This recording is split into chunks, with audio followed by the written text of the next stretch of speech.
Welcome to the Nomad Network, your first stop for complete and comprehensive Chicago Bears football coverage. Dive deep into analyses, updates, and all things Bears. Subscribe to our YouTube channel today and never miss a beat. Thank you in advance for your support. We promise to bring you the best because together we're unstoppable. Go Bears.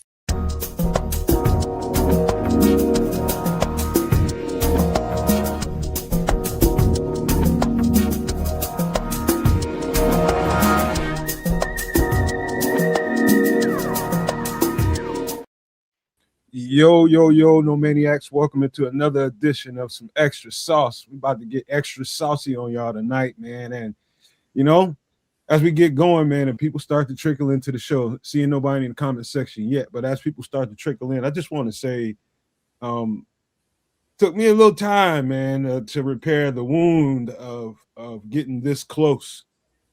The physical wound I have in me for getting that close, not being able to finish. You got a lot of people out there that would say, yo, no, man, ain't you glad that we got this far? We wasn't supposed to get this far. Says who? Says who? I don't know who those people are, but I didn't feel like we were playing with house money. I always feel like we had a chance. But when you get those opportunities, cashing them in is your best bet because you just never know when the next time you're gonna get there. But I just wanted to say, it was one hell of a emotional roller coaster for me. And I just appreciate them boys, man. I appreciate everybody that had anything to do with this team. I'm talking about the players, talking about the front office, the coaches, the fan base, everybody that had anything to do with the Chicago Bears today. I want to thank them. I want to thank them because what they provided for us, me as a fan, man, is tremendous. It's just from what we've seen our Bears being over the years to what just happened, what we just witnessed was something special, man. And I just want to thank them from the bottom of my heart. I appreciate each and every last one of those guys, especially those guys on the field. Each and every one of those guys that played any role, whether you're a practice squad player, whether you're a player on the 53 or you're a starter, it don't matter to me. Just know there's somebody out here that really, really appreciates what y'all had to do to get to that point, man. So I just wanted to thank these guys before we really get going in the show, man, because they deserve to be appreciated, each and every one of them, man. How you doing, Trip? Yeah, I'm good. Coming down. Yes, the loss was disappointing, but yes, there was progression made as far as the outlook for where this team, this franchise is headed, much more positive direction. So that is something to look forward to. And as Ben Johnson referenced in his press conference, there is no building on this per se, because next season it's going to be, guess what? 0-0 is your record when you start. So you got to, you know what I'm saying? You get your good, better, best going all over again. But what they can build on is the culture, the attitude, the toughness, the intensity that Ben Johnson brought to this team with his coaching staff. And so that attitude, that mentality is already ingrained in the players that will be returning. So they can build on that. But, Nomad took it personal at the end of the game Sunday, or, especially in the post game when we were doing Nomad at night. But he was of the mind that we should be, giving the flowers to, showing the love and respect and the gratitude due to these players for what they do. It's like, sure, they get a lot of money and a lot of attention, a lot of fame, but they're putting their, blood, sweat, tears, ligaments, joints, soft tissues, bones, skulls, brains on the line to play this game. And, that deserves appreciation. Gladiators, we salute you, because that's what they are. Put on that gear and strap it up. It's like, oh, get tough, walk it off, take a shot, get back out there. That costs. That has a cost that as fans we don't see, nor do we have to pay. So, yes, we salute those guys. But the thing that irritated Nomad was that in the chat, and we're like, all right, well, we need to replace this dude. This dude, yeah, he sucks. Yeah, this dude, this dude makes a lot of money, and we could use that money elsewhere. And Nomad's like, damn, y'all, they ain't even got the equipment off yet. You know what I'm saying? They didn't even get out the showers. They in the locker room, giving each other, goodbye hugs and, no kissing. That dude, he's not in the league no more, so I ain't got to worry about no kissing.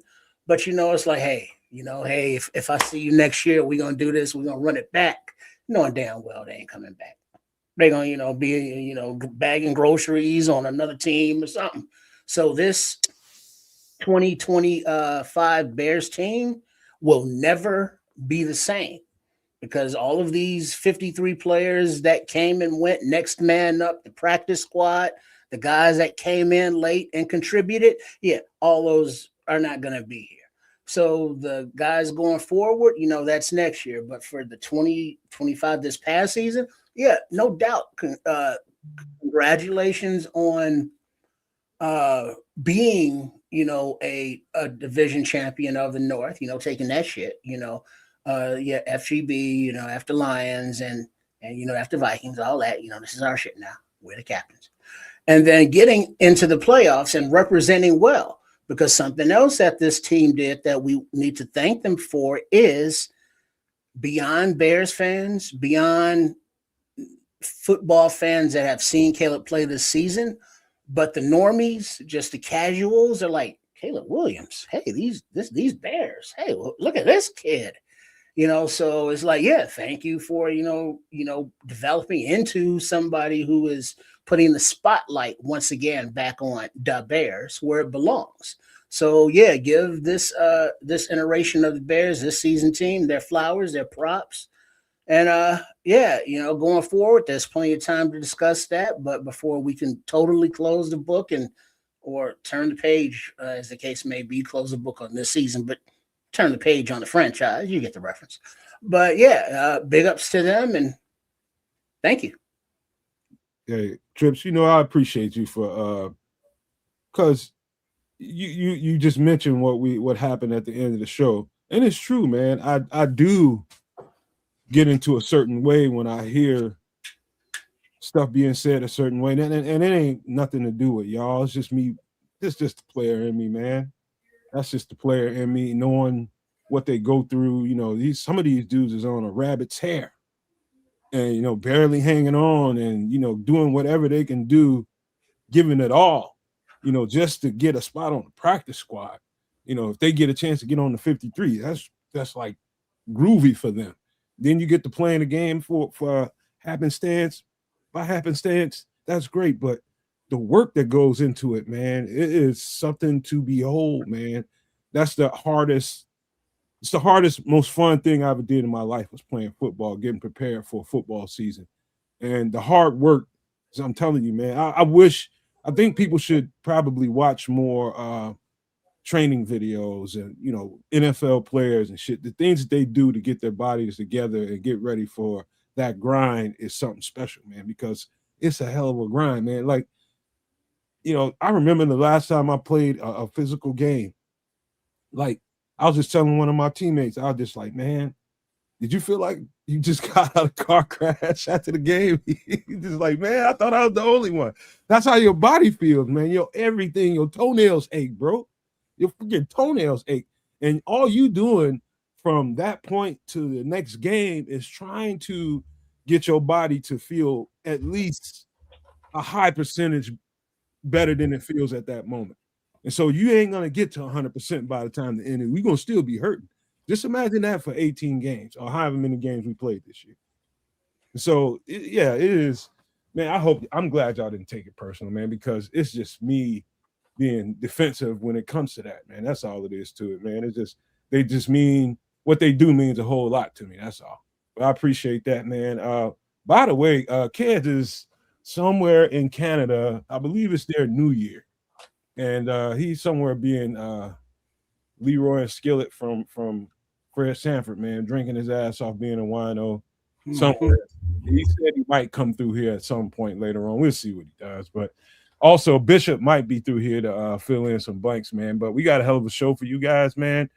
we're gonna definitely get to that Bob Lazar story that we did not get to last week. It'd be nice if Kez came through for that, because I do think he told me that he did some homework on this story, so he knows a little bit, so I can have somebody to bounce some of that stuff off of. Of course, we're gonna do the food and drinks. We got a couple of movies, a couple of classic movies I think most people will know about, but very good movies that really, really surprised me. I just want to say ahead of time, we got Doomsday Survivor. We got all that stuff coming up. But before we get into all of that, man, let's get human for a second, Trips, before we get into all this football and this other content, man. Let's be a human for a second. How was your week? It was cool since Saturday and when we were last together. Nothing new major that was happened. Just absorbing the aftermath, if you will, of not only the Bears game, but things around the league. I'm sure we'll get to that. All the drama, all the shit going on in Buffalo and calling players out. And, on the other side of the country, GMs calling players out. It's like, yeah, he ain't going to play another snap up in this motherfucking uniform. I tell you that. It's like, oh, shit. but yeah, it's just, I've been chilling, disappointed, like I say, that the Bears didn't complete that game on Sunday against the Rams. But I'm happy that they did make it that far, and now I'm expecting them to go further. So other than that, it's just been putting some stuff together. But also, I'm still looking for a video that is shareable, but can't find it, about something that you just mentioned. But I'll keep looking. But I'm good. So you go ahead. Well, I got, I guess, good news and bad news. It ain't no bad news, but it's a little story. Of course, I got a story every week, man. Here's a little story. Good news is I ran across a handheld, and I didn't have time to get the image pulled up, but there's a handheld plug and play. Like, I'm a old school game enthusiast, man. Like, I don't even like some of the new stuff. I haven't played Madden in years, by the way. I haven't played PlayStation. I got PlayStation around here, multiple of them. Don't even play them. I ain't got time for that shit. But I love those old games that came out in like the 70s and 80s. Mm-hmm. There's a nostalgia about that stuff. The movies, the TV shows. I'm just in love with that time period, because I think the advancement, the jump in technology happened during like somewhere in the 80s, right? Somewhere in the early 80s, the jump in technology, the advancement in technology became like the old stuff really, really it's well with me. So anyway, long story short, I'm just scrolling through YouTube, starting to look at some of these football players a whole lot more. And I come across this ad, and they've got a handheld plug and play. Literally, all you need is a HDMI cord and this little unit in your hand, and you can play Galaga. You can play Miss Pac-Man. You can play Pac-Man. Those are the three that I know they have out right now. And so Galaga, I fell in love with that thing when I found out about that. I was probably 12, 13 years old. Me and my friends couldn't get enough of it, because my one of my homeboys his dad had a bunch of games in his basement. And he had that over there, man. We used to play that thing hours and hours on end. And so anyway, long story short, I find this thing on Amazon. It's like $44. I ain't made the order yet, but it's literally, it'll fit in the palm of your hands, Trip. You plug it in into your HDMI port on your TV, and boom, it's just like you there at that arcade. Literally that easy. Yeah. What we got going on here? Oh, you were just talking about how you felt when, at the end of a season. Now, what we have here, let me set it up for you, is not after, but the next night after the Bears game on Monday night, Caleb Williams went to a hockey game and hung out with center fielder PCA, Pete Crow Armstrong from the Cubs. And then the next night there were the Bulls game. Both games, the fans, when they showed him on the jumbotrons, ovations. So I want you to notice, what do you notice? There's no audio on this, so don't worry about it. But what do you notice in this about Caleb Williams, other than that very sweet Connor Bedard sweater? But I'm gonna play this, and what do you notice about Caleb? This is the day after the game. Limping?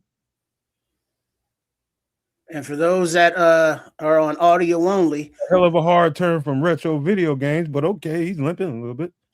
well, yeah, but we'll go back to that. But this is what you were talking about. This is what I was looking at on what these players put on the line.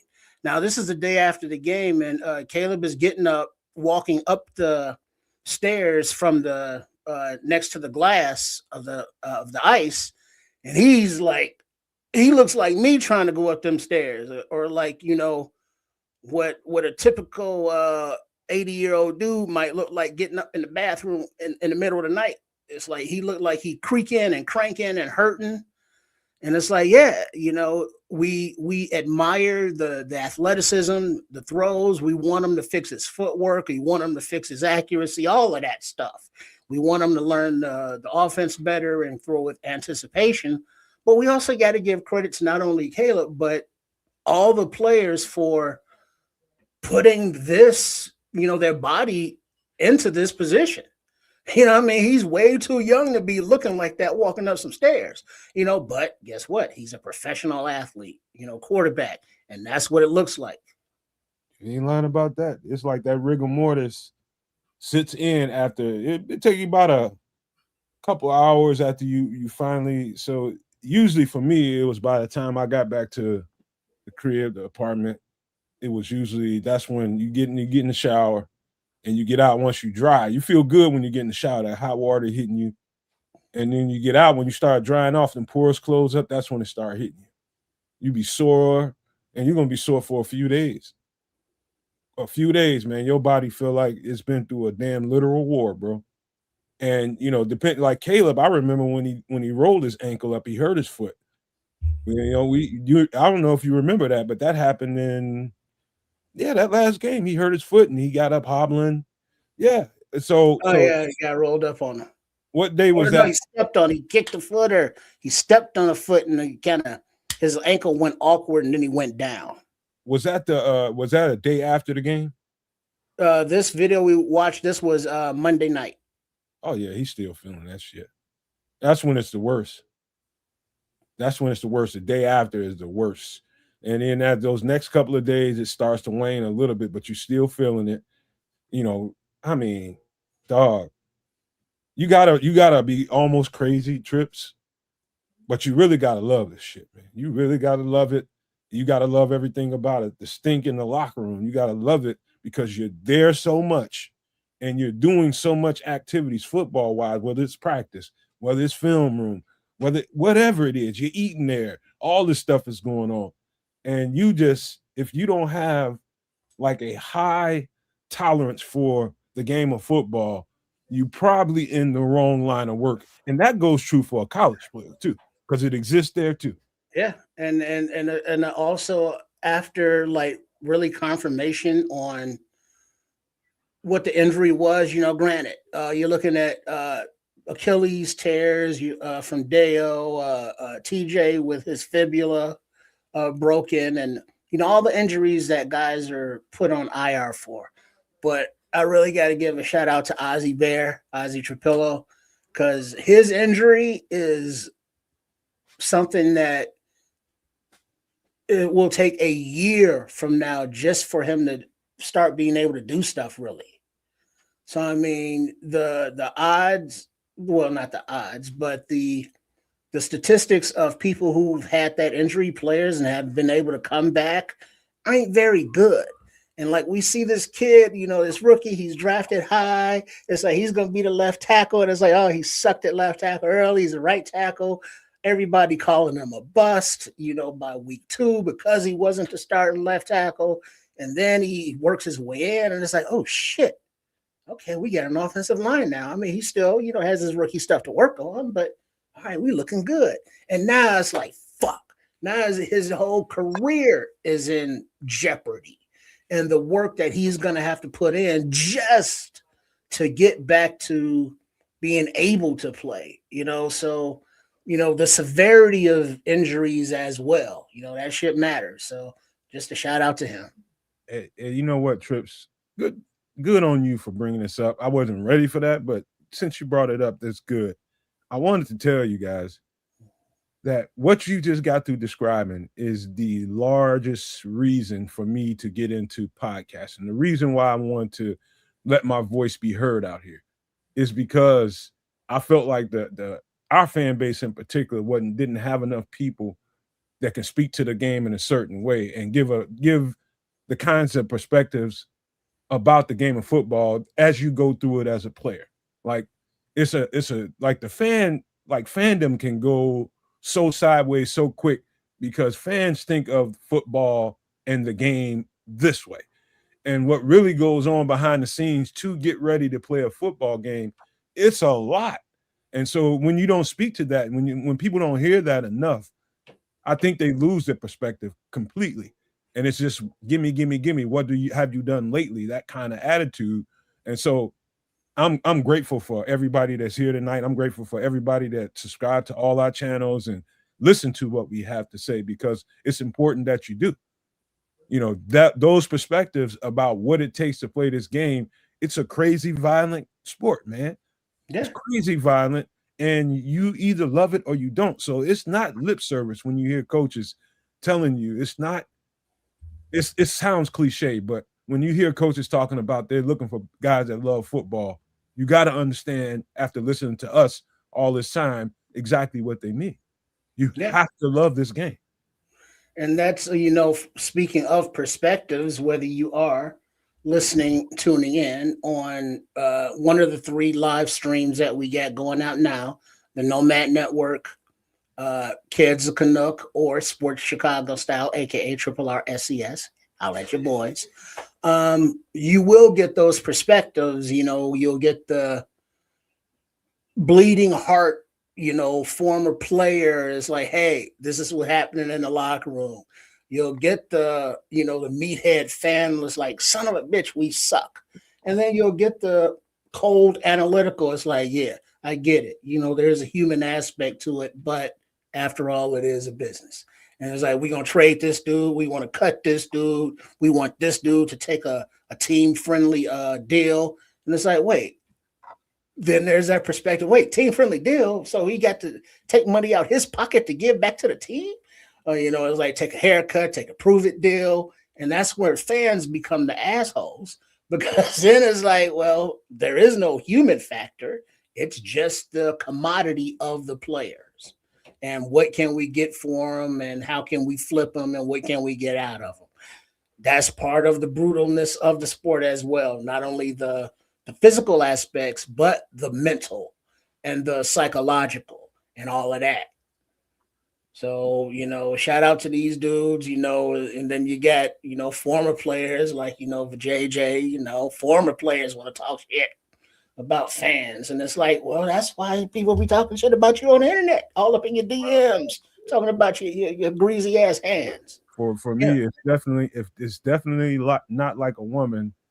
I like to see you come, but I love to see you go. It's not that for me, man. I hate to see guys go, but it's the business. I just don't like the flippancy. I just don't like the I want to honor them instead of that's what I want to bring to the show. I want to honor what they bring to the table for us to enjoy, and the work sacrifice they have to go through to get to it. And so that's it, man. But and so now, with that said, back to where you were, the Galaga is like, yeah, that was my joint. That was back, the Missile Command days. Your Pac-Man, your Miss Pac-Man, that was his honey. And then they had the little bastard kids running around. And then Space Invaders, that whole era. My cousin got the pinball machine. It's like mint fresh. Like he can sell that thing for probably tens of thousands of dollars. It's so nice. He don't even want to let nobody mess with it.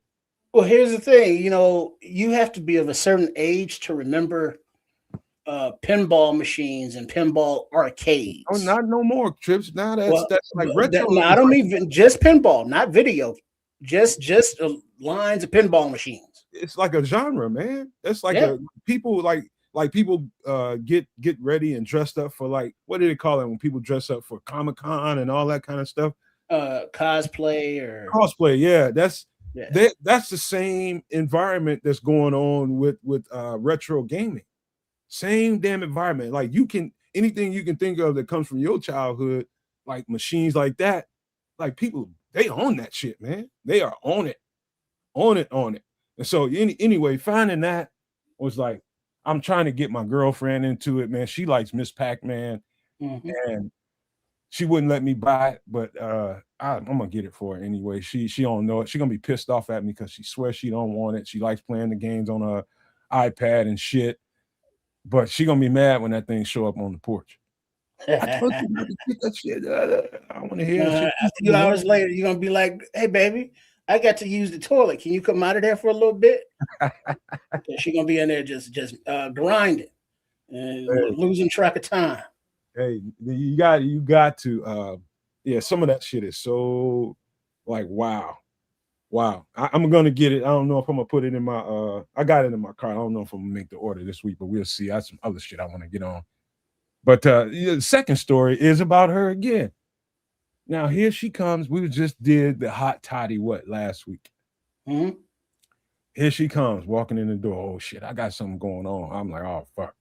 Hurry up and grab the mask and start sanitizing everything that she touched. She goes in there and I told her, look, go take all that shit off, throw it downstairs. You know, don't even worry about it. Go down there and get it later and put it in the wash, but throw it down there and get on a whole bunch of shit.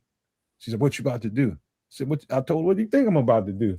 Because I've never made her a hot toddy. We not sick people around here. People don't get sick around this camp very often.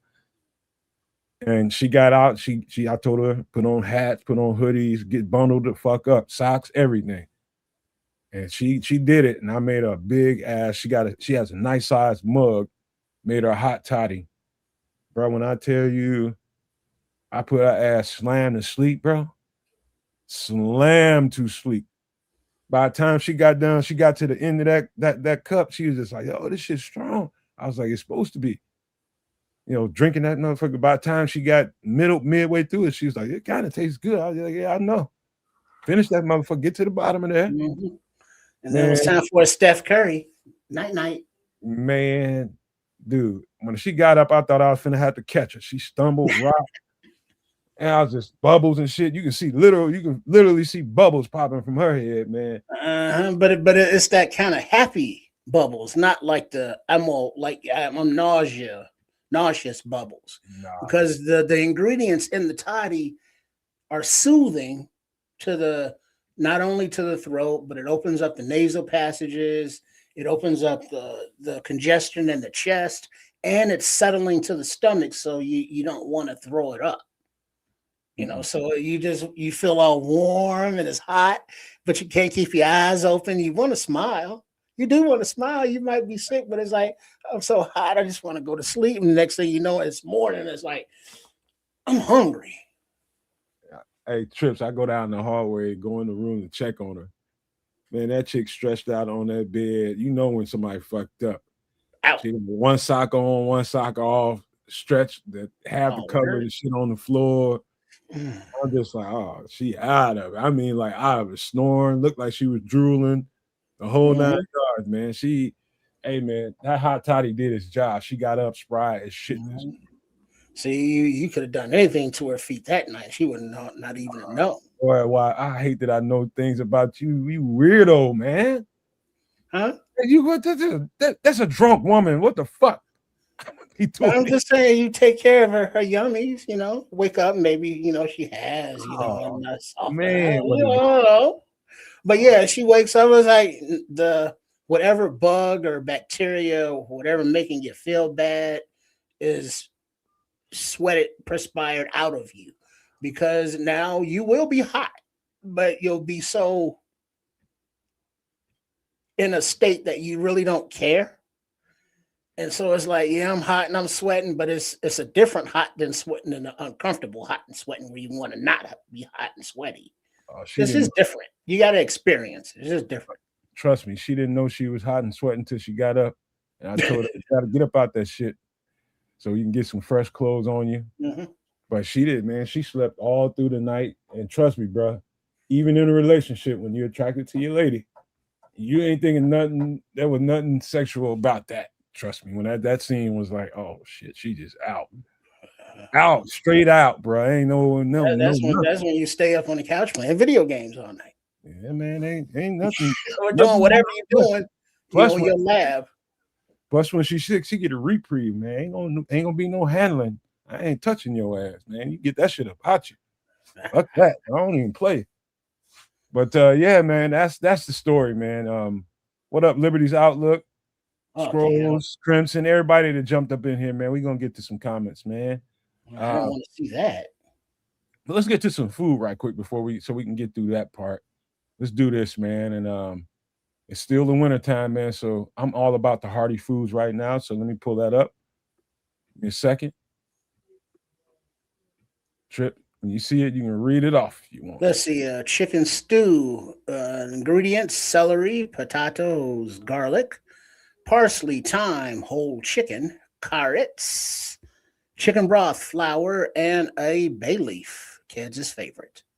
One thing I want to point out about this: anytime you're doing a soup or a stew, now I know it's generally regarded as you make what's in your house, but a lot of people, from what I understand, go shopping every week, and they get groceries from week to week, and they eat what's in their house that week, and then they go get some more shit. Like for me, I'm a stockpile kind of guy, so I got 3 freezers downstairs full of food, and so when I go grocery shopping for certain things, when it comes to like, I'll buy your chicken breast from time to time when they're on sale, right? They don't cost much. I will buy those. But I'm telling you, the value of a whole chicken is priceless because of the bones. People will avoid this triple R. People will avoid whole chicken just because they don't want to deal with the bones. They'll avoid chicken wings because they don't want to deal. They call chicken tenders like this. Those aren't wings. Well, now they call yeah, it's like, hey, can we get a bucket of wings? And they bring out chicken tenders. Yeah, what the fuck? So what the fuck is this? I asked for wings. And wings means all 3 part, because don't even get it twisted. Even if they do actually bring you quote unquote wings, they bring you 2 parts of the wings: the drum and the drum and the flat. Where is the flipper? I love the flipper. Where is my damn flippers? That's 3 parts of the wing. I'm gnawing on him too. Call me greedy, but I'm eating on that too. But the thing about using the whole chicken in the stews and the soups is that the nutrients, the flavor is in the marrow of those bones. And so the longer you let it simmer, the more that marrow and flavor is gonna infuse with the vegetables and the water and the broth, whatever you're using. Because even if you don't use broth, you can use water, but the marrow can flavor that water into a broth. The broth just adds another layer of flavor to it.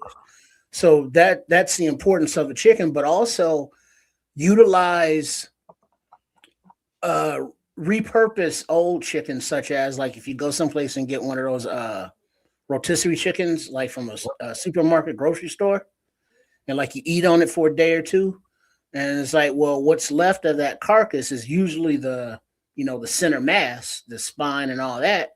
Throw that into the pot with the rest of these ingredients, and there's your chicken right there.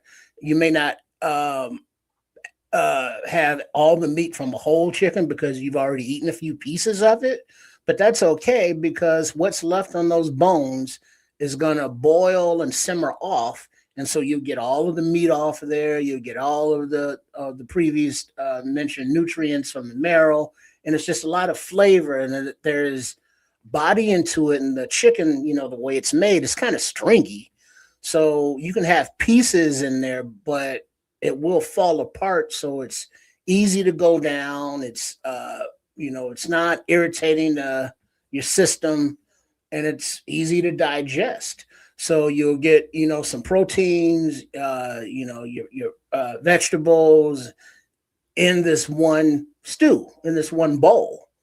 And normally it's when you're sick kind of food, or winter kind of food. But I know people that is like, yo, I'll make some chicken soup and enjoy it. Maybe throw some noodles in there, or some pasta, or some spaghetti, or maybe even a few diced up potatoes when you That make it in there. that would be me.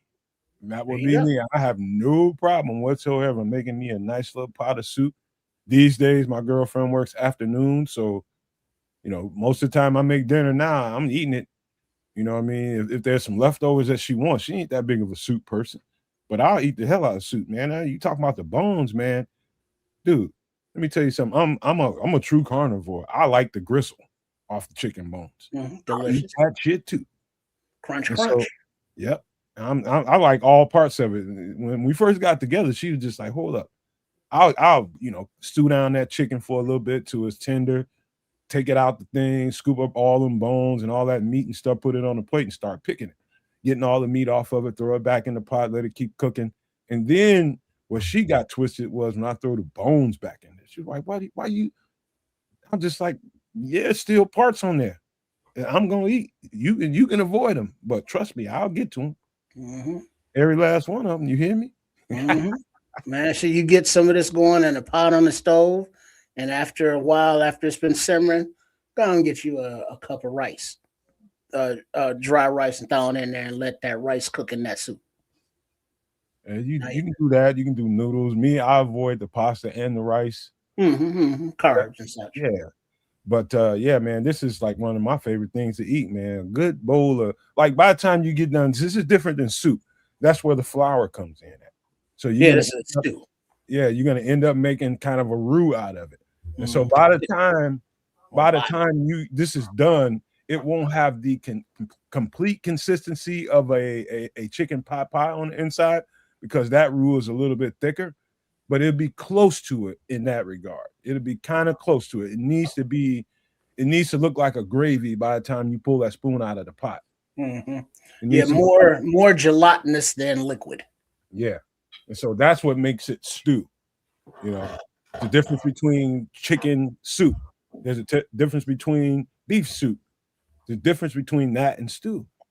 Yeah, the stew is hearty. You're not getting all of the vegetables in the soup. The soup is basically broth. You know what I mean? Just boil, just open a box of chicken broth, warm that up. There's your soup. I mean, Yep. so you now in this you got broth and everything else. Take everything else except the broth, and there's the difference between soup and stew. To your body, I'll tell you the difference. The difference between this chicken soup and chicken stew that you see on the screen. That chicken soup, I'll eat a bowl of that and I'll be ready to eat a whole nother one in a couple of hours because it's just nothing. You know what I mean? It's gonna taste good, it's gonna fill you up if you drink the broth. And then about an hour and a half, 2 hours later, you're gonna probably want some more of that. The difference in this stew is you eat a nice hearty bowl of this. Trust me, you ain't gonna get a second. I'm telling you. Yeah, that's gonna stick to you a little bit longer. Stick to them ribs. Yep. And it's a good thing on just when the temperature is below zero, as it is in the Midwest now and coming up. This is something that helps warm you from the inside.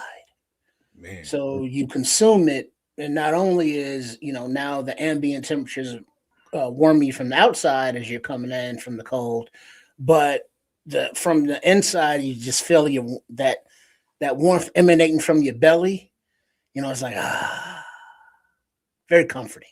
Yeah, it is. And as cold as it's been in Chicago this last week, and as cold as it's about to get, from what I understand, my girlfriend told me it's about to get real frigid come this weekend.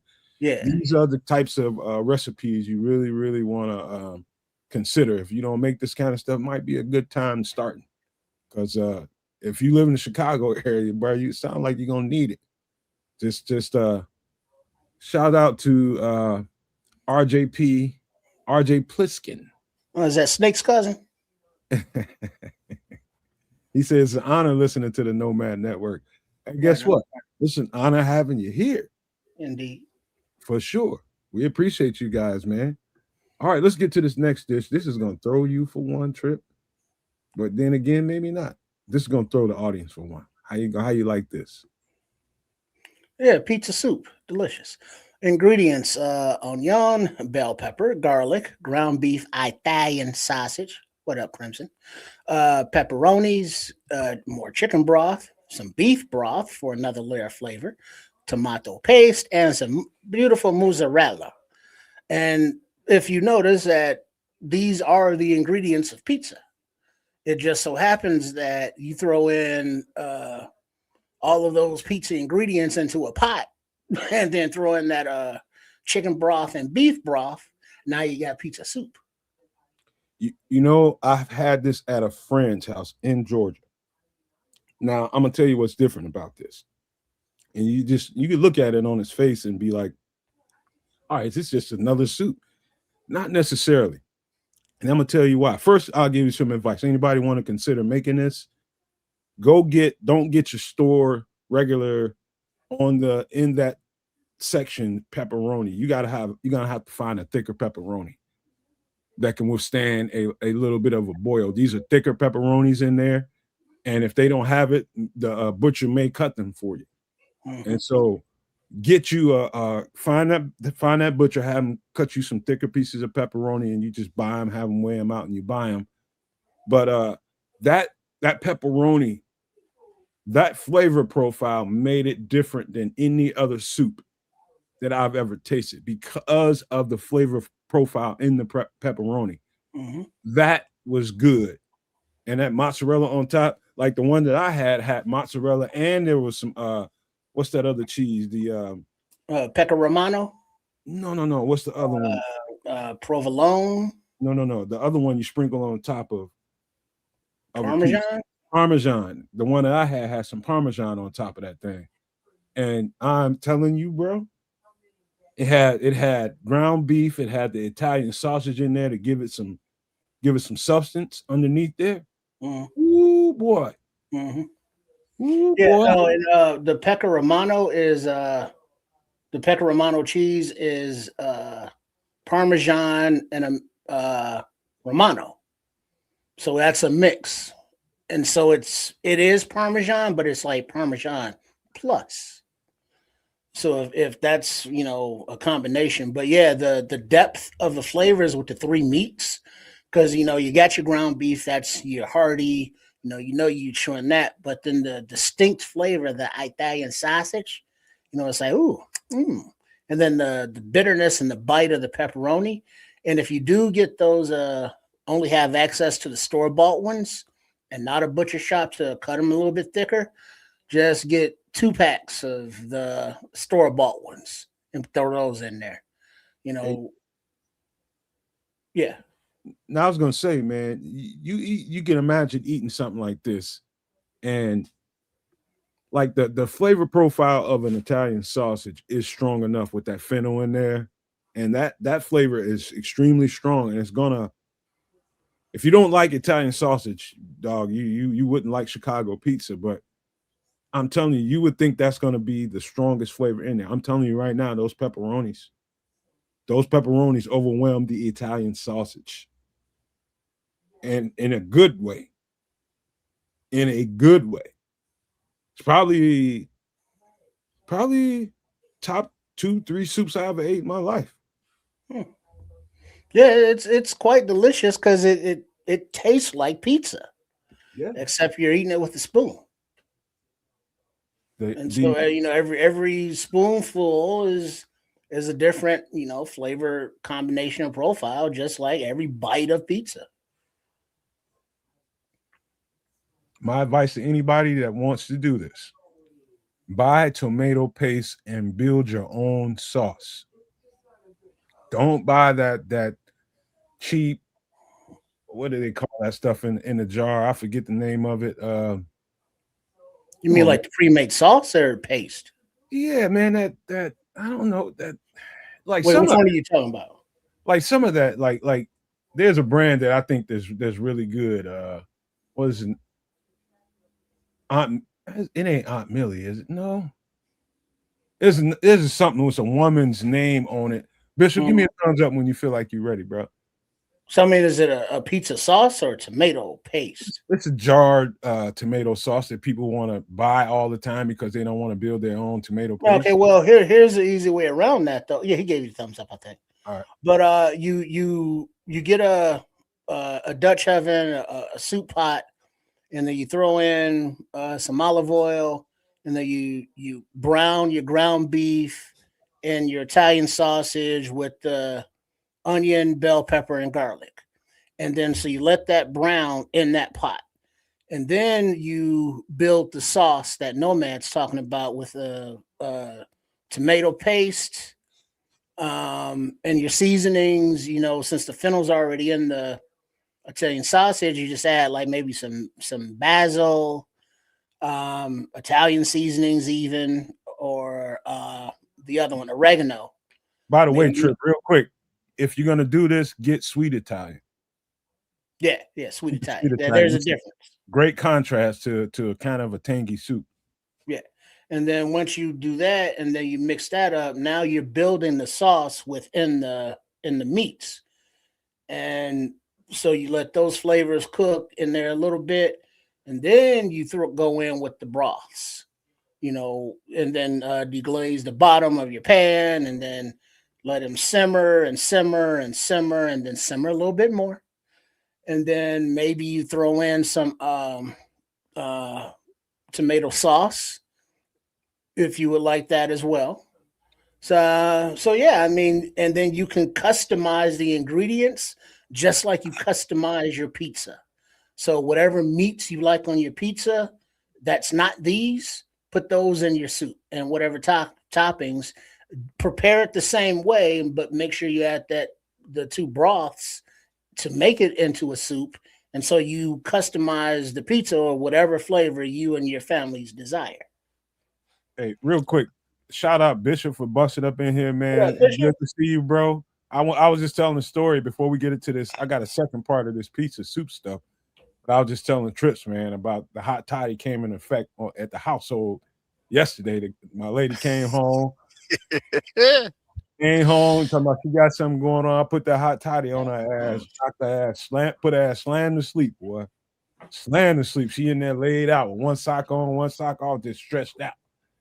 But put her ass out, man. But anyway, man, I was gonna say, yeah.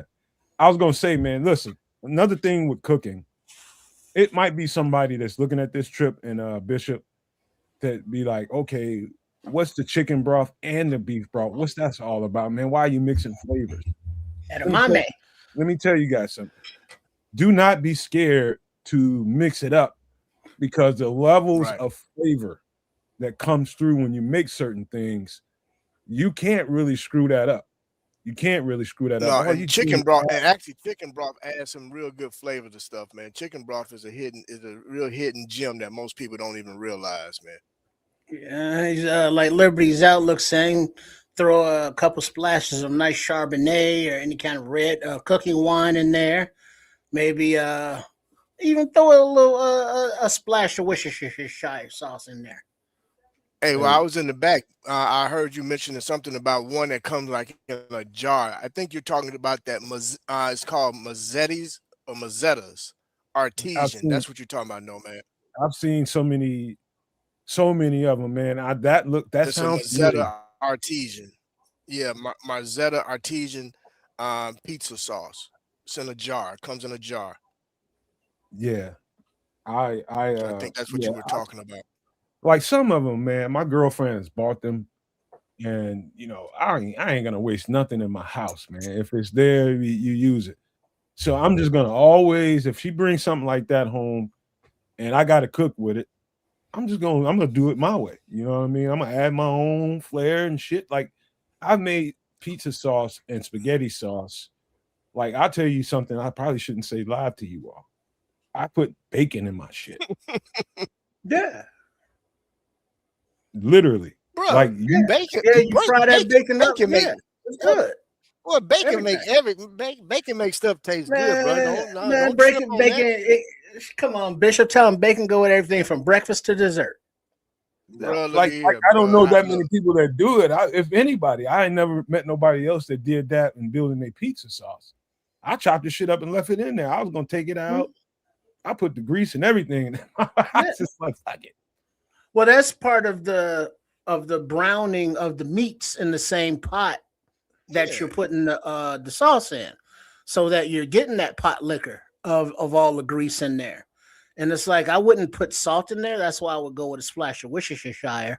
But I would gonna put a couple pinches of sugar in there to counteract all the tomato sauce, so that just to smooths it out. and cut some of that acidity. Yeah, mellow it out a little bit on the acid. So But Bishop, what pizza would you order right now if you ordered a pizza? What toppings? Oh, bro, I'm a real simple dude, bro. I'm strictly Italian sausage, man. Honestly, bro, I'm Italian sausage. Maybe if I'm in Chicago, I'll order Italian sausage, half of it with giardiniera peppers on it, and I get down like that, bro. I don't have to have all that extras. Now, every once in a while, I may throw some bell pepper on there, but I don't get too crazy and fancy with my pizza, man. All right. Well, that what you just mentioned. I'm a simple dude when it comes to my pizza. That can be a very simple soup then. Oh, absolutely. But it will be flavorful, bro, just like a pizza. Yeah.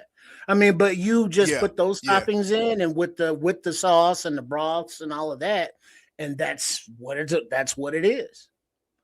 So it's pizza, and instead of the dough, you got the liquid broth. That's the only difference. Mm-hmm.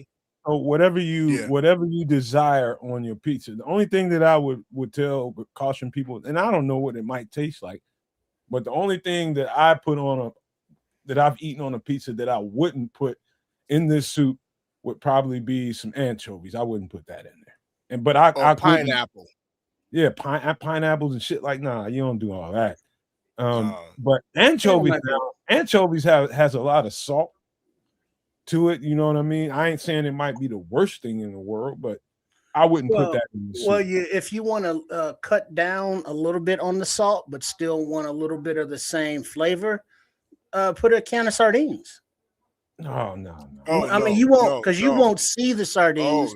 You won't see it. You just mush it up in there, and it'll just be part of the sauce. Trips, you lost me, bro. Yeah. I mean, but it's the same premise as our anchovies. If you ever put it's a different culture, but texture and everything. Fish sauce. Hey, you know what, Crimson?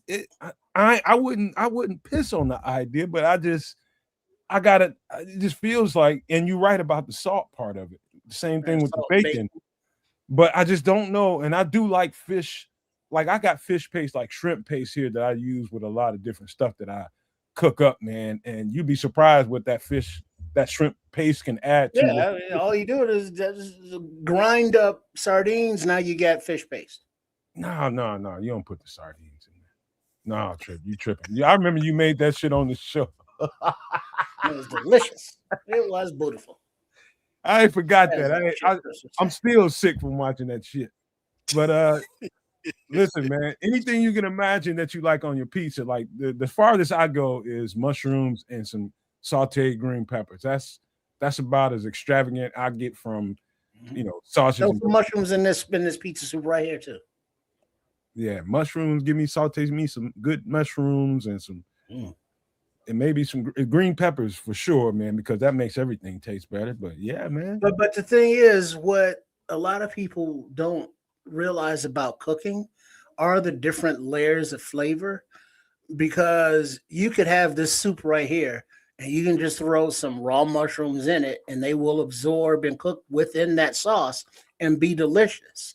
Or you can saute some mushrooms, with some beautiful butter, maybe a little garlic in a different pan, and then dump those into this sauce. That's going to be a totally different flavor, between the sauteed mushrooms and just the raw mushrooms. So taking the extra step here to grill or saute or sear or fry. That's just another layer of flavor, whatever that method is that you're preparing it. And then you add that into this dish. And so everybody's bringing their own thing to the party to make a bigger party, as opposed to everybody just coming to make a party. So, hey, bro, I told my brother about this before he passed, man, and and I remember when I first got back here, he wanted to take me out for pizza, right? He was just glad that I'd moved back home, man. He just wanted to hang out with me, and he takes me out to this new pizza spot, man. They got this pizza called the Tough Guy. Tough Guy, huh? You know what I mean? This motherfucker, when I tell you, they everybody told me that motherfucker hot now. It's hot. I was like, man, ain't no pizza. I've tasted spicy pizza before, man. I ain't scared of this. He's like, you really want it? I was just like, fuck it, I'll try it. You buying it? I'll try it. Man, them red pepper flakes took over. Yeah. Took over. Like, I mean, dog. Yeah, a little bit of do you with the red pepper. I almost had to sit down on their toilet in that bathroom, man. Yeah, that would have been nasty. That would have been nasty. Oh, bruh. Like, I know people that like red pepper flakes on their pizza. Like, my mother gets pizza, and no matter what pizza she gets, she's gonna put Tabasco on that thing. That's just how she rolls, man. But man, here's how you can pepper it up a little bit, but it will be more soothing on the innards. Throw in a couple banana peppers. Oh yeah, I'm all the time. That's like one of my other favorite things. Is black olives and banana peppers. Love them. Yeah, though both of them can go into this mixture, into this soup. But see, this is a really good soup to have, man. Let's say you having a bunch of friends over to the house, friends and family, man. And of course we know adult beverages is taking place.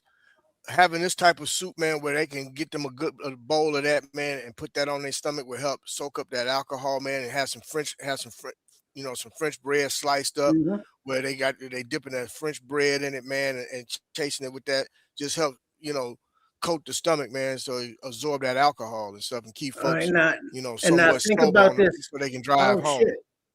Shit. Isn't what do you call that game? The Super Bowl coming up? This could be perfect. This could be perfect right here.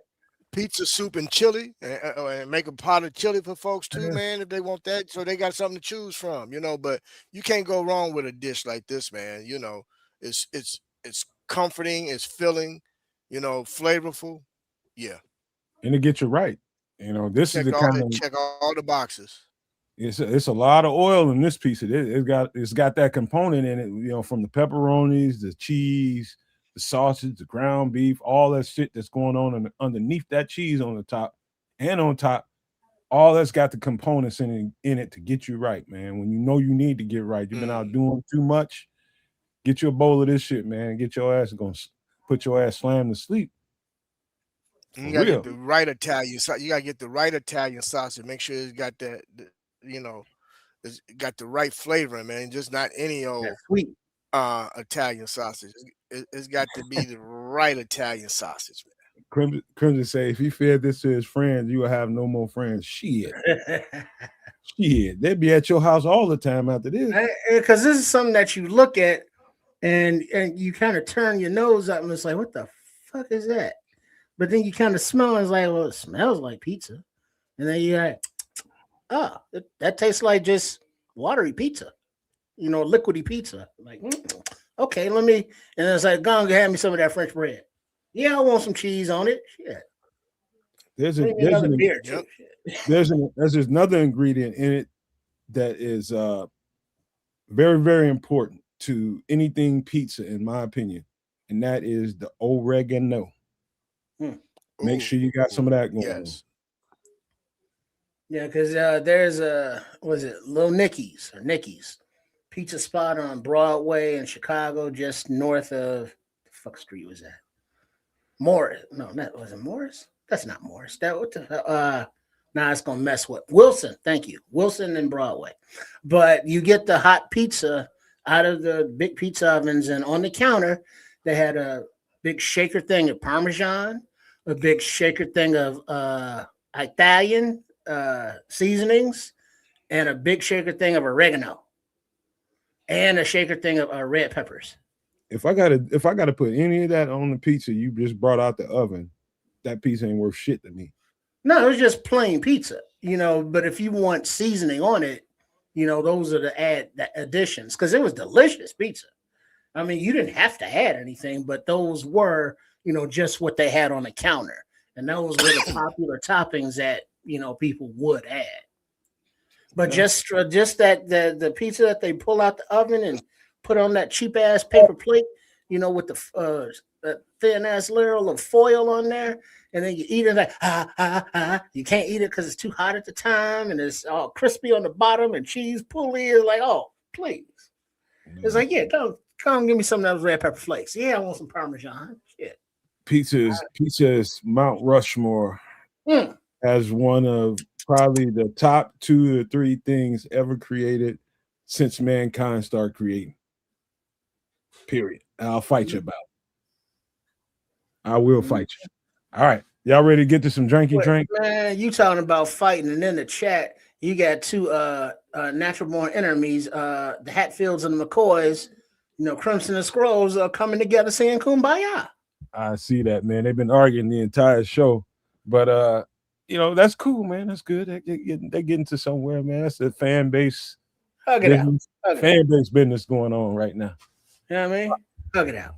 All right, here we go. We're gonna get to some drinky drinks, man. Y'all ready to all right, this is Bishop right here. Bishop, I actually was thinking about you when I was thinking about these cocktails, man. I want to see what you think about this. Okay. Go ahead, read off the ingredients stuff, Bishop. Oh. Out loud. All right. So it's called matcha highball. Ingredients: honey syrup, lemon juice, Japanese whiskey, which I love, club soda, matcha powder, I'm not familiar with, of course, a shaker, and ice. So sounds. I've had a shot of Japanese whiskey. I don't know. Not everybody's tasted a Japanese whiskey, bro. Describe Japanese whiskey in your terms. Yeah, what's that like? In your terms. It's very smooth, well balanced.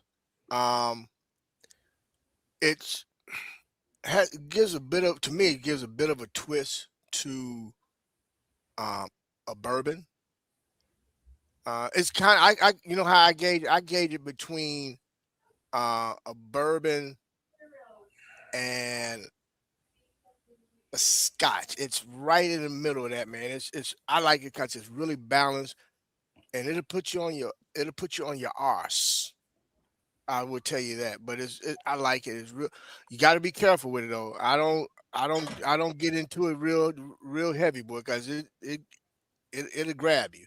But I like it, man. I got introduced to it by my god brother, man, who lives in Atlanta, when he used to work for Beam, and of course they have a line of Japanese whiskey that they distribute, and tastes very well. I like it. And, there are some whiskeys that's kind of an acquired taste. This one here, it's all I can say is try it and and let us know what you think. I like try it. it. You'll like it. Yeah, try it. Because I'm like I said before, I'm not a clear liquor kind of guy, but Japanese wise, I will enjoy me some sake, whether it be cold or hot, which is hot. I like sake. Yeah, I like sake because hot sake you take it to the head. But I wasn't familiar with what the matcha powder is, but I'm familiar with the term matcha because of Caleb Williams, and I guess that's his thing, the matcha tea.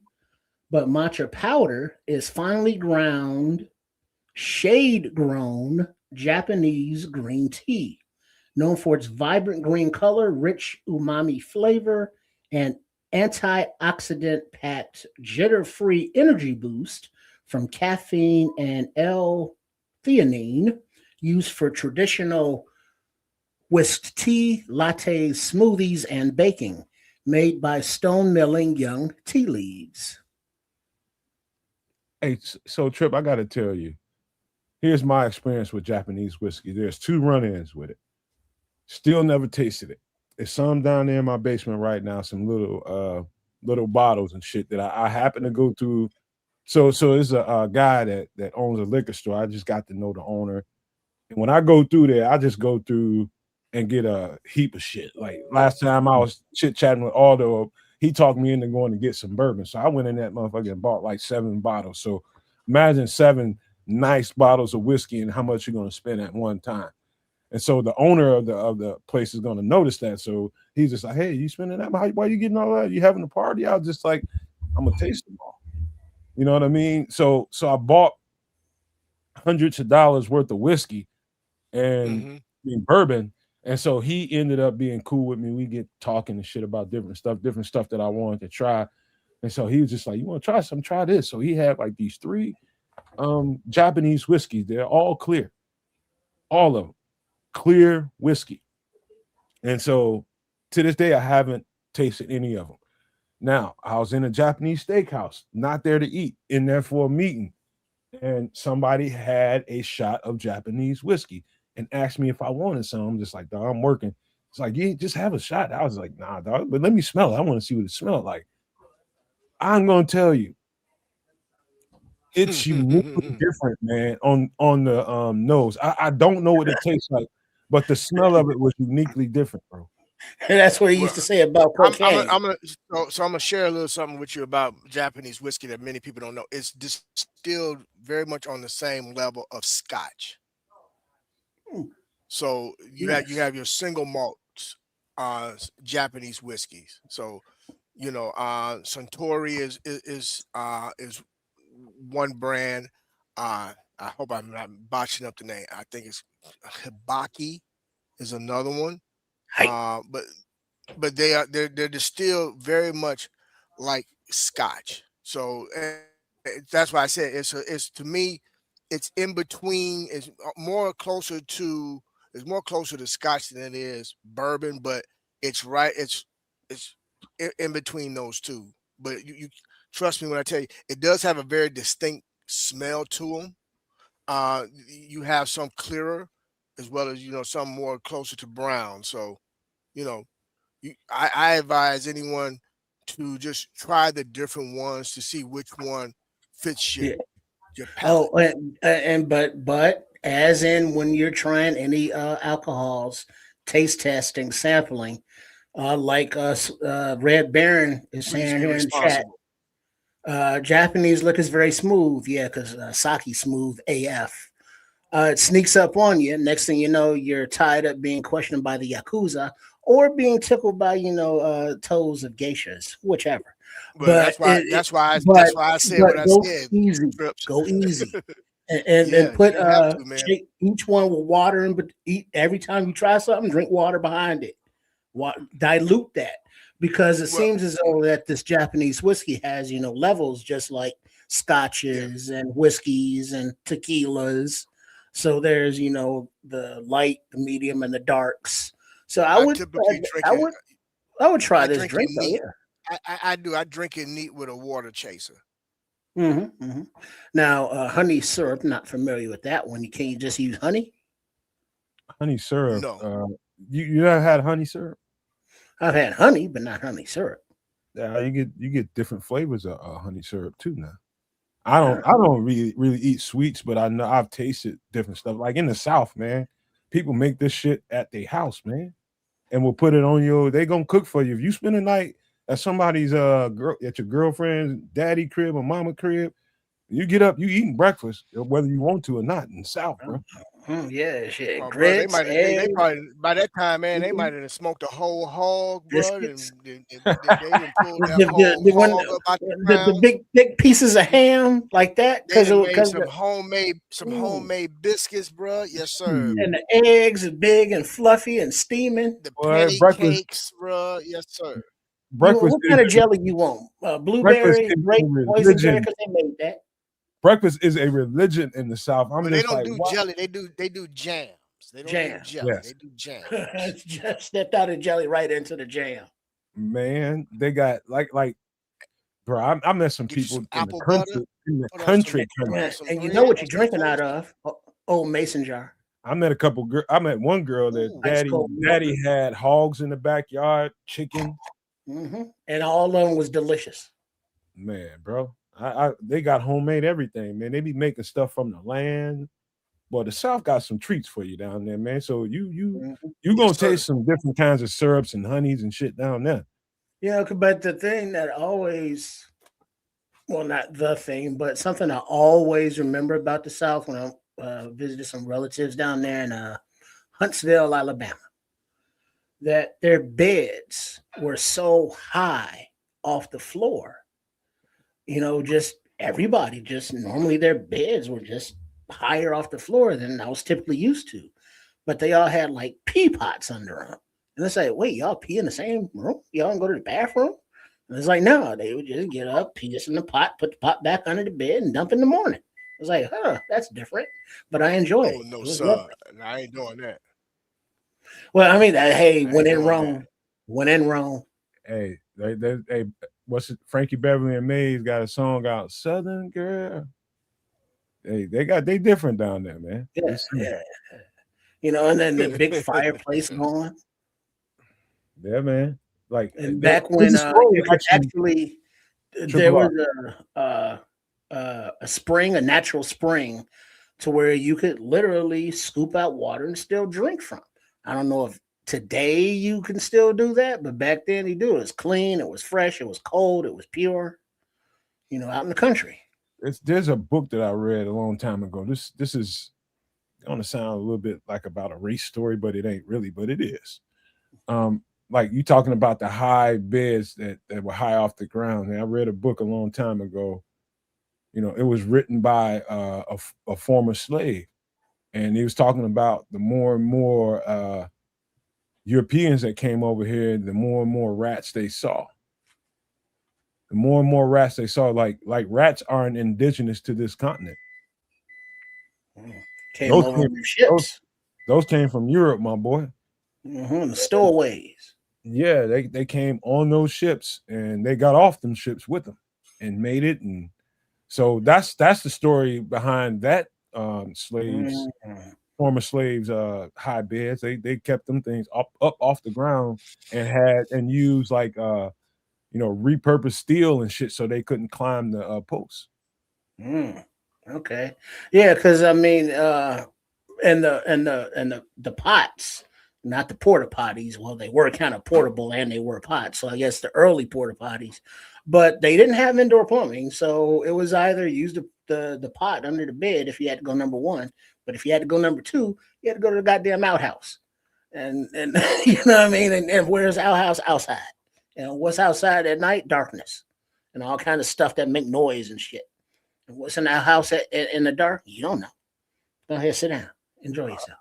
I got another drinky drink for y'all real quick before we get into this Bears conversation. See what y'all think about this. This is the Belmont. Ingredients: lemon juice, ginger syrup, Galanio, which is a mixer, lemon, peach liqueur, and shaken with ice. And that little garnish in the top is mint, by the way. Yeah, mint. Yeah, this looks sweet and bitter at the same time. This looks delicious to me. I don't know about this one. You got to think or why they would, because so Scotch is the drink. I don't know.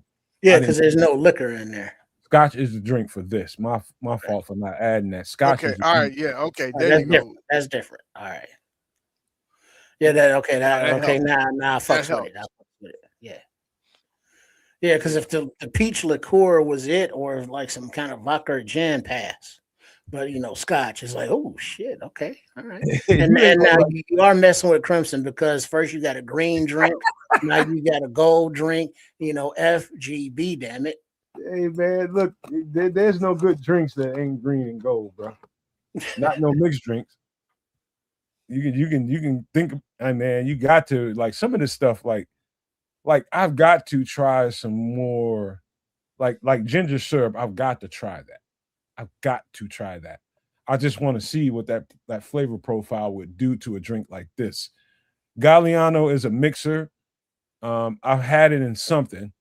Don't remember exactly what it was, but I've seen it on the table. Somebody was making it shit, and it's a sweet taste. Peach liqueur. I haven't. I take that back. I've had peach liqueur. I've had peach liqueur, and it's delicious.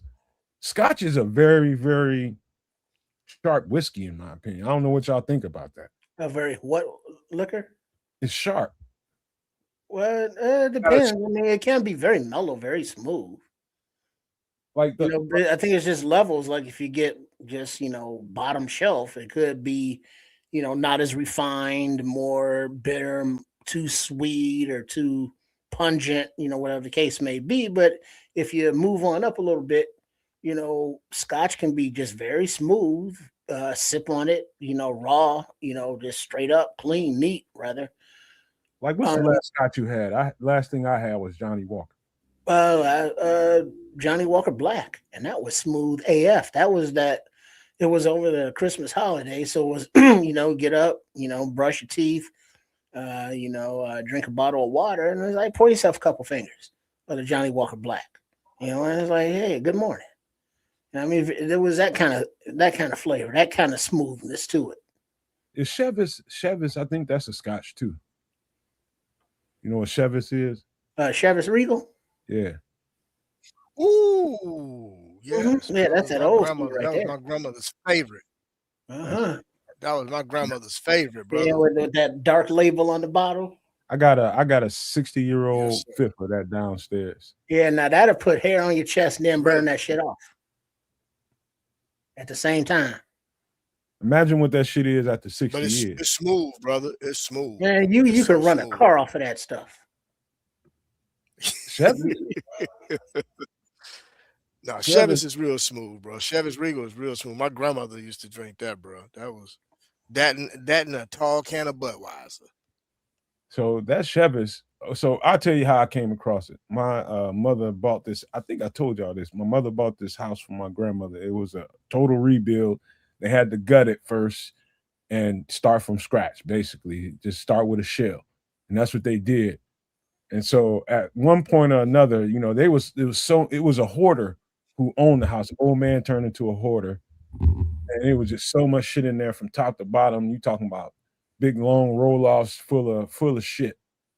Just constantly dumping that old ass shit. The man had been gone for about 15 years. So she won it at an auction and got the house and was going to rebuild it for my grandmother.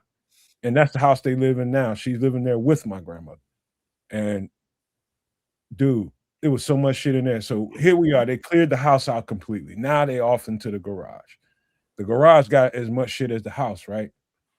Now they get to the bottom of it and they find all this old ass liquor. And these motherfuckers, before I got there, they had already got to like 3 bottles of it. Old, like 60-year-old liquor, man. Good shit too. And I get there, these motherfuckers just drink. I mean, where the fuck y'all getting this shit from? I get in there and I'm like, hold up. Hey, man, put that shit down. Who fuck told y'all? You got to get, we got resident crackheads in there cleaning out that nasty shit. It's got mold and it's got dirt and it's got, hell, it might be some raccoons living up in that motherfucker. And it was, all that shit up in there. So everybody's dirty from top to bottom. They find them some liquor up in there.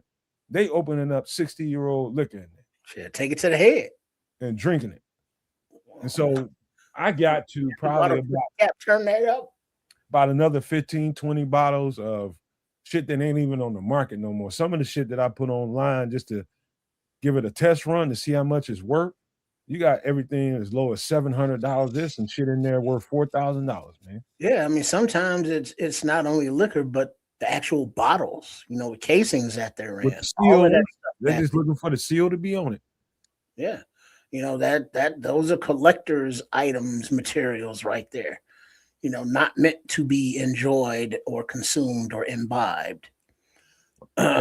So yeah, but Scrolls here is hey Trish, this Belmont here, very sweet. That looks very, very sweet. So if you're on the sugar, diabetic, You may want to chill with this one, but also you can't gauge how much alcohol you're drinking. Well, that's easy because you pour it in a shot glass and then you pour it into your drink. So you're measuring your liquor. You're measuring all this stuff. You're just not free balling pouring. Trip, I got it. Before we get out of this conversation and into the Bears, I seen so much old liquor. I kept digging and digging hard. I was just like, it's a matter of time before I find a bottle of Ripple up in here. Something Fred Sanford used to drink. That's what I was looking for. But I found never. Yeah, it was cool, man. But that's that for the food and drink department, man. We're gonna get to some Bears right now. Hey, here's a question. Now, Kids isn't here, but the No Maniacs.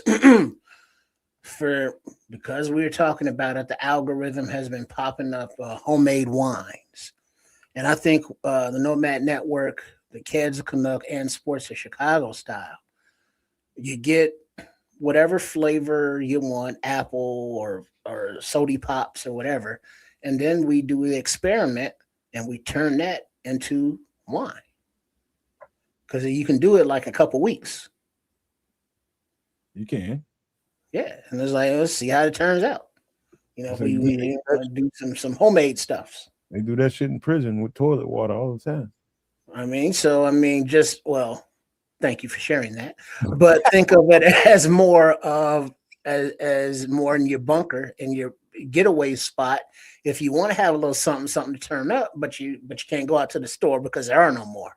But you do have, a bottle of spiced cider or whatever kind of soda pop or whatever. And it's like, hey, you want to drink? This is how you do it. And so you put the materials into your shelter, and now you can have your own little bar, from those materials. Yeah, you know what? That I have seen some stuff. Maybe that's one day we'll get into some of that, homemade wine talk, man. But but is that when you think about the prepping and the doomsday preppers, as we do here on the Extra Sauce, that is also part of survival. Because mentally you're dealing with a lot of pressure if the situation around you is one that you're in a survival situation. It's like, I need a drink, and you mentally, physically calm you down. Maybe you need to take a nip to make a hot toddy because of a sickness and illness, and you don't have medications. So if you need to make alcohol, there are practical purposes for it. And so knowing how to do it in a limited situation, how to do it yourself, I think that's a valuable skill to have. Distilling, huh? You want to teach people how to cheat the game. All right. Well, the game will be broken. Yeah, you right about that. All right, man, listen. Scroll said, whenever doomsday hit, I'm going to be wherever Zay Frazier is. He about to be back in Hallis Hall, though. And all right, let's get to some. Let me do this, man. He is off the grid, man. But hopefully we're gonna get something out of this guy. We're gonna find out here in a few months. Let's get to I'm gonna put it up and we're gonna talk around it until we get into this conversation. But the Bears, hold on a second. Let me turn my mouse and went dead on me. Give me a second. But we ain't gonna talk about this yet. But as it's showing on the scroll back on the bottom, the Bears have signed 15 players to futures contracts, and you'll see the name scrolling on the bottom. They've already interviewed with a player that they're interested in, probably as a UDFA or something. You'll see him at the back end of it. But 15 players have been signed to futures. So what they're doing is basically setting up camp. So the next camp and doing salary cap, gymnastics, making sure they got certain boxes checked so that when they have to get into the meat of the salary cap situation and figuring out what they have and what they have available to them, they've got some of this. And you're probably going to see several more players get signed. And, these are, guys that'll be here, and a couple of them I think will be here for a while. But these are just, basically camp bodies. You got to fill up the roster to complete camps. You need enough people. But that's what you see scrolling on the bottom. I think some of them could have a bigger role in that. Yeah, for sure. Like Well, I Guy mean, I'm we excited saw. about is the Dominique Hampton. Oh, wait, who's that linebacker? Yeah, they got him listed as a linebacker. Let's see if they stick to that because he was a safety at Washington, but that's a whole other conversation. Let's start this way, man, because what I wanted to do was kind of put things on par to the side a little bit for Sunday. What we're going to do Sunday on Nomad at Night at 8 p.m. Central is start covering, you know, what we should do salary cap wise and what we can do in free agency. It wouldn't be right to do that kind of stuff with Ked's not here. He likes to do that kind of stuff. And so we're going to save that conversation for Sunday night at 8 p.m. on Nomad at Night. We'll do that there.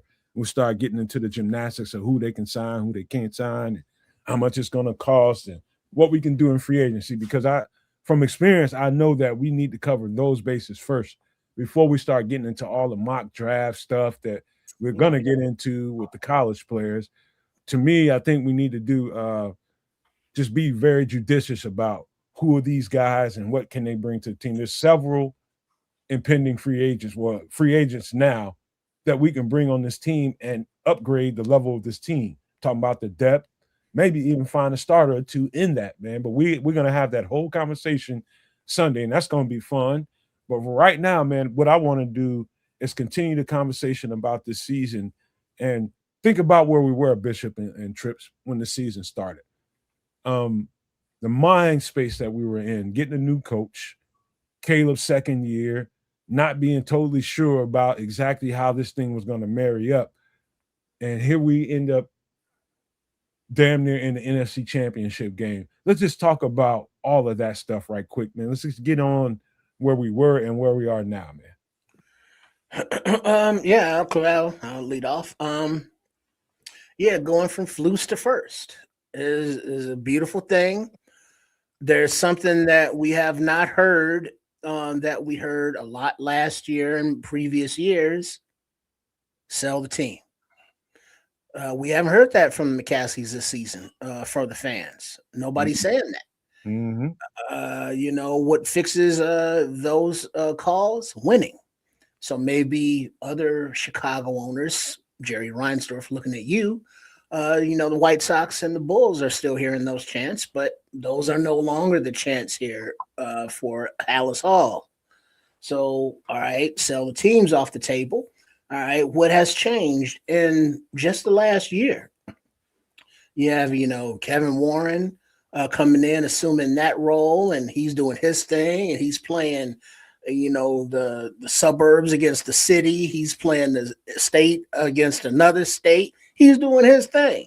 The fans want it yesterday, but they're talking about millions and billions of dollars. They're going to go at their own sweet pace.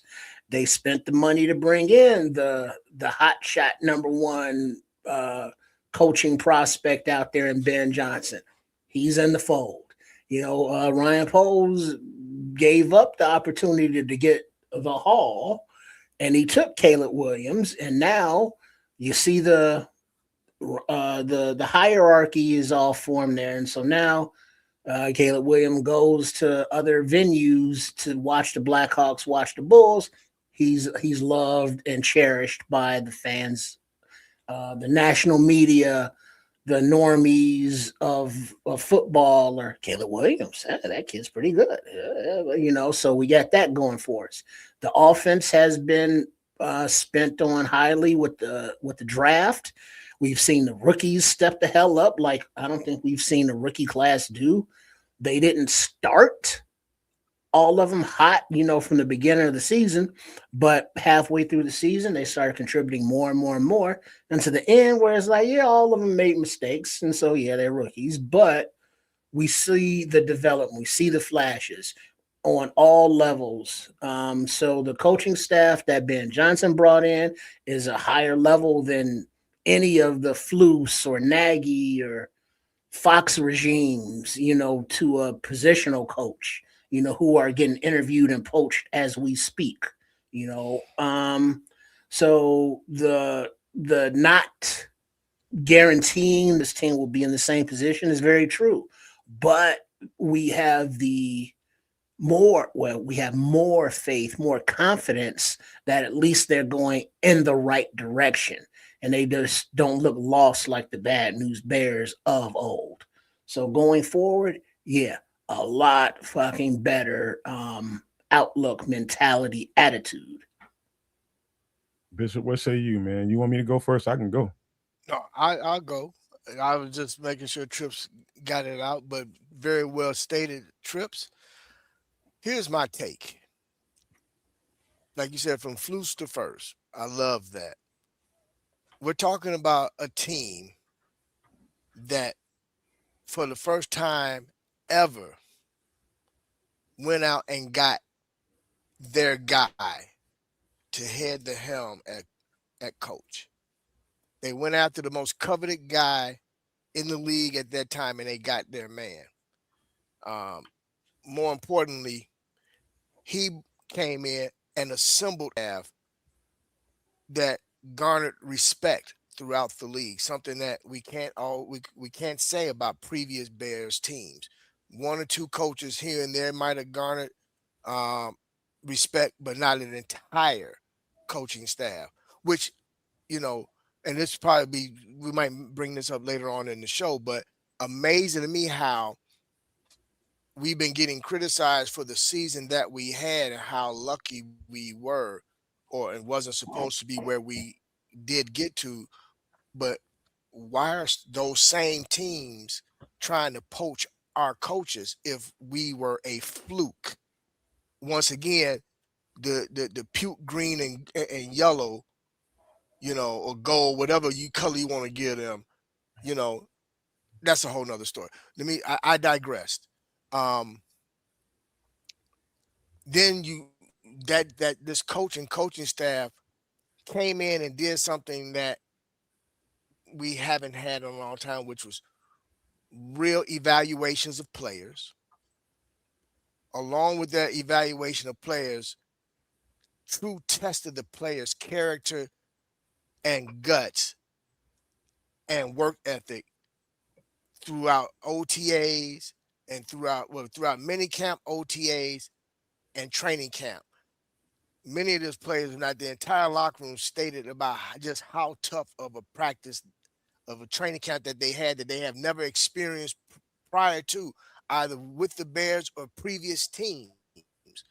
This man came in and put together and built a culture and an identity for a team that, we must be honest and say, was pretty much lost. Didn't have an identity, didn't have a culture, didn't know who they were. Too busy trying to be like other teams versus we're going to stand on our own and be who we are. That's what Ben Johnson did and this coaching staff this year. Now, let's get to the players. A very nice mixture of veteran and rookies and first, second, third year players on one team, strategically brought in key veterans in key positions in key rooms within Hallis Hall to make sure that at every level, those players could be met where they were and help elevate it to get the level of play that we got out of these young men this season.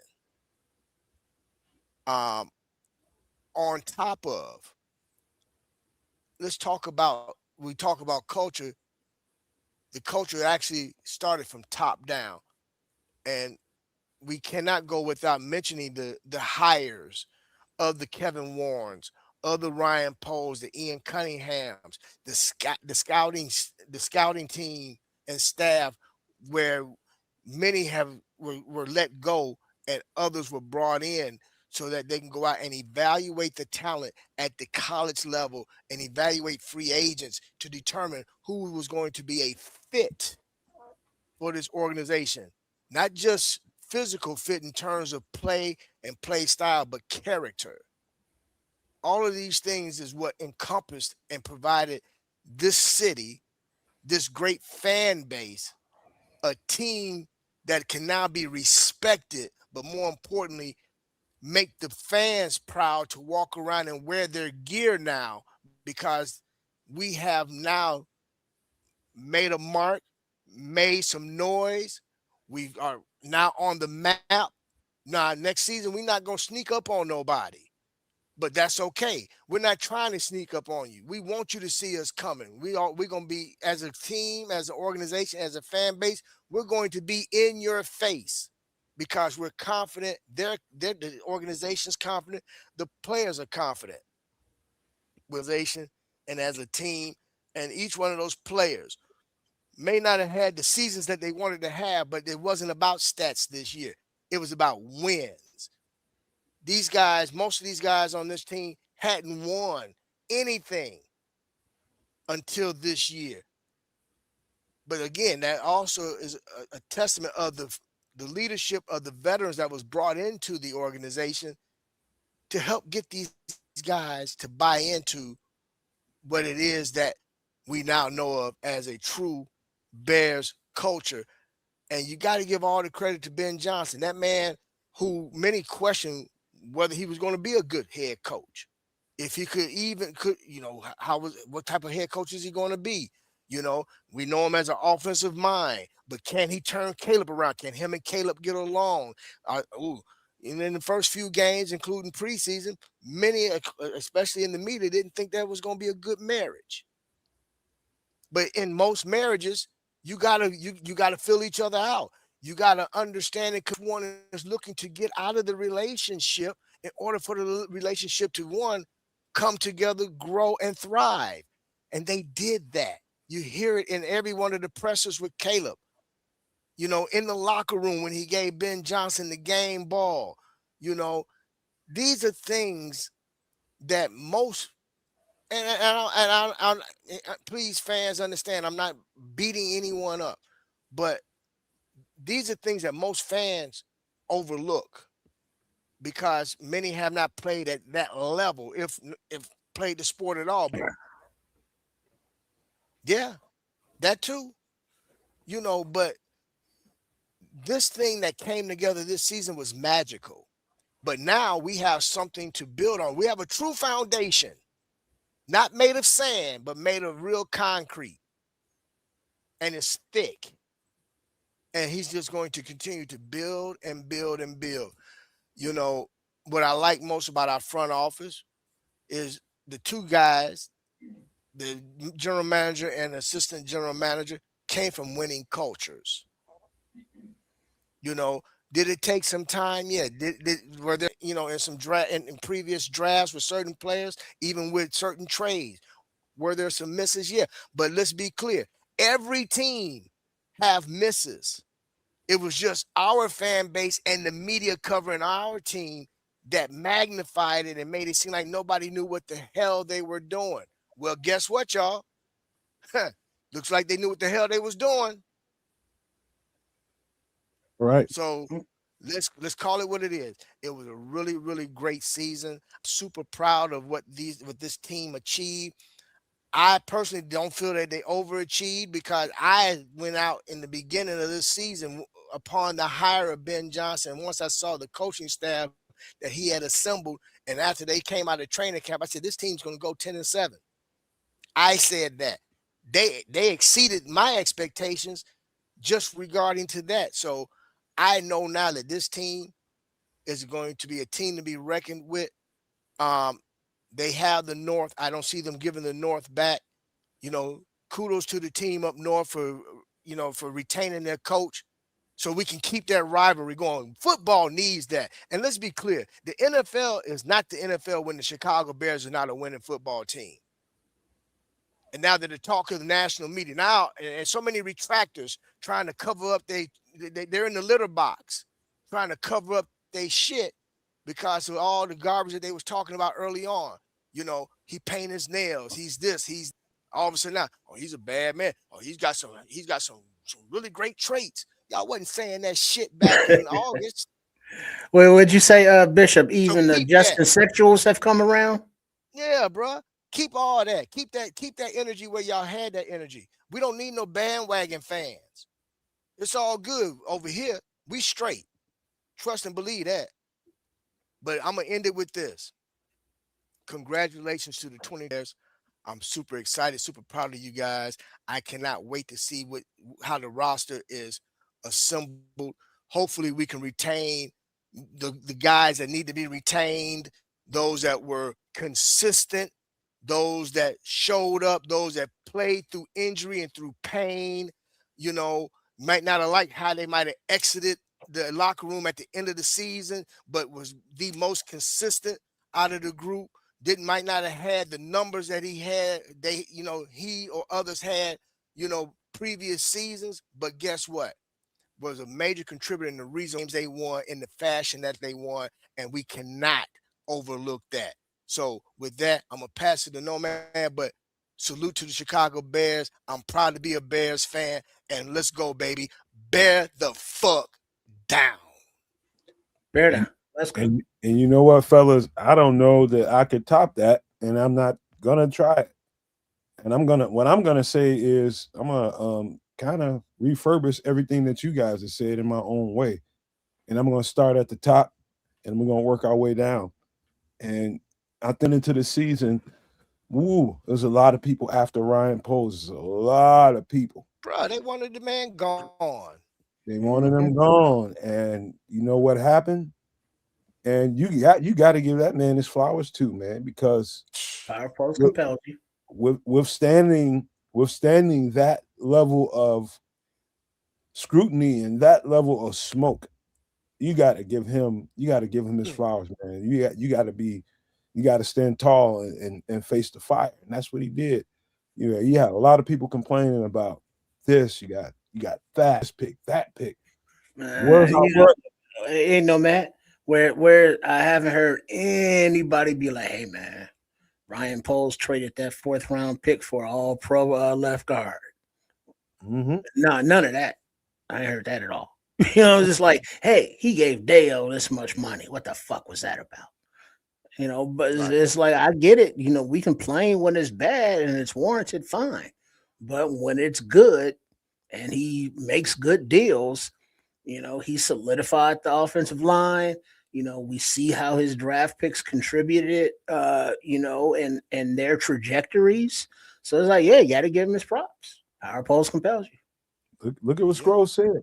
The polls has officially taken the North, and that's exactly where I was going there.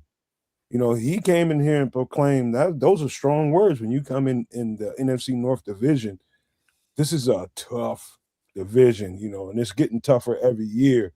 The better the Packers are, the better the Vikings are, and the better the Lions are, makes it even tougher. That's a season within itself, having to deal with that. That's a season within itself. Just trying to get through that part of your season, trying to annex your main rivals.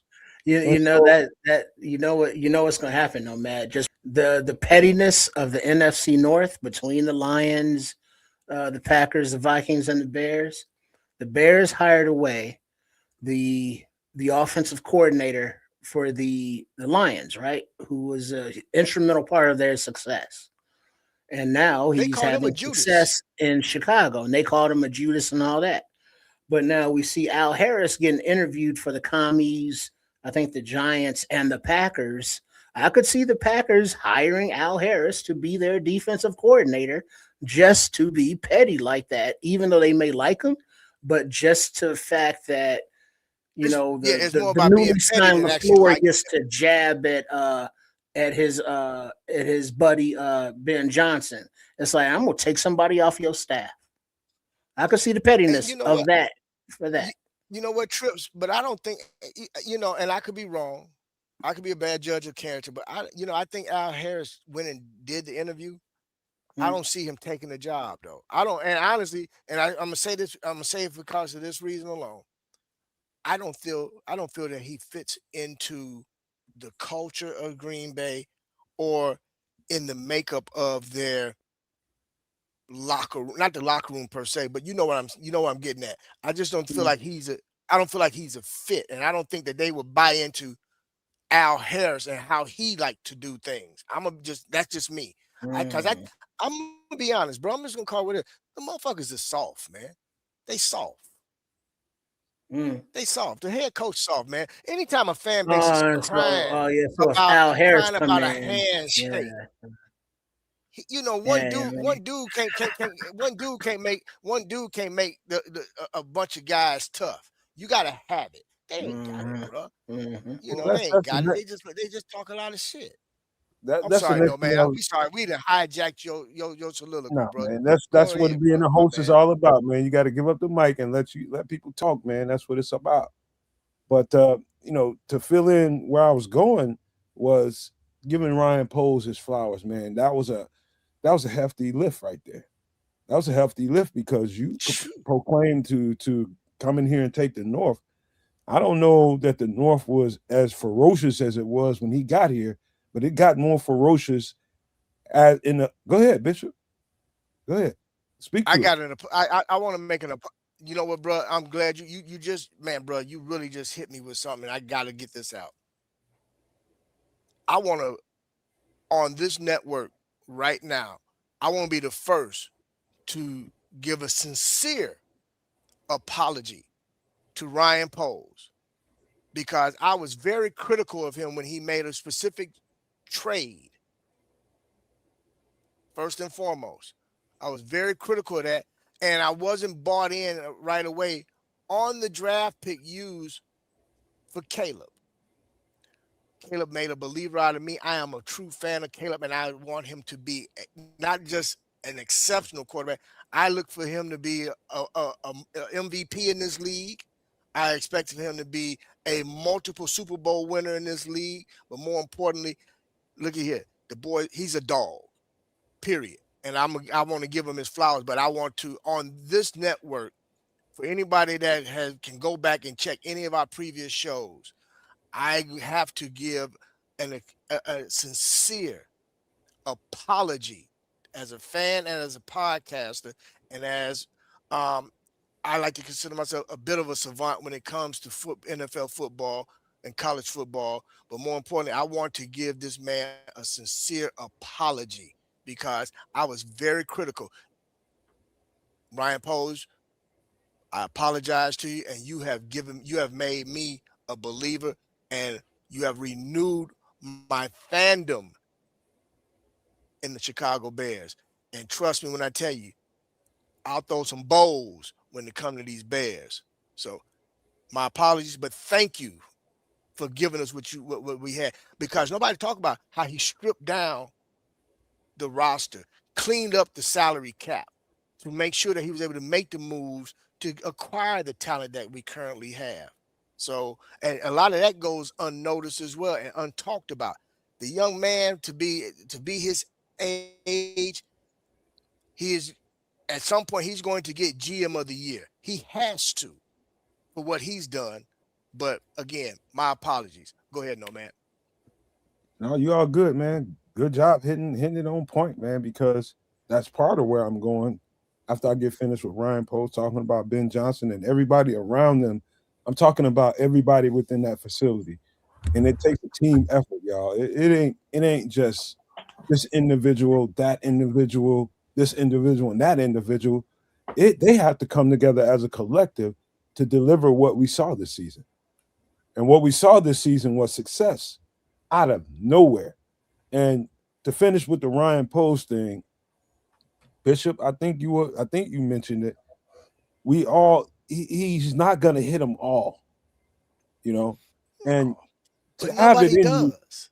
yeah, and to have it in you to be able to give grace to when he doesn't hit them all, because you're a different animal when you're in college versus what it's going to take for you as a professional in the NFL.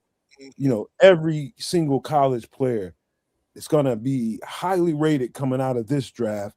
Trust and believe me, he's going to go through his trials and tribulations when he gets to this level.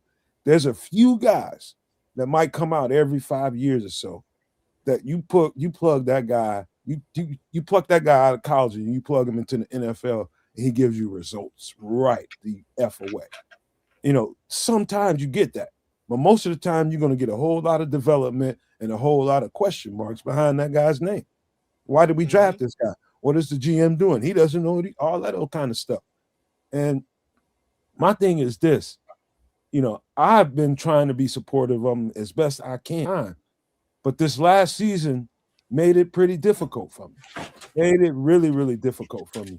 And for the first time in the off season, I was giving Ryan Poles SHIT because I felt like he deserved it. But what I'm about to give him his flowers is his decision making. His decision making. And I'm gonna get down to this Ben Johnson conversation real quick and say that, first of all, that was the right choice. Because I had my questions about Ben Johnson. I didn't see that guy as a leader of men. I did not. Oh, I I'm just did. being totally honest with y'all. And you can look at, like you said, you can look at old shows and you can pull stuff up and see. I wasn't sold on him. He wasn't the top guy that I wanted to see to come to Chicago. But what he has done in this process is show me that what you need is to understand the assignment first. Understand the assignment. First, you got to check some boxes about Chicago and making sure that we attack some of these stereotypes about Chicago football and what we are. Let's attack that first.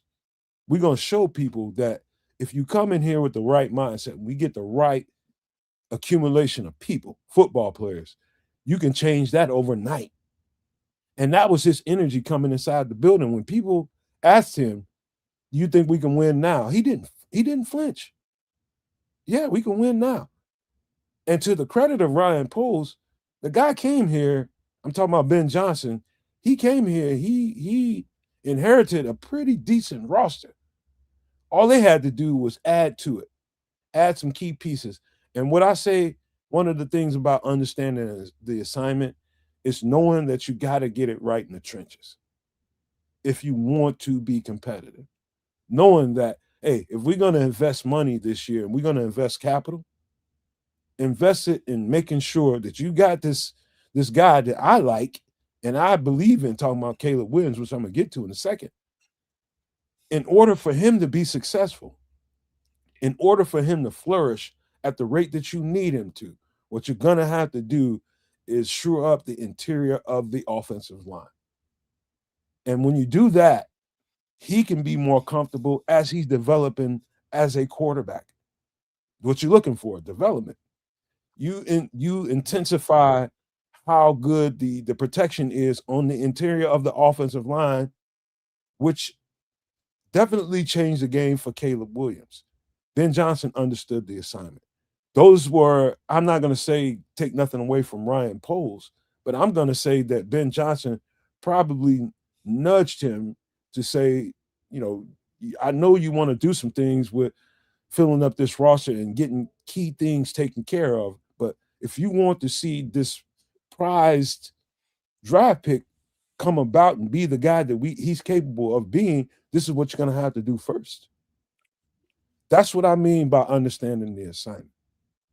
Taking care of priority one. This team is going to be built around what Caleb Williams can do. He understood that. They also gave Dennis Allen some priority, and he got a couple of pieces. He didn't get anywhere near what he needed to get in order for that defense to be what it needed to be, but he got what he can get. You got an offensive head coach. Hello. You got an offensive head coach. His wants came first. We had questions about what to do in the draft and who to draft. Put all that stuff to bed. We thought they drafted. What the hell we doing drafting Colson Loveland?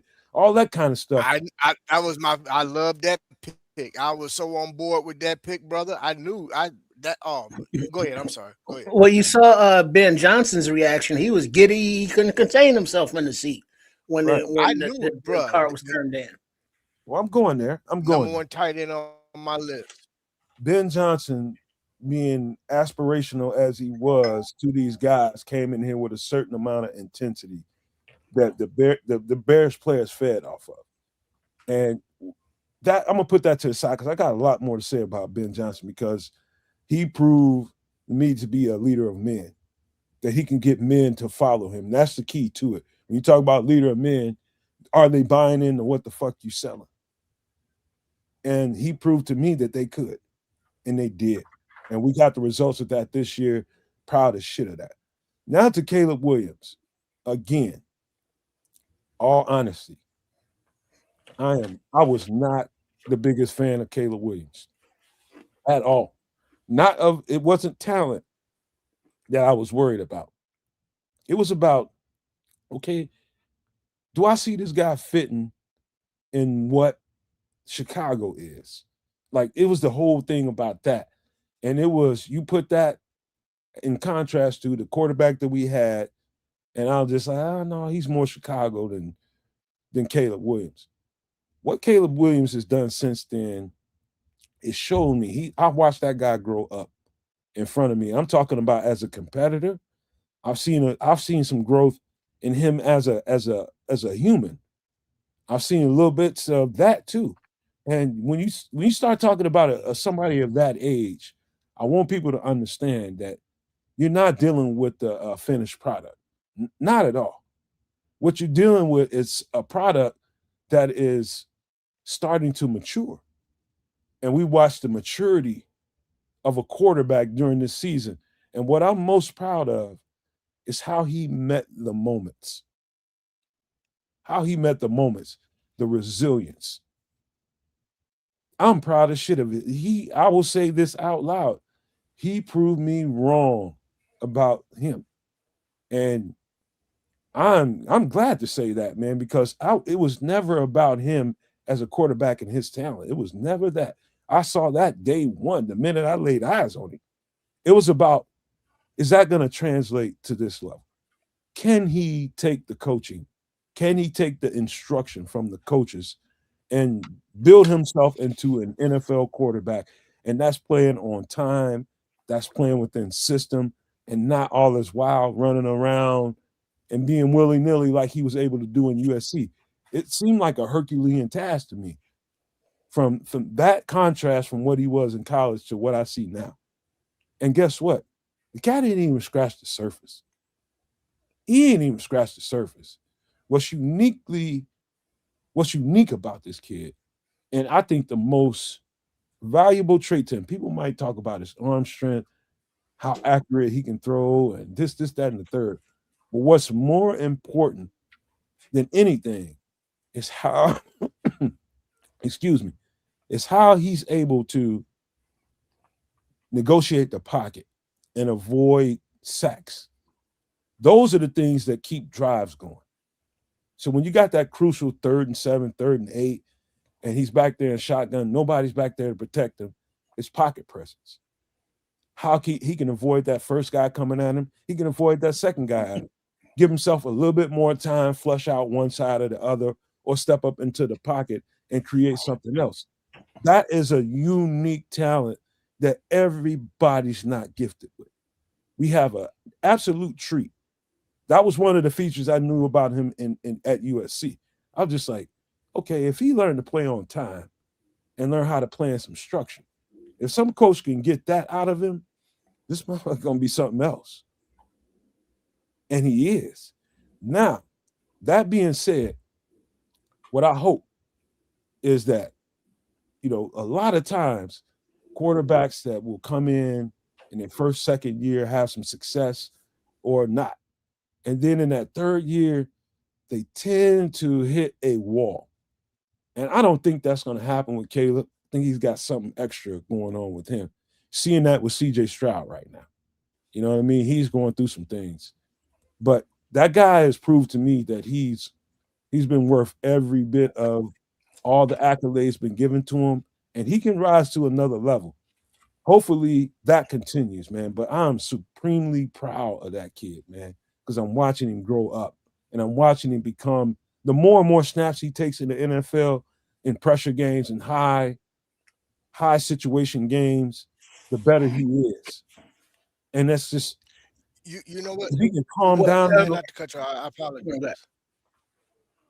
I think you want to add this to, since you're speaking on it, and this kind of is in your wheelhouse, man.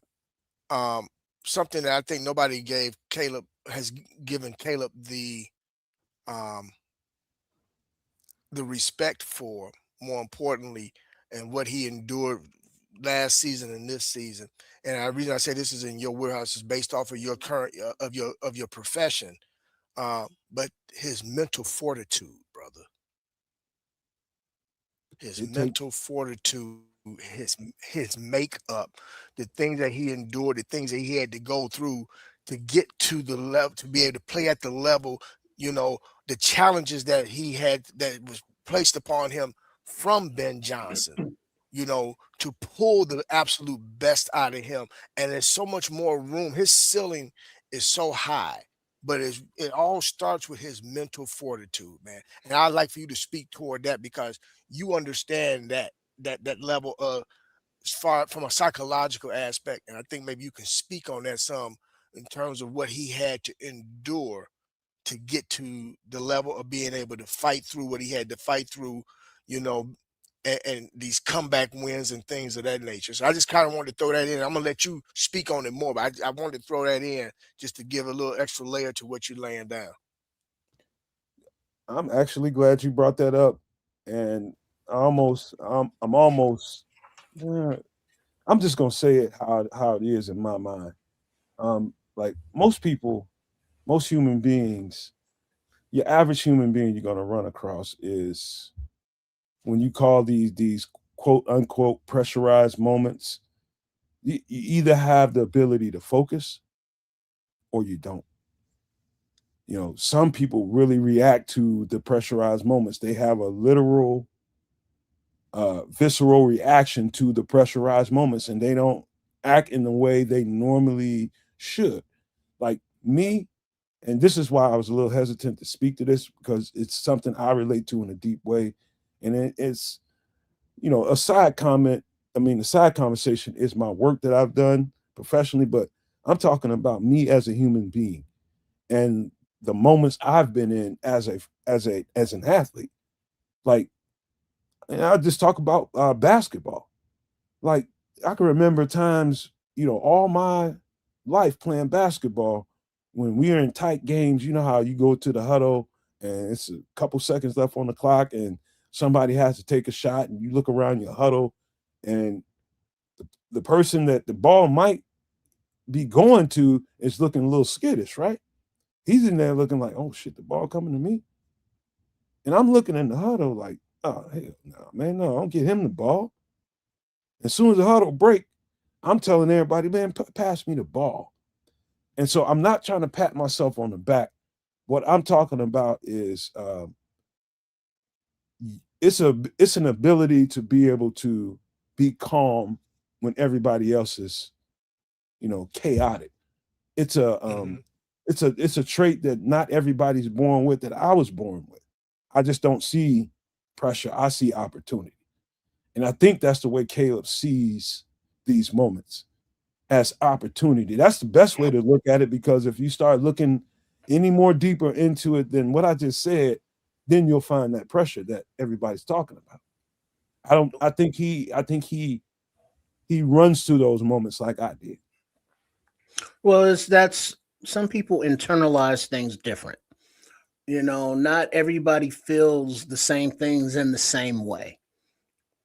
Because before he was drafted, the main thing that most fans knew about him, Bears fans, otherwise that weren't USC fans or Mhm. Oklahoma fans before that, was like, all right, who's this dude running up in the stands, paints his nails, okay, crying up in his mama's bosom after the loss, and it's like, well, what the hell are we getting here? Then he goes to the combine. It's like physical. Nah, you know who I am? Fuck all that. And it's like, oh shit. And it's like, the huevos on this dude, the chutzpah, if you will. But to see him, now develop as he grows up before our eyes, because that's what he's doing on the field, growing up, as well as off the field. I mean, he's a young guy. So the way he carries himself, that Nomad and Bishop were referring to, is cool, but just his physical toughness. We played that video earlier where he was coming up the stairs from the hockey game and he was stiff as all get out. The percentage of snaps that he plays, after getting dinged up, after getting knocked over or whatever, he's on the field, to his credit.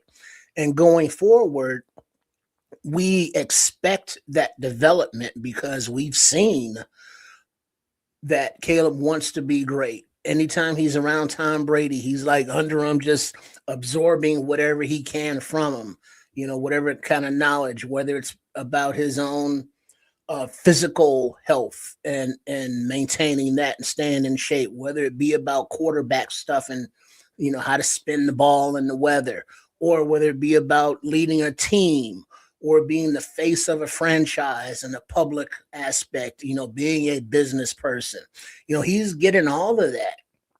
And we're watching him do it and bring his teammates along with him. He's not a quote unquote diva. He's not throwing guys under the bus. He takes responsibility for things and he's kind of nonchalant about it because he's just kind of a nonchalant kind of guy. And, next season we'll hopefully not have as many drops because you don't have as many drops. And when he does put the ball where it needs to be, they're not in that situation at the end of the game. But going forward, I think the wide receivers will now be more of accustomed to his pocket escapability, that they will be more on the same page with the wide receiver drills for quarterback scramble drills. He will be more willing to say, hey, instead of just example, last play of the game, throwing down here to DJ, let me just dump it off over there to Mananga. Let him, or let me run to the left and just keep moving the sticks and moving the sticks. He's a big game hunter. That's who he is. And it's like, if he hits the pass, we all happy. But it didn't. So it's like, oh. But he does look like he's earned the opportunity to become a franchise quarterback for the Bears. Physically, mentally, he develops.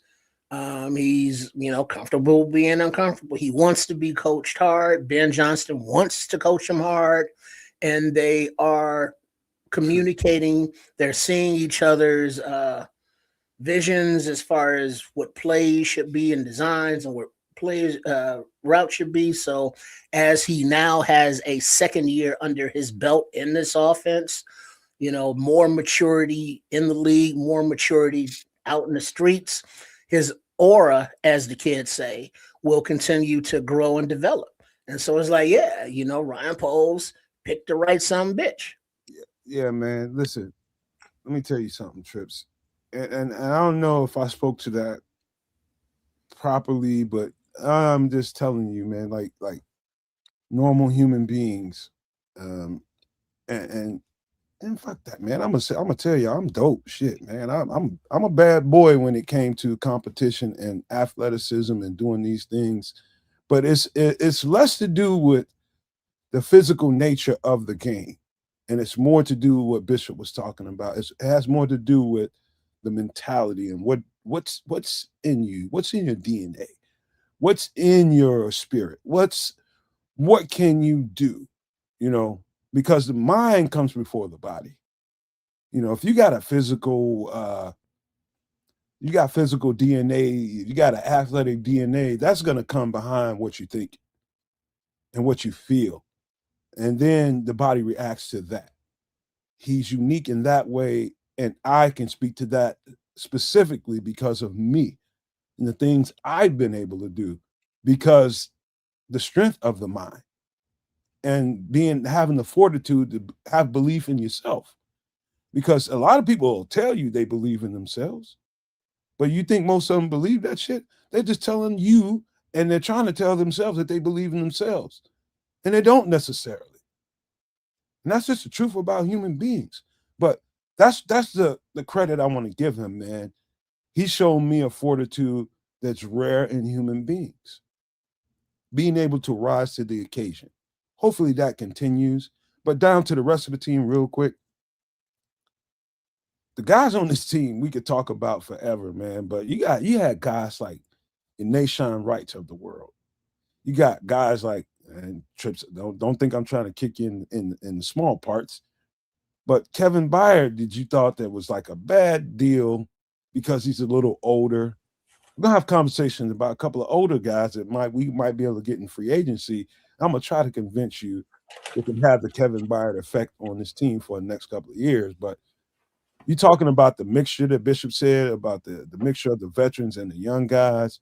These guys feeding off of each other's veterans learning and teaching the younger guys learning and leaning on the veterans to.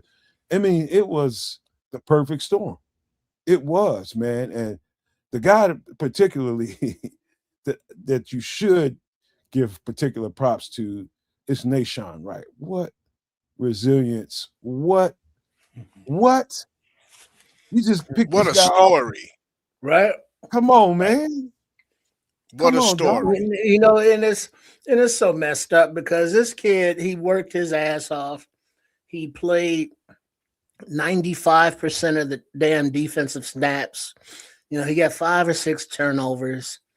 And Bears fans is like, well, he should do that for another year as a prove it year. It's like, hell no. That boy need to go out there and But get his money because guess what? but Teams are Trips, going to look at him. What up? but Trips, you just said it. The fans said we're talking about individuals who have not, bruh, they've never played at this level. What do you fucking know? Just look, the man, and this is what upsets me most about people is that we're at an age of information. Do your fucking homework. I just said the story. Find out who this young man is. Find out where he come from and what all he had to go through to get to where he's at. And maybe you'll understand the makeup of this individual and why this individual was able to strive in this particular environment versus other organizations that he was a part of. Again, leading back to the coaching, leading back to the culture, you know, and to no man when he mentioned about Caleb and his fortitude and the things he did. Think about it. This was a guy that nobody thought could play under center. He's probably his play action and him playing under center. He looked better under center this year than he did in the damn shotgun. Man, how many times at the end of the season did he learn? Oh, Hold on, Bishop, real quick. How many did we see at the end of the season versus the beginning of the season? Him drawing the defense offsides for a free play and him looking to capitalize on that free play. Go ahead. Yeah, bro. I mean, how he changed up plays himself, man. It was in the shotgun and changed the plays and went under center. You know, it's just we as fans or individuals as fans and human beings have got to stop the judgment, man. We're so fucking quick to judge somebody without knowing the story. Learn the fucking story, man. I want to say this to you all, and you guys can give me a judgment about what you think happened there. But you talking about Nashawn Wright, who, quite frankly, they signed him pretty quick, somewhere before I would say after mini camp, going into veterans training camp or something like that, some of that nature, right? They pick him up, and everybody probably brush that to the side as just like misdemeanor stuff, right? What he was able to do, because I remember that camp and us doing shows, Trip and Bishop, and I remember speaking like, man, every time I turn around, the reporters are talking about Nashawn Wright. I'm not there to watch the shit. And so they're telling us like Nashawn Wright made a play. He made a few plays, and Nashawn Wright. Next thing you know, this shit carries into training camp. Now in the training camp, you know, you got to give Al Harris a lot of credit right here. And I don't know that it had to be a heavy lift from Al Harris to convince, you know, Ben Johnson and Dennis Allen that this guy can start for us. He can carry us this year. You know, but I think they saw what same thing Al Harris saw. And like, oh, he's out here balling. Like we can play with this guy, man. And so you're talking about guys being given an opportunity and making the most out of that opportunity. Man, Nashawn Wright, I got so much respect for that guy. I got nothing but respect. I ain't finna try to sit here and pick apart what he did wrong, what he could be better in. The fact that he knew that he was NFL starting level cornerback caliber and played like it when everybody else was, oh, he's a scrap heap player, he's a practice squad guy, because that's where he came from. Shut all they MFing mouths, and he's going to get paid. Might not be by the Bears, but he's going to get paid, and he's going to deserve it, man. You know, he's got every cornerback has their flaws. I don't give a shit who you are. I had my flaws.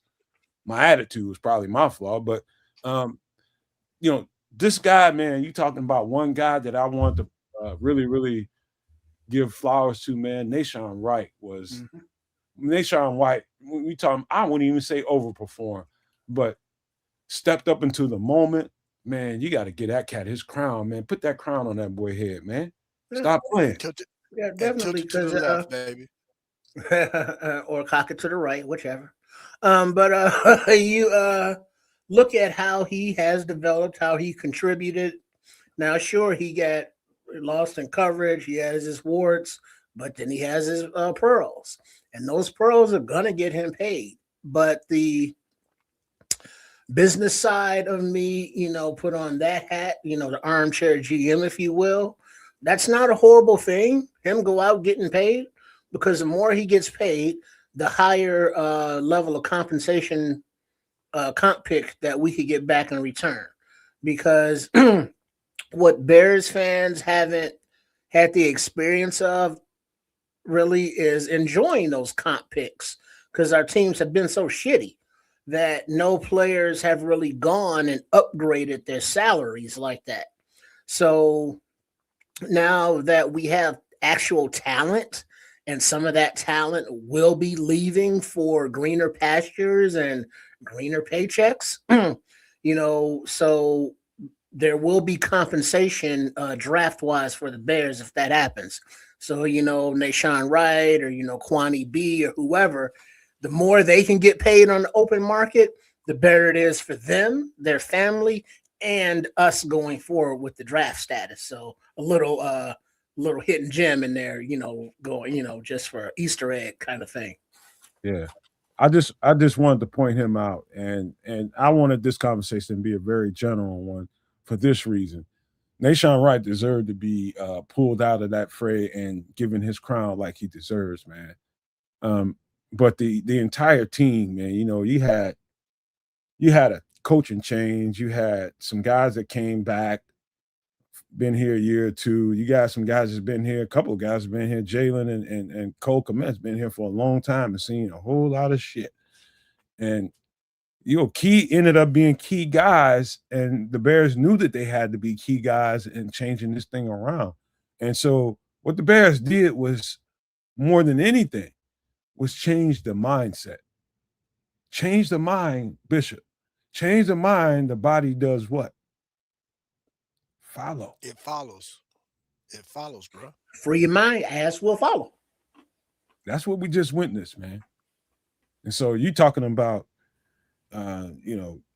scar tissue, you talking about scabs and wearing all that off and starting anew, man. It's like, shout out to Cole Kmet, Jalen Johnson, and for being here all this time and witnessing the stuff that they witnessed and disappointment. You got guys like just so many. Man, this team, I ain't seen that level of fight from a team that ain't supposed to be shit in a long time. Wait, hold on. If we give him flowers, let me give some flowers. Somebody who I've been shit on. Well, hold on. Let me rephrase that. Who I've shit on many times, but he stepped up. He's kept working hard. In the name of Dominique Robinson. I know. I was waiting on you. Mm-hmm. So, granted, he's still like DN4. You know what I mean? if we can upgrade, cool. But he has worked hard and improved his body. He's gotten a lot stronger. He's gotten a lot better against the run.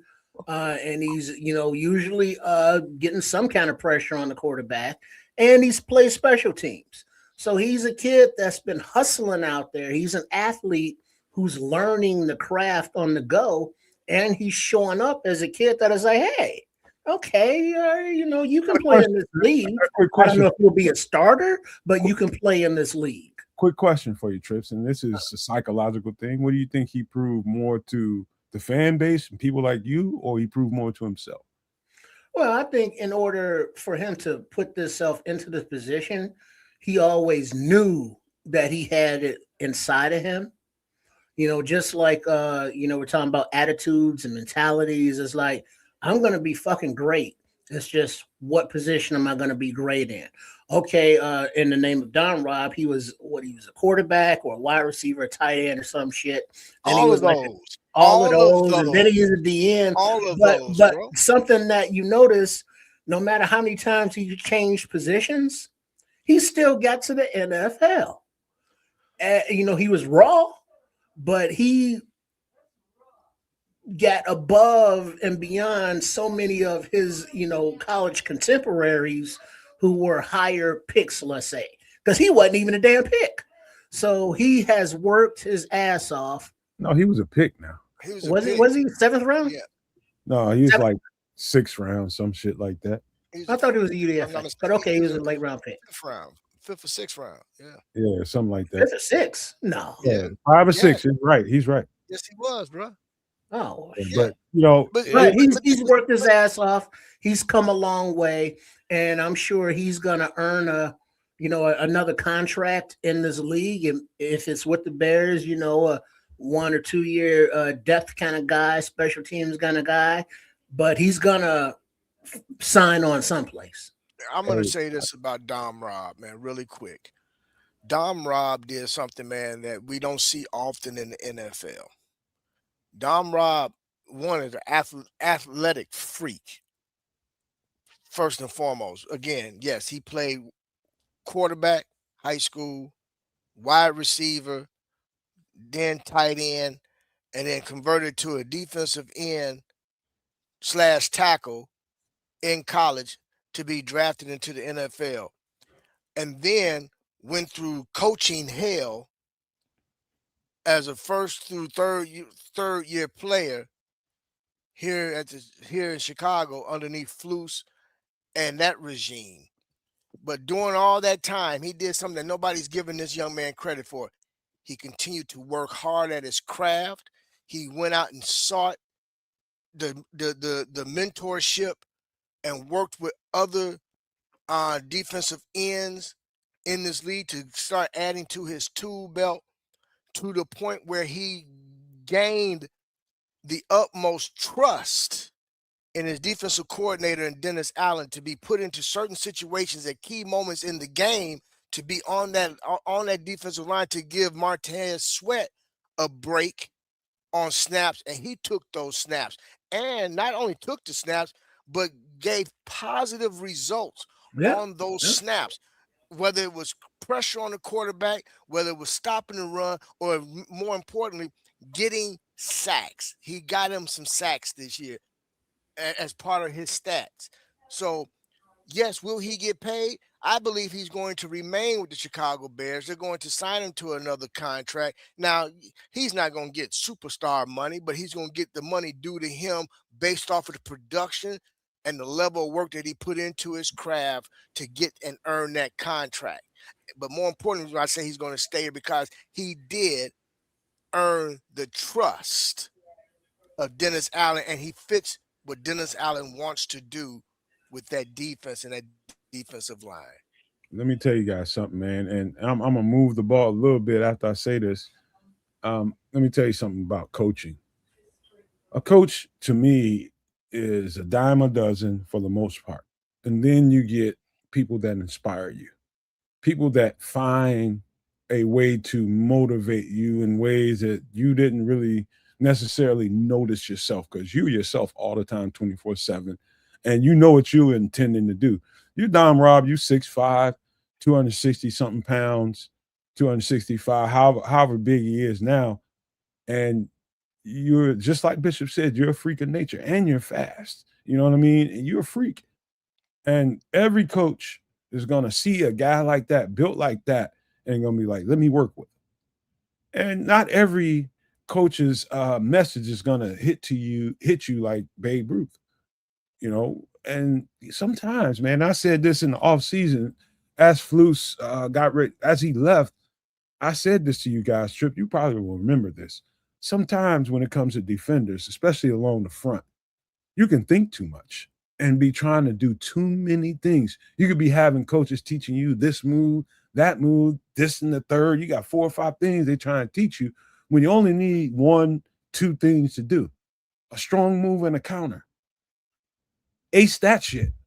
Get that shit down pat, and then you're moving. But just whatever you do, do it fast. That's one of the things that Dennis Allen, I know he harped on. Listening to his mic'd up, once we got him, I just started listening to more and more of his stuff and how he coaches these different position groups. And that in particular, he's just like, don't worry about no moves.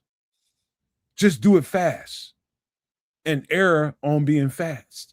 Get the fuck off the ball, get there fast, and figure out everything else after there. Don't overrun it.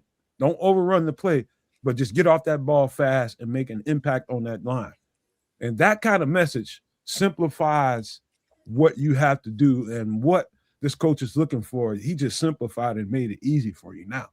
Now all I got to do is just worry about my speed and my impact on this offensive line. I may not get to the ball, but get off this line and get this dude back. Just push the pocket back a little bit. That kind of thing. You might not end up with that sack, but what you do on that play is you affected the quarterback in a certain way because his eyes. You know what I mean? It's these things like that. That's why I say all the time to you guys, Trips and Bishop, pay no never mind to what the stat total ends up being in the game. Watch the film and see how that player had an impact on the game. So Dominique Robinson was one of those guys, pleasant surprise. Early first half of the season, Noah Sewell, same guy. I think he season probably about midway, somewhere late to probably last quarter of the season, he hit a wall and you can see it. It was just like Jaquan Brisker, another guy. Slow start. And I can attribute that to what I know to be the truth. And that is new information, new details, new checks at the line of scrimmage, new audible, and how you need to respond to those audibles. All of that information makes you play a little bit slower. You can tell as the season went on, Triple R and Bishop, he got better the later that season went. And it came to its climax in the end. Once we got into the playoffs, you saw a very fast Jaquan Brisker. You saw a very impactful Jaquan Brisker because you know what? He wasn't thinking anymore. He knew the calls, he knew the design of the concept, and he knew the checks. And that allows you to play faster. And so shout out to him for getting through the season without the injuries and the concussions. And that was one of the biggest things we were worried about. I don't know what's going to be his fate, but I know one thing. I was proud of that cat. I was really proud of that. I'm gonna tell you this. I gotta jump in on that one, man. When it comes to Kwani, man, me personally, I think Kwani earned himself another run here, and I say that because he put no. Look again. He's a homegrown man. What are you gonna replace him with? Let's just keep it real. We can talk about. We can look at it dollars and cents. There's going to be some restructuring going on within some contracts in this team to free up more money, to have more money under the cap. But Kwani Brisker, man, played. He had to cover for a lot of guys because again, we had a defense that we did not have. Our entire defense never played together until the playoffs. He had to cover for guys that weren't there. And when you're used to having a guy like a Kyler Gordon by your side and that guy is not there and you're really having to play his position and yours, I give all the credit to Brisker, man, along with having to adjust his game some to make sure that he could play a full 17-game season without barring any injury, especially concussion. So that took some learning to do within himself and making some adjustments and changes to his game. Man, with his head up. Yeah, but still playing at the level with the level of intensity that he's accustomed to playing with. Because he said, I only know how to play one way. I feel that I want to see him back with the Bears. I really do.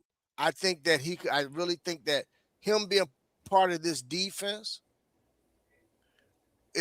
he's part of the engine. He's part of that vibration or that frequency that me and Nomad like to talk about off air. he's part of that frequency in that locker room and on that field, man. And I just think that he's a part of that engine that keeps that engine going. And I think, you know, Here you well, go. look at Here that, you go. that Before comment. you even go, Trish, before you even go, you're gonna be like, he ain't done shit. He ain't do No, shit. yeah, I know what I'm gonna say. Okay, my, but my thing is this: you who you gonna he gonna be replace a him little with? bit dismissive, man. He gonna piss you off. I'm just gonna tell you right now. Well, I'm gonna say it like this. He is a good player. I'm happy that he was able to make it through the season with no injury issues and stuff like that. He's good going downhill, sport the run. He can Lee do Khalil some Mack raised coverage, that. but he doesn't fit what Dennis Allen wants to do coverage wise. I mean, that's kind of obvious. He's too slow for that defense. But he's No, bro, hold on. he He's too did it in slow. the playoffs. You're judging a guy that had to damn near play out of position, bro. Well, yeah, I get that. You He asked didn't know the him scheme you out of asked him position. to come. Yeah, Dude, yeah, I you get it. asking him. I get that. I know. I We're want talking faster. about a guy, man, that Put it had like that this. oftentimes He's had to not play the fast field enough. versus the Well, let boundary, me man. let me help Come on y'all now. But fix. he Let me is help. still gonna. Hold up, Trish. Let me help y'all fix the conversation. Mm. And y'all are making a contrasting point. Trips is saying that he's too slow, he's not fast enough in this defense, and he's looking for speed. That's true. Let me tell you something. And to Bishop's point, there's a lot of things to think about when you make a statement like that. You're talking about you talking about a guy that basically at a certain point, shoot, Dennis Allen was Houdini with how he had to manage these players out there with the Smoking injury. And that's part of what I want to say here that will probably bring y'all together a little closer.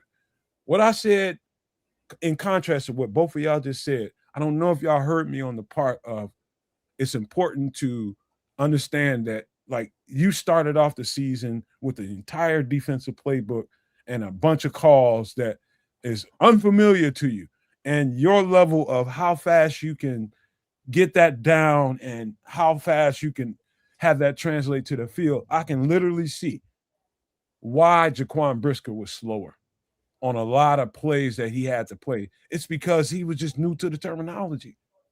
You new to the language. And you could say that, oh, Kevin Byard was too. You could say that Kyler Gordon was, or whoever, Nashawn, whoever. But everybody's learning curve is different, man. Jalen Johnson. Yeah. And you can tell I can show you the last 3 games of the season and show you the difference in Jaquan Brisker then and every game before that. You can see literally that he just really started to get it. You can literally see that. And so that's the lack of speed that you're talking about. It's just not understanding fast enough. Yeah, but even when, let's say, understanding where he's supposed to be, I think he's good, but I think that we need better. How about that? I mean, he's good enough that he's going to go out there. He's if he doesn't get paid by the Bears, he's gonna sign someplace. I mean, he's that good. But it comes to hope he don't stay in the division. Well, I mean, if he wants, I mean, it comes down to his wants. Trips. Well, no, it depends on what he wants, contract wise, and what teams have to offer. So, I mean, who is that? The Lions or Vikings or Green Bay? Do any of them need safeties? What I just got through describing to you. Everybody always use secondary, bro. Everybody needs secondary. To y'all is processing speed. It took Jaquan Brisker the entire season and into the playoffs that the processing speed caught up to him. So he can play and not think. Yep. Yes. And so think about that as you. Yeah, I get all that. I concede that. I understand that. I still want better. But you wasn't saying that. But in the previous regime, you were saying that. Well, he wasn't due a contract in the previous regime. It don't matter. Yeah, it does. Because going forward, the difference. There's a difference. The difference between the previous regime was he was coming off the contract. Let's talk about play. Yeah, play. And his play is okay. I want better. I'm All not right, saying boss. he's bad. What you I'm gonna saying replace him that with, we can do Trips? better. Okay, where you gonna find it at, bro? Where you Exactly. gonna find it at? Where you Well, gonna if find it I at? okay, No, no, no, no, well, no. Answer the question. Where you gonna I'm find it trying at, to bro? shut the fuck up for a second. Thank Where you you. gonna find it at? You gonna find it in free agency or you gonna find it in the draft? You know why? Because if you're gonna pay him $15 million as a free agent, let's look at Name me a I safety. wouldn't have kids for this, but we should look at the free agent market. Who's available? Are there any players better than him available in the free agent market? And if so, why wouldn't you at least think about They getting not that? gonna be.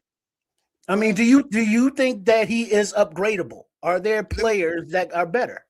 let me say this. If there's a safety better than Jaquan Brisker as a free agent, why would the team that he's a free agent with won't resign him? Maybe they can't afford And, him. okay, well then if they can't afford him, what makes you think we're gonna afford him and we got other holes to fill? Well, if the safety that they want that they can't pay wants 14 million and Jaquan wants 14 million, and Poe says, well, we like that safety better. We're gonna give that safety 14 million. Homegrown, I get, but guess what? We'll take that comp pick and keep it moving. There are some who's that white what's his name? White Ghost? That's not White Ghost, but 53, White 53 is saying the draft. I mean, It's a easy. third round rookie in the It's draft, easy he to say the won't draft. have Let me right. tell you But something. it's easy to say. It's like, all right, we should pay this kid what does he want? 3-4 year deal now? Man, It's wait, like hold So on, you go, Trips. so you so you Hold gonna on, take so Trips. you gonna take a second round or a first round pick to Hold go on, get a fellas. safety?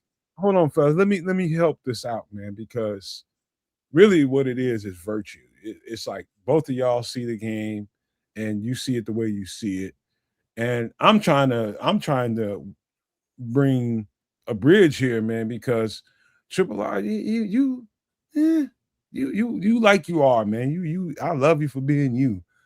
But sometimes you're a little flippant when it comes to this, man, because you just think it's always an easier way to do something, and it ain't.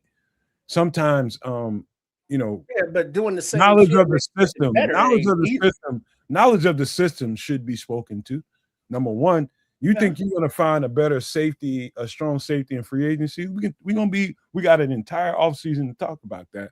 And Mhm. I'll make some points that you may or may not like, but there's Mhm. that. And then you got the draft. You still talking about bringing a guy in that has to do the same thing that Jaquan Brisker just did.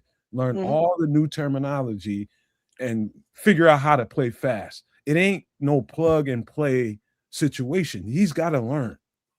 And so if you want to replace Jaquan Brisker, I'm saying you draft the safety, but I think in order to really replace him, you're going to have to find a veteran safety in order to fill that gap, because there's no telling when that rookie safety is going to get to where he needs to get to. Well, And so part as of quick as I you are, think hold on, well, as hold on, quick but as you are for the to rush draft and for Jaquan Brisker, yeah. maybe think about that part of it too.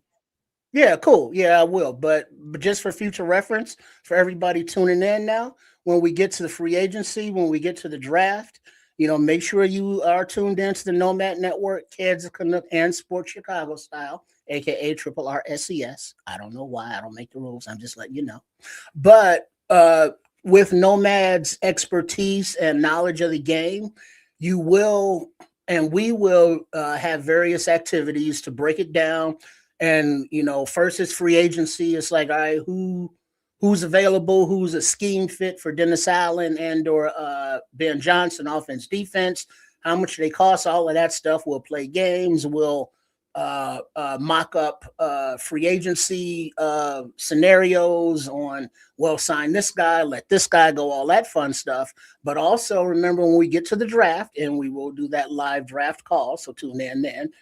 It's coming up in April. I know this is the end of February, but that shit is going to be here fast. But make sure you are tuning in, because during those draft breakdowns, as you see now, the roles for the players are differently defined. You get, instead of like strong safety, it'll say like nickel safety or corner nickel or edge or end. Nomad will break all that down for you, so we know which players fit the schemes. And then Nomad, when he gets into his draft bag, which he does, he's still thinking about the season now. I'm winding down from it. But once he starts looking at these players, he's gonna be like, oh shit, there's a dog over there. Oh shit, there's another dog over there. So he'll compile his scheme fits and then break those scheme fits down to who's the dogs out of those fits. And then we'll pick and choose of who the replacements can be. And that's after free agency. So we got a lot of off-season content to get to. So make sure you are hanging in there with us and we can have these lively debates. And guess what? It don't mean shit because we ain't doing none of it. That's all on polls. But we can enjoy the banter. We can enjoy each other's company. And we can have a good time talking about these Bears who's turning all the way up as we go forward. Go ahead, Nomad. Before Nomad go, let me throw out here really quick, since we was talking about safeties, and there are 7 coveted safeties in free agency, and we have 2 of them. One is Kevin Byard, the other one is Jaquan Brisker. But here's the other 5 coveted safeties that could potentially be available in free agency. The first one is Kyle Duggar with the Patriots. The other one is Jalen Thompson with the Cardinals, Andre Cisco with the Jets, Jimmy Ward with the Texans, and then Jalen Hawkins with the Patriots. Those are the 7 most coveted free agents in terms of safeties. Now, each one of those teams could very well sign their own retainer. To be honest with you, the guy that sticks out on there that fits what we do perfectly is Kyle Duggar, if they want to go there. Kyle Duggar. And these are the options they've gone through. I'll be honest with you. I don't know that and Kids is Bears Capo. Kids is somewhere in Canada getting drunk as shit. Turn up. Hey.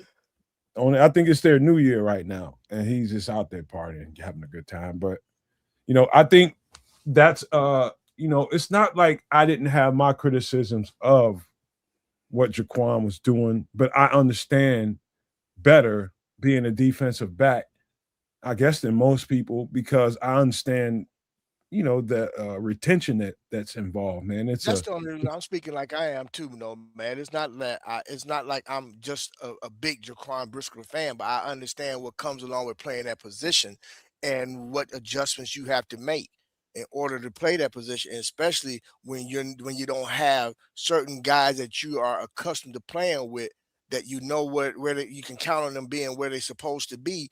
But like you said, the main thing is the verbiage, and that's a lot. Man, that was a lot for that young man to be able to fight through, on top of coming off the type of injury he had with the type of concussion that he literally had to not just build up his mind, but he had to rebuild his body too. So he overcame a lot, to one. And let's keep it a buck. He got hurt a couple times this season and played through it. Wasn't no head injury, but he refused to stand on that sideline, man. He knew that this was a contract, and he also knew that the team needed him. Because we was already deficient defensively. I'm gonna give you a quick example of how quick it can get twisted in the mind of anybody that's playing out there on the field, because it's enough verbiage going on. First of all, the linebackers are communicating with the defensive line based on the formation they see.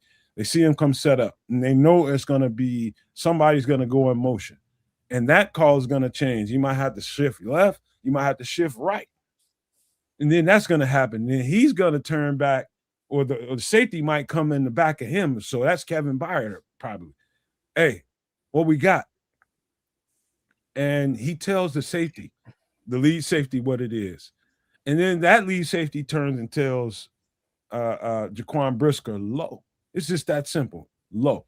So basically, that tells the safety that this is a low concept, so get ready to come down on the ball. And so based on the formation, this is low. If he'd have told him something, if it was high, that means keep your distance back there. Keep your distance, play the deep ball. So you just simplify it and say it's low. Now, what that play entails ain't no description of it. Now you just worrying about what's coming in front of you. You know you got to play downhill. These are the things that happen on the field in a split second while the quarterback is going through his cadence. These are the things being talked about on the defense. The lead safety says, hey, play low or play high. Okay, I got to trust him. Number one, let's talk about that part. Trusting the guy next to you. That's going to help you play a little faster. But if you don't trust him, you're going to be a little slower. Well, is he a scheme fit for Dennis Allen, you think? What do you mean by scheme fit? Well, I mean, he can play it, obviously, because we've seen it. But because he being Dennis Allen wasn't here when Jaquan was drafted, so this is an inherited player. If Dennis Allen had his choice, coming out of the draft, would he be like, Jaquan Brisker fits what I want to do? Or is he just making it work and Jaquan is learning and adapting to it? I'm pretty sure that's why Poles drafted him as early as he did, because he knew he was high on a lot of people's boards. That's why you draft a guy high, and everybody was like, why the fuck would you draft Jaquan Brisker here? Jaquan Brisker has a lot of qualities. Well, but this was under Flus, though, at the time. Like Robert, I can't see it, but no, it's the one above that, Honey Badger. Like the Honey Badger prototype. Is Jaquan Brisker that Honey Badger prototype, because that's the scheme fit prototype for Dennis Allen? Is he that kind of fit? Here's what you're looking for, Trips. If you wanted me to give you a default or a fault of Jaquan Brisker that makes him not so suitable for Dennis Allen, it would be his long speed and coverage. Line of scrimmage, he's perfect. Playing downhill, he's perfect. He's exactly what Dennis Allen would want. Can you cover this tight end down the field? Can you cover this slot receiver if you have to end up on him, if shit gets fucked up and you end up as a safety having to cover a slot receiver, which is not really something you don't want. You don't want a safety on a slot receiver ever. You don't want a linebacker on a slot receiver ever. You want a corner on that guy. Now, is he that guy? I would say, based on everything that I've seen, no, he has his flaws. So if that's what you're looking for, then that's right. Because now I would say Jaquan would fit your basic, what we used to call strong safety, a box safety, where Byard's the free safety. Bojack was the free safety. He wasn't a box guy. He was back there kind of guy. It seems as though that Dennis Allen wants those hybrids that can be either or and both. I'm pretty sure I was trying to tell y'all that before when he got here. You got to be dynamic to play in his defense, because you're going to find yourself in a lot of one-on-one situations. Again, Well, Trips, that's my concern. It's not that he's a bad player or a bad kid or he is anything bad about him. It's just that in those situations where the defense is blitzing and now Brisker has to cover somebody, and that long speed will make a difference, and he's going to be left out there. I love his hustle. I love everything about him, but he's just upgradable in my opinion. You might be right. Let's find out, man, because there's a lot of homer in me when it comes to these football players. There's a lot of there's some personal when it comes to this. I'm watching these guys grow up, and the truth is, when I look at a Dennis Allen defense when he was in New Orleans versus what I see here, it's not that much of a difference other than, certain positions and certain flexibilities. Like you got Tyrann Mathieu is a unique football player when it came to that. You got certain guys like that around the league, like 33 for Green Bay is the kind of guy that can go out and play high safety and play the deep part. Or even the guy that you mentioned, Duggar. Like Kyle Duggar is a better, does it say, his track record is he ain't really got a lot of flaws. He can come down, play the box, he can get out high and play. I'd say him playing out high is, if you had to give him a weakness, that was probably his weakness. If you don't want to have him chasing nobody for 50, 60 yards, but he can do it. But he doesn't have a whole lot of flaws. He doesn't. But I'd be surprised if I think, where's Kyle Duggar? He ain't with the Patriots no more. He's with anyway, long story short, we got to get out of this What are conversation. those Patriots? He's with the Patriots. He's still with the Patriots. No, I He's a think free you're right. agent. He's a free No, they're agent. still playing, so he will be a free agent. I don't think he's with the Patriots. I think they let him go. They got him, brother. I'm telling you, I just looked it up. They got him listed with the Patriots, bro. Huh? Yeah, man. All right, let's Well, round whatever, this up, there's plenty of time for that. Yeah. because we got plenty of shit to talk about, and we need to get to it, man. Last thoughts about, and let's be judicious about this, man, because we got a lot of other content, man. The Bears is always going to bring out the passions in y'all. It brings out the passions in me. But last thoughts about what to do moving forward. Let's just be quick as we can about it. Triple R. All right. I would definitely retain DeMarco Jackson. A shout out to Dollar Bill, Big Billings on his hustle all season. Need to see Big Dex do some practicing and drills over the summer of how to get off the line on the snap. Player wise, hope the decisions aren't going to be easy, because as fans, we have to remember that it's not all about what we want or what our organization wants. It's the players have agency in this as well. As Kevin Byard stated, I would love to be back with the Bears, and because I like what they're doing here, but I also got to think about my family. And I'm, thinking, meaning like, hey, if another team offered me, more cheddar, he's gonna take that cheddar. And it's like, all right, don't be mad at him, all right, cool, all right, do your thing. So I mean, there are those decisions that are not all on Ryan Poles. The players are gonna say yes or no as well. So we look forward to this off season. Make sure you all are hanging with us, because we broke down this 2025 team from last preseason, last summer. We were there with you when everybody was drafted and or traded for and or signed, not in that order, obviously, but we're going to be with you for this offseason as well. So, and once again, a closing shout out to the 2025 Bears team. It ain't nothing personal. I don't hate none of y'all. But hey, it's like, hey, how do we make this shit better? And it just happens. It's about you and it's personal to you. Ain't personal to us. So big ups to y'all. Keep it moving. Bishop. Look, I'm gonna keep it short and sweet. Got a lot of major decisions to be made here in the next few weeks. Before combine, after combine, before the draft. Some decisions we're not gonna like.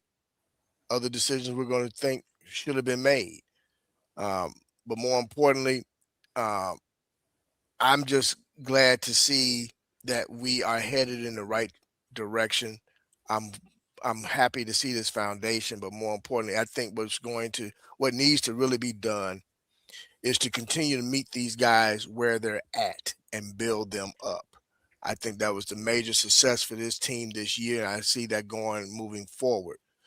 Regarding to players, I get it. Everybody's got to make a decision based off of their needs and wants, and more importantly, their families. So I get all of that. I really do. Um, I feel certain guys might have played themselves into a contract, and there's some guys that definitely played themselves out of one. That's for doggone sure. You know, with the additions of certain guys that came, whether mid-season or whenever. Um, Mhm. I really appreciate what they gave the team when they came about, and they may be retained, they may not. But if not, they at least had a great stage to showcase their talent as to why they should remain in the NFL and pick up a contract someplace else. You know, one quick thing I want to say with regard to our players as well. Please, each and every one of you, continue to work on your craft, get better, get stronger, get more flexible so we don't have all the soft tissue injuries that we had to deal with this current season. But I think with that being said, defensively, we need to get a little younger in certain in key areas. We're gonna have to trim some fat, contract wise, to do some restructuring. But we're not Resign too far Darnell away. Wright. Oh, absolutely. Um, That should be number one on the off-season to-do list. I'm pretty sure it is. You know, but I think, man, Pose, Ian Cunningham, if he remains with the team, if he doesn't pick up a GM job, I really believe that they're going to make the right decisions. They have thus far. They haven't proven us wrong. So we're headed in the right direction. I just really hope that everybody can get their bodies healthy. For those guys that just had surgeries, a speedy recovery, but a full recovery for each one of you guys as well. And don't come back until you're ready. That way that you can perform at the highest level.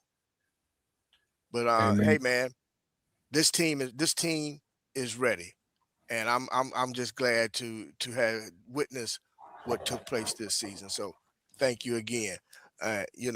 Amazing. And to our chat out there, no, you know what? We haven't even. Hey, no maniacs. What's going on? Thank you guys as well for hanging in there with us. We've been going strong now, coming up on 3 hours, man. And we really want to thank you guys again. The passion that we have is, one, we're former players. More importantly, we're fans, but we do this for you guys. You guys help motivate us and push us to make sure that we're giving the best content and giving you guys the best information. And we're not just giving you information for clicks. We're giving you information based on facts, based on study. And, thank you guys. So you guys have been a big part of this season. You guys are going to be a big part of the off season. You guys are going to be a big part of the next season. And again, because of you. With that, I'm going to get out the way, let No Man do his thing. And catch the Bishop right now. I'm really getting at some folks on X. So if you happen to see any of my comments, hit the likes on my like my comments, because I'm trying to give it to a few folks, and they in the national media too, and they refuse to respond. I know they see my stuff, but it's all good. Hey, you know what? I'm gonna leave Twitter to the side, or X, or whatever they call it, to the side, and I'm gonna just all the people that's hardy enough to still be on that app. Good for y'all, man. I appreciate y'all. But again, like Bishop said, and like Tripp said, man, thank y'all for rocking with us this entire season. The off season is gonna get in full swing come Sunday. Sunday at 8 p.m. Central. Stay tuned for that show. That's not gonna be a variety show. That's gonna be all about the Bears and what we're gonna do in the off season. The reason we ain't doing that tonight is because Kids wants to talk about the financial part of what we need to do, and it's not right for us to bring that stuff up and he's not here. It's just what he wants his name to be. And so we're gonna respect him in that way and do that Sunday at 8 p.m. Central. We're gonna get started on that. We're gonna start like we should in the free agency aspect of the Bears rebuild, because every season to me is a rebuild. You're gonna be replacing a whole bunch of people. Mm-hmm. You know what I mean? Is it a rebuild or a retool? Is it Retool. a rebuild or a Retool retool at this point? No, man, because I think we can honestly say that we're at a retool level now. Yeah, okay. But every season is that. Then it's a retool. Oh yeah. Oh, absolutely. Every season is that. You ain't gonna be able to keep all the guys you want to keep, and we're gonna start there, and we're gonna argue and fuss about who we think we should keep, and it started lightly here on this show, but we don't. Y'all be tripping. It's gonna be a combination of jardinera, jalapeno, banana peppers, serrano peppers. It's gonna be spicy. But Chase with a little scotch and water back. Nah, kids Yes, ain't sir. bitch out on the Bob Lazar story. His ass just somewhere doing He's some. doing family stuff or business stuff, but he's doing stuff. He's Kids is doing Actual kids. we sit around bullshitting, with our little sewing circle, drinking, sipping some tea, gossiping about some little sporting activity. He keep, out there in the real world doing shit. keep calling his name like Candyman. That his big face ass will show up. Watch. But all right, look. My last thoughts about this is again, I'm just very grateful from where I was at the beginning of this off season and expecting this and end up getting what we got. Man, dude, it's like the Bears team pulled us all out of, and I don't live in that dungeon that the Bears fans live in for the most part, that just constantly be thinking negative. I'm always positive. That's just me, you know. But having seen everybody else be pulled out of that negative space and into a more positive space was the most gratifying thing for me outside of the actual players that went out there and did that work. That's the second most positive thing to me, is to see the fan base being pulled out of that negative space and more positive, and then people are looking forward. But people, I'll tell you right now, this fan base is they're gonna find shit to argue with each other about. Trust me when I tell you, because that's just how they built. They want to argue about something. They're gonna find fucking something to be Man, arguing they about. built this I'll stadium tell in you. Indiana Mount. Let me tell you, they're gonna find something to be fussing about. It's But all that's not my. love, though. Yeah. We all together. As long as we remember that and not be trying to take pot shots at people because you have a different way of thinking than the next person, we be fine, man. But we frown upon that kind of Don't talk way about of nobody's thinking mama. around here. Yeah, you say that about me, boy, I'm gonna show you something. But anyway, man, that's that, man. But we need to get to I think this is definitely Tripp's part of the show. And whenever I make it, I always make it about him. So we're gonna get to this real quick. I know you gotta bounce, Bishop. You ain't even have to say nothing. But let me get down to here. Hold on, because my mouse is dead on me. Hold on. Y'all ready? Yeah.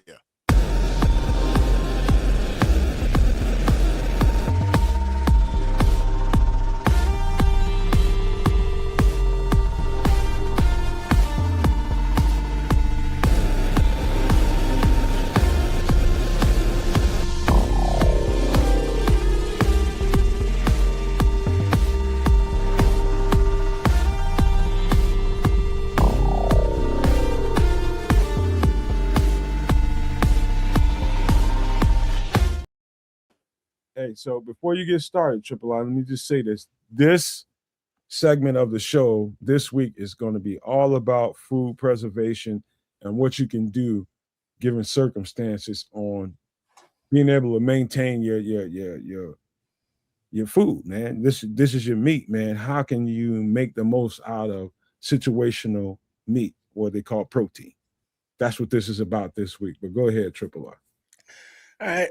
What we're looking at here is a meat dehydrator for as low as $59.99. Now, yes, you can put your meats, your fishes in there, but you can also, I would assume, dehydrate anything because you have controls up there temperature wise. So, your dehydrate a garden, not a garden, but a tree's worth of fruits or whatever, and make some nice snacks for the winter or for your camping or for your sustainability. So you take your fresh stuff and instead of letting it go to waste, if you can't eat it all, you dehydrate it. You dehydrate meats, vegetables, fishies for storage, for long term packing.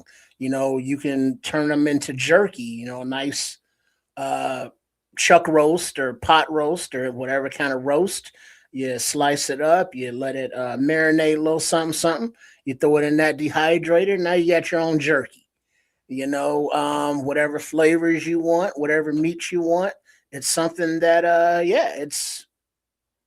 it's a useful tool to make foods last longer, change their state for different purposes and taste. Or as Patrick saying is like, yeah, if you want to dry out some ganja, you put it in there and then you dry it out and then you make your can of butters and that's your where it goes down a edibles. slippery slope. Let me jump in here real quick. You ain't Whatever going you down need to dry, you can going dry. down that fucking slippery slope, man. Let me get in here. Listen, here's the optimal thing to remember when it comes to a meat dehydrator. You can find them as low as $59.99. You might even be able to find them cheaper than that. But that's when you're gonna f around and stumble into a Temu territory, and you're gonna get a whole pile of garbage. That's what you're gonna get. And so that's why I said you don't go no lower than about $60. You're gonna end up with some BS. But here's the optimal thing to remember about a meat dehydrator. Count the number of racks and space that you have on each particular time that you have to plug that up. Because remember, if you end up needing a meat dehydrator in a survival situation, now it's about how much you're pulling on the energy that you have in whatever solar or generator situation that you have going on. And so you want to absolutely maximize how much meat that you can put in there or how much food that you can put in there at one given time and get as much done as you can. So what you see here is about 6 or 7 trays. Count the number of trays, and that probably is going to tell you how much value that particular item is going to give you. Mm-hmm. And it's a good way to jerk your meat, not that kind of jerky meat. That's different. Bishop, settle down. But you put your flavors in there, you get your meat, you get your shit. You go fishing, and you got a good haul of a mess of a crappie, trout, bass, bluegills, or whatever the fuck. You clean those things, you put those things in there, you dehydrate that fish. You got some good eating throughout the winter. It's a very practical, useful tool if you eat. So don't get turned off by the meat title in it if you're a vegan or a vegetarian, because your vegetables, your fruits can also be dehydrated as well. Yeah, man. This is one thing this is another thing that I don't have in my arsenal that I want to add. But go ahead, Bishop. You got something? You had something, I'm Bishop? just saying, man, I stuck around to see this, man, because no, I look, like I said, I just wanted to stick around and see this. And it's very interesting, man. I'm gonna have to do some more research on that, man. But you guys gave me something to really think about, man, as always. But I gotta look more into this, man, and see how that would fit into my arsenal, man. But hey, before I get out of here, I wanted to say thanks to you guys, man. I believe I should be available Sunday if possible. Jump in with you guys, man. But more importantly, man, as always, it's a pleasure chopping up with you guys. I didn't want to leave this time without saying goodnight to the No Maniacs and thank you guys again. Until next time, y'all, the Bishop is out. Right on. You know we love and appreciate you, bro. Until we see you again Sunday, man. All right, y'all. Peace and love. That dude, man. Always, baby. All right. Appreciate you, bro. All right. So meat dehydrator. Let me tell you something, man. I am going to get one, and I'm going to get let's just say I'm not going to be cheap about it because I want something that's going to last and I want something that's going to be substantial. Because imagine if you had to procure a deer, triple R, and you only got a certain amount of time before those deer parts are going to, or even a hog, a big hog or something like that, wild hog, a boar or something like that. You get something with a lot of flesh on it, and you can only eat so much in one sitting before that thing starts to go the other direction. Now you want something. That's why I say that if you're going to purchase one of these, make sure you get something that really, really counts. They've got even bigger ones than this one. For storage, freezers are good, but they're not as practical. You can dehydrate whatever you're dehydrating and eat it, dehydrate it. Or you can, add water or broth or whatever to the dehydrated vegetables, and now you rehydrate them into soups and stews. So it makes it portable for if you are, let's just say, a non prepper doomsday scenario and just get one for your house. And now you just dehydrate stuff and you have snacks throughout the week. You know, those little banana chips, you know how they make those little banana chips? They dehydrate them. And I love those fucking things because they're so sweet and they're just little pieces of bananas and they're delicious. But you can make those with this thing, you know, peel an orange, you get the orange pieces, dehydrate them. Now you get those, you got little pieces of just orange pieces that are delicious. So I mean, you can do any kind of things around them just for regular everyday enjoyment, but for your long term things, like yeah, dehydrate anything that you have excess of, fruits, vegetables, fishes, meats, and store it for eternity. You know, you have get a cooler that you just have in the bottom of a closet or in your garage, dehydrate a bunch of stuff and, you know, throw it in that cooler, you know, put stuff on top of the cooler because you're not going in it, you know, but in an emergency situation, you know, it's like, oh shit, let's go to that cooler because we got food, you know, we got sustenance, we got things that will keep us alive. We got enough food that if we have to bug out from this location, we have dehydrated enough stuff that we can pack and take with us, you know, to travel to a safer location. So it's a very good, useful tool to have, you know, in your kitchen if you have the resources and means to get it and see the vision on how it could be useful and purposeful and beneficial for your safety going forward. Minister Rick, I'm finally getting it right, Minister Rick. I got it this week. He says, "Is $179.99 a good price point?" You know what, Minister Rick? I think that's a good question because, you know what, man, this is going to lead me into a different conversation, but I'm going to be really quick about it. I'm starting to see a whole lot of people, you know, with their home life situations, living from, you know, hand to foot, hand to mouth, and using credit cards to take care of their daily, weekly, monthly expenses, using credit cards to do groceries and things like that. And so I know 179, 180 bucks for a lot of people is daunting. But I'm talking about we're probably looking at a society that's a whole other conversation. Trips, don't even go down that road because I know you're tempted. Well, no, but there are a few comments that we can address.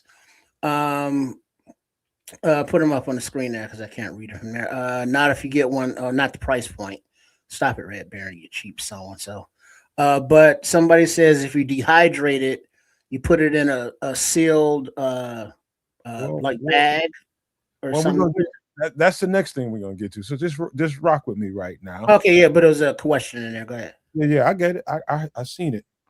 So I would say to the person, Minister Rick, I think it's worth it given the circumstances. If you live in the United States of America, it's worth it to consider these things right now. We're not doing this just for entertainment, man. These are things that you probably need to give strong consideration to because things ain't so sure around me. I don't know what it is around you, but I'm telling you, give strong consideration. If you can find something that has 6 or 7 racks on it that's about the size of this, then it's probably worth a purchase, man. Anything less than that, you're probably into a bad territory, man. So yes, I do think this is important because if you have to, you know, let's just say your neighbor up the road, let's just say the lights went out all of a sudden and nobody has lights and nobody's really going to work. And, you know, and this has been going on for a couple of weeks and now you run out of groceries, but you have a neighbor up the road, a mile or two, that has a little farm down there. And he just told you that, hey, I can give you a side of pig. I can give you a quarter of a pig, whatever it is. Now you got to figure out how you can make use of that pig and feed people. This is where this comes in at. Mm-hmm.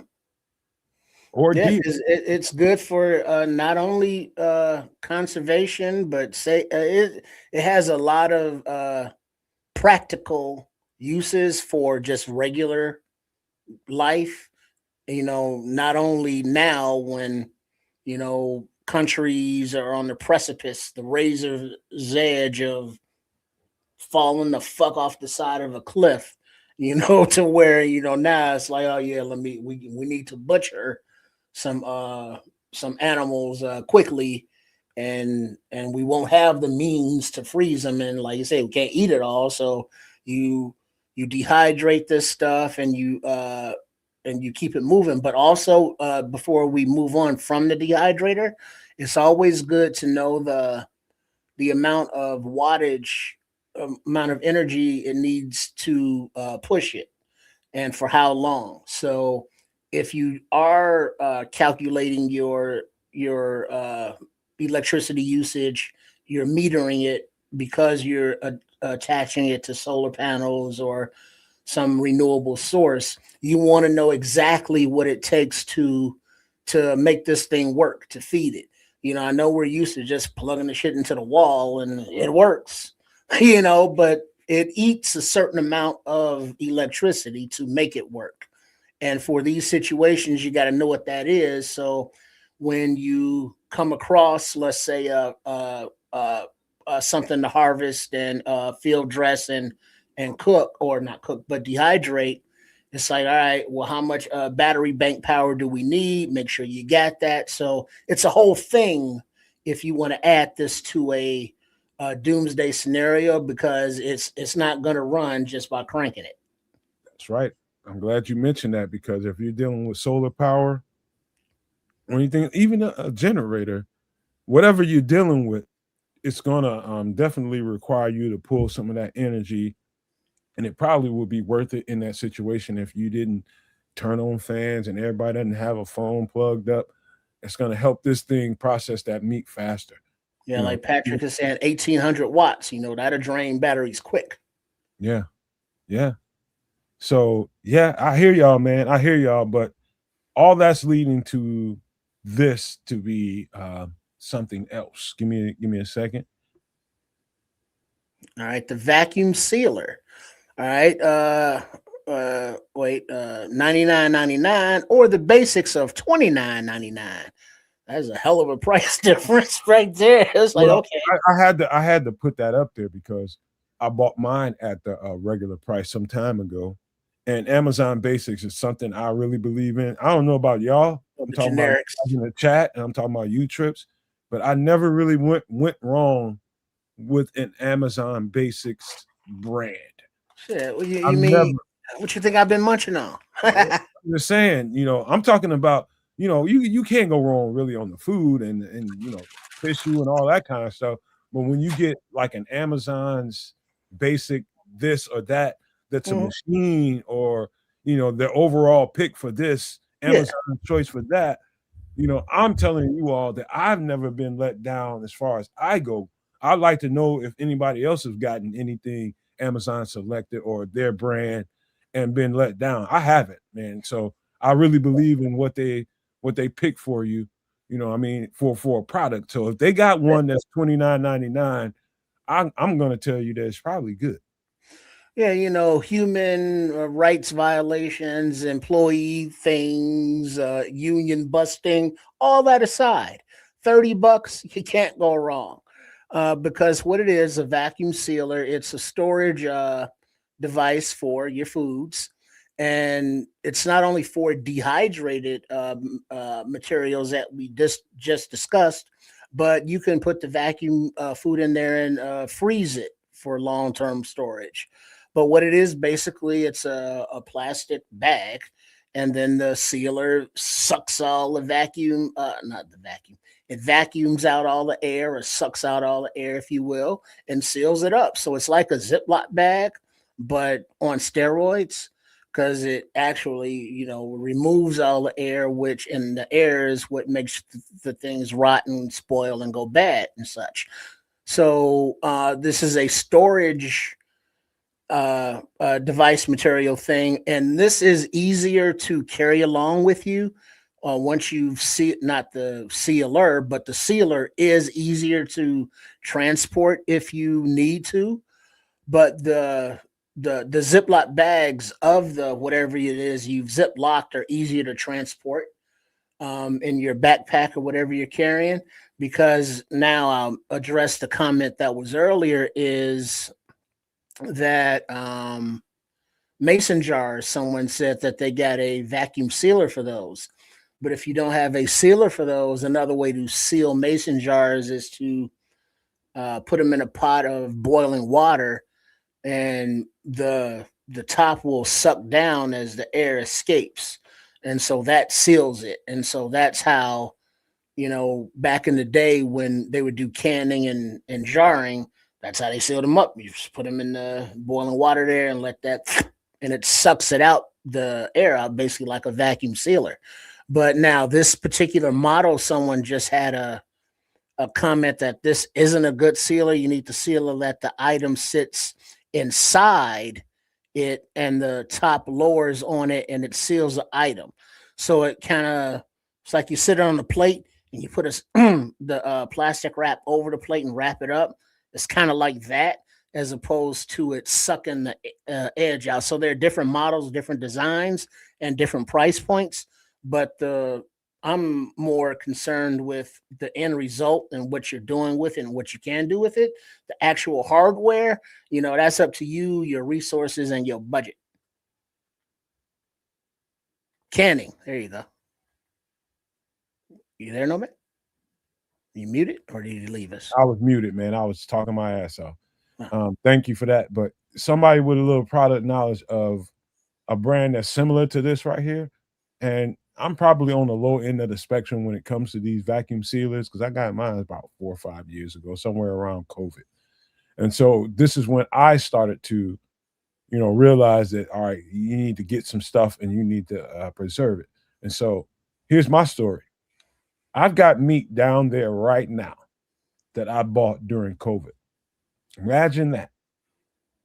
We're looking at about 6 years ago. I'm still pulling meat out of that freezer from COVID. And it's still fresh as all get out, like when I bought it. This is the value of a piece of equipment like this.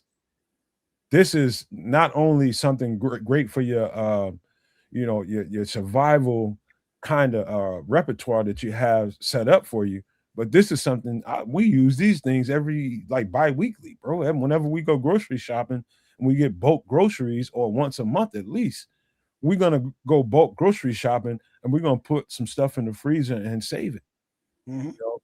That is that's priceless, bro. When you can put something in the freezer that's been down there that long, and if you seal those things right, it will not collect the freezer burn and the ice that can accumulate on meats and different things that you put in the freezer. All the botulism and E. coli. Yeah. Man, dude, these things are, when you start talking about a dehydrator, a meat dehydrator, and a vacuum sealer at the same time, what you just did is serious preservation of food.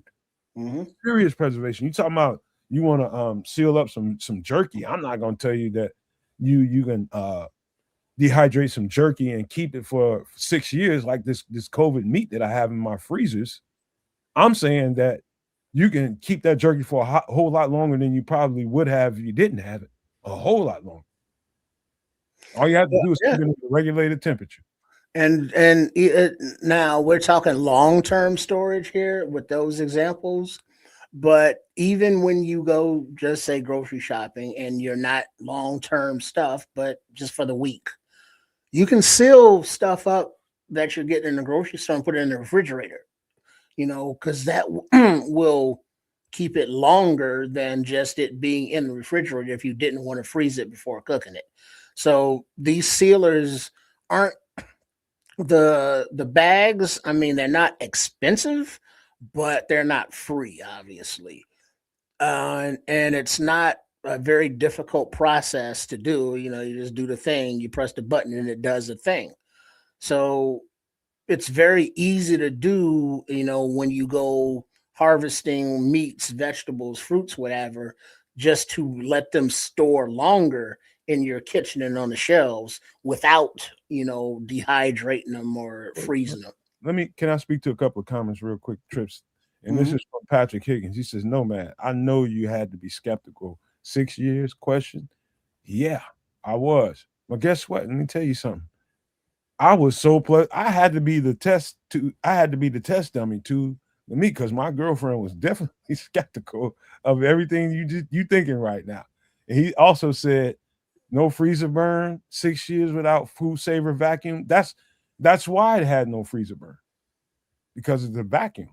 You put that thing down there, and if you sealed it right, you ain't gonna have that problem, man. I pulled up stuff because we turn that freezer over every year. We turn it over every year. So whatever's in the bottom comes to the top. We know we need to eat that sooner rather than later. And so what I'm gonna tell you is what I did. The most recent thing that I pulled out of there was let me make sure I'm right. What I think it was some I think it was a pork roast. Let me make sure. Yeah, it was a pork roast. We pulled no, I take that back. It was a ham bone from about 3 or 4 years ago. 3 or 4 years ago on freaking Thanksgiving. We had a ham and cut it up. We might have got that ham bone from my grandmother or my mother or somewhere. Took the bone, vacuum sealed the thing, put it down there, and it was down there forever. And over the New Year's, we just did this in the New Year, so not even that long ago. Pulled that out, and my girlfriend was like, "Eh." I was just like, "Well, let me go and give it a shot." And put that thing in some water. My mother told me, "Here's what you do." She said, you soak it in some cold water for about 30 minutes. Take it out, pour that water out, and then run cold water over it. Put it in there, put it in your pot, throw a bay leaf in it, throw a bay leaf in that thing, and let it cook for about an hour before you start adding all your ingredients. And I'm not kidding you, bro. It might have been older than 4 years. It might have been 5 or 6 years. And I'm not kidding you, bro. And I put that in my black eyed peas. My New Year's black eyed peas, and they was the best black eyed peas that I ever made. Just for the record. I'm telling you, bro. There's ways. Now, question: are you familiar with the ceviche? I'm familiar with it. I never had it. I didn't see me either, but isn't like vacuum sealing part of their cooking process? No maniacs.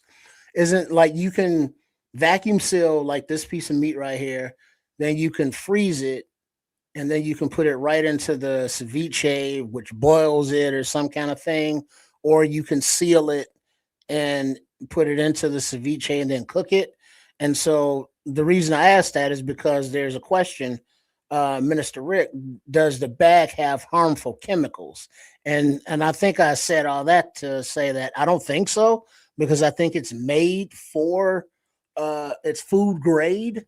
So there are no chemicals that would affect anything in the food from the bag. And by the way, G man, trust me when I tell you, we turn that thing over every year, and that don't mean that when there's so much food down there, that don't mean you're gonna eat all that shit just because you turn it over. It just keeps getting turned over. That's it. That's all it means. It's been turned over 6 times Yeah. before it got 8. That's all it means, man. That's all it means. And so that this time, getting the doing the Well, he said, Red Parent said, you eating meat from the Matt Nagy era, talking about the wise, or you eating it? This old ass shit. Yep.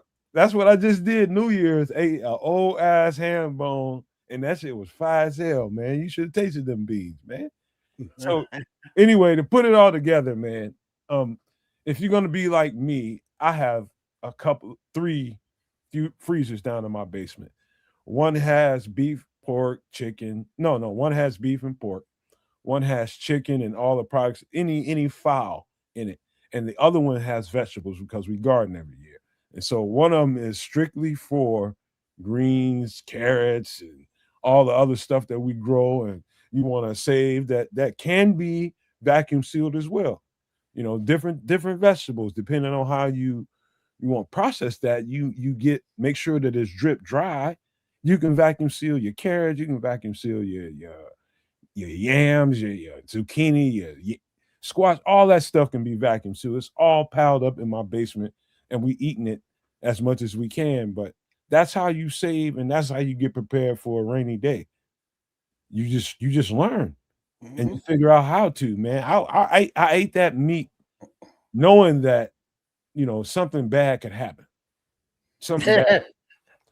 I got 911 already dialed. I just got to hit send. I knew it, but I'm telling you, it turned out perfectly. I follow my mother's instructions. You know, black people, we come from some hardy times, man. We know how to make something work, and we ain't really big on Mhm. wasting shit, bro. I'm just gonna be Yeah, honest with that's why we eat from the pig, from the rooter to the tutor. Make it you, delicious. man. I was eating COVID meat, bro. I was eating COVID meat. Su verde. Sus verde. What up, King? King Buka. All right, that's it for this part of the show, man. Any last thoughts about the last two things we talked about, the dehydrator and the vacuum sealer, man? Go for it if you want to, Trip. Yeah, they can go hand in hand and work together, or you can use them and get them independently. They each have their own uses, but they are practical for any kind of situation scenario going forward. They are practical to save your harvest, waste not, want not. They are, easily operatable. Countertop devices, keep them in your garage or your shed. You bring them out when you want to use them, then you put them away.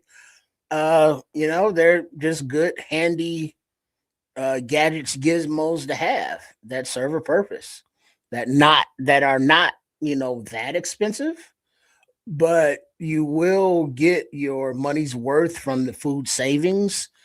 Because just think about how much money you waste on food that goes bad. How much time and effort you waste if you're gardening and your harvest, you don't get to consume it all because it rots, it goes bad. So if you are somebody not only who thinks about having a bug out location, or prepping, or having a bunker or any kind of thing like that, if you just have a basement, it's good. Just put some food away.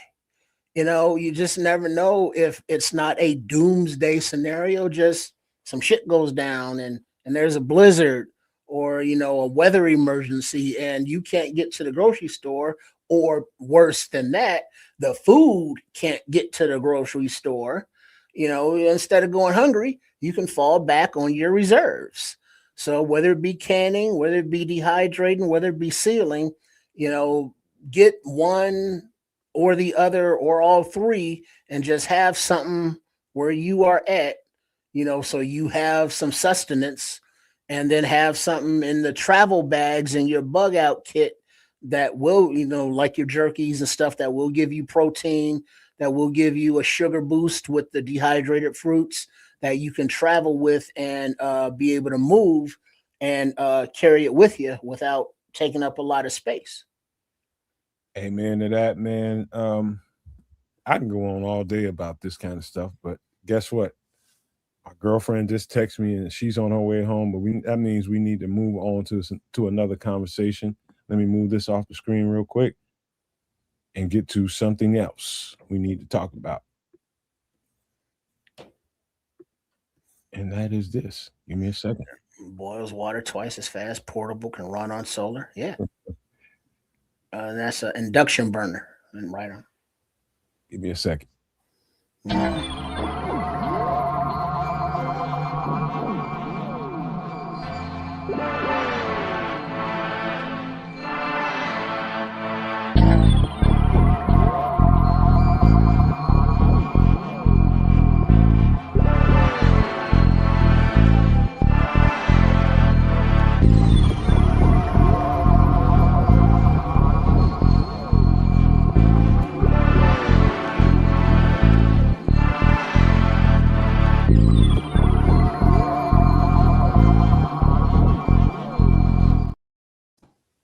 So this is the Bob Lazar UFO story. And I'm about to let you guys look at a little video. Trips, I know you're new to it, and maybe some people in the chat are probably new to this too. But I believe, and I got to give Scroll some credit again, but I believe he's the one that mentioned it during the chat probably a couple months ago. Like, we should cover this. And I knew about this story, but the more and more I dug into it, the more and more I learned. Bob Lazar is a nuclear, basically a he's an engineer, science engineer. So he's one of those people that loves physics, loves math, and the math that comes with physics, quantum physics, and all this kind of stuff. He's this 20-something-year-old kid going to school, and so basically I'm really kind of, I'm not sure exactly when this crash happened, but a crash happened, and I don't know how long it was before they brought Bob Lazar into the story, but the U.S.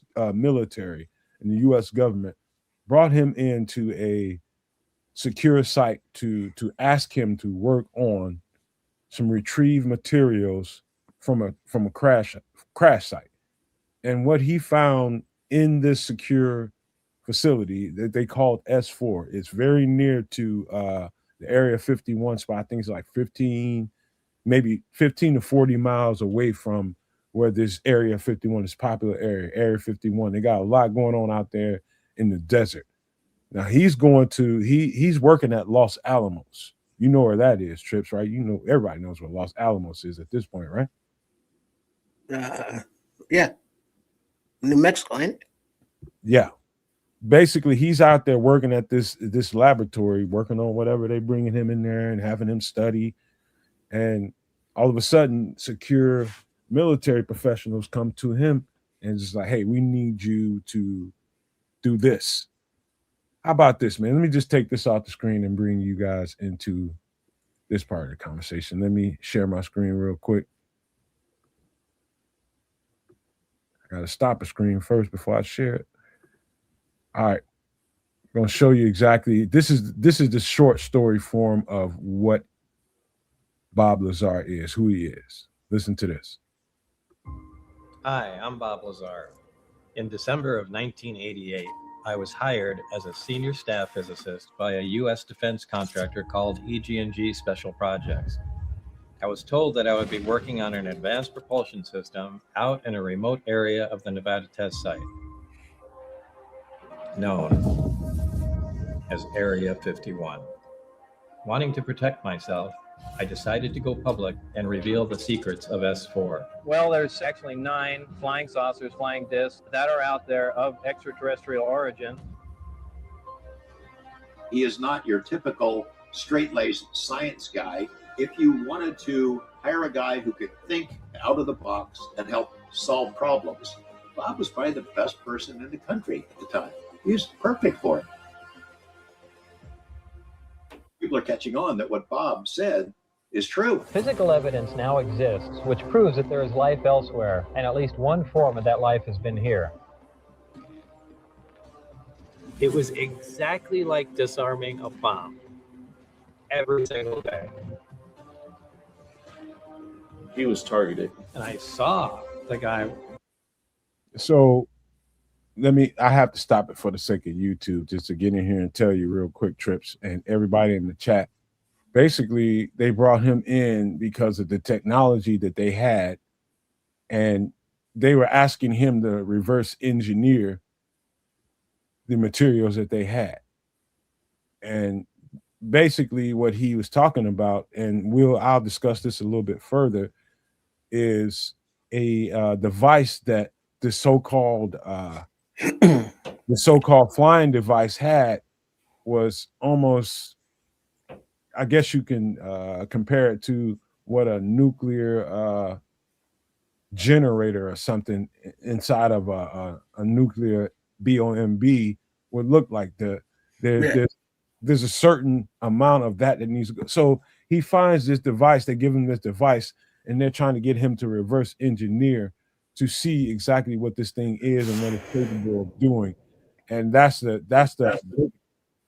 all right. Let me and I can imagine that's a little harrowing because as he's deconstructing this thing, piece by piece, you never know what's underneath it, and it may go boom or whatever. So it's like you don't know what this thing is, and as you're taking it apart, it's like, all right, I'm gonna take this piece off. I hope it don't do nothing when I take it off. So it exposes the next piece I can take off, and then we can figure out what all this shit is. And people actually have died trying to do things that he has done, and people before him have died. And he knew that, and he still went in there and went and did this assignment for the government.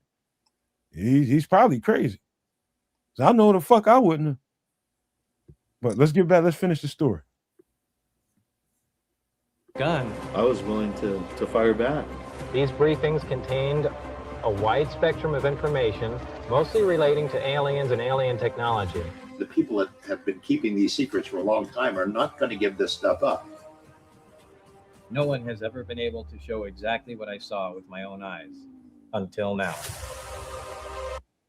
So at this part right here, what you're seeing is the promo for his documentary that I think is out there called S4. I've seen a promo for it that's about an hour long.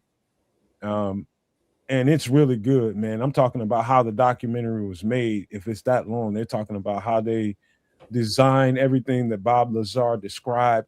And what you're seeing in the middle of your screen right now is the reverse engineered version of what he told these people he saw.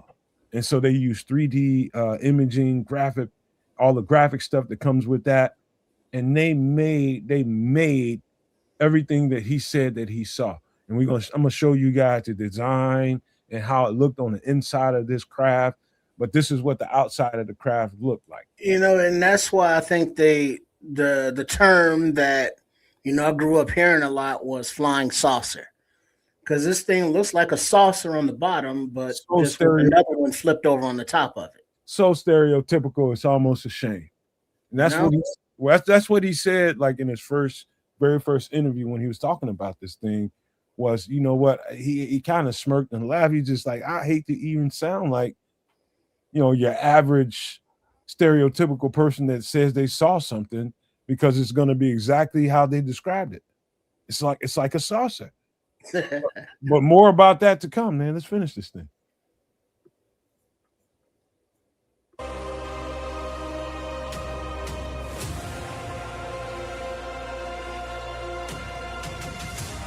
The information we're getting now is going to come to an end. The slightest wrong move could release a tremendous amount of energy. To start up the reactor, of course, we need some element 115. But he had a piece of it, and I don't care whether people believe it or not. Actually went up in the air like this. Be here and suddenly be here. We don't know where they came from. This is my husband, Bob.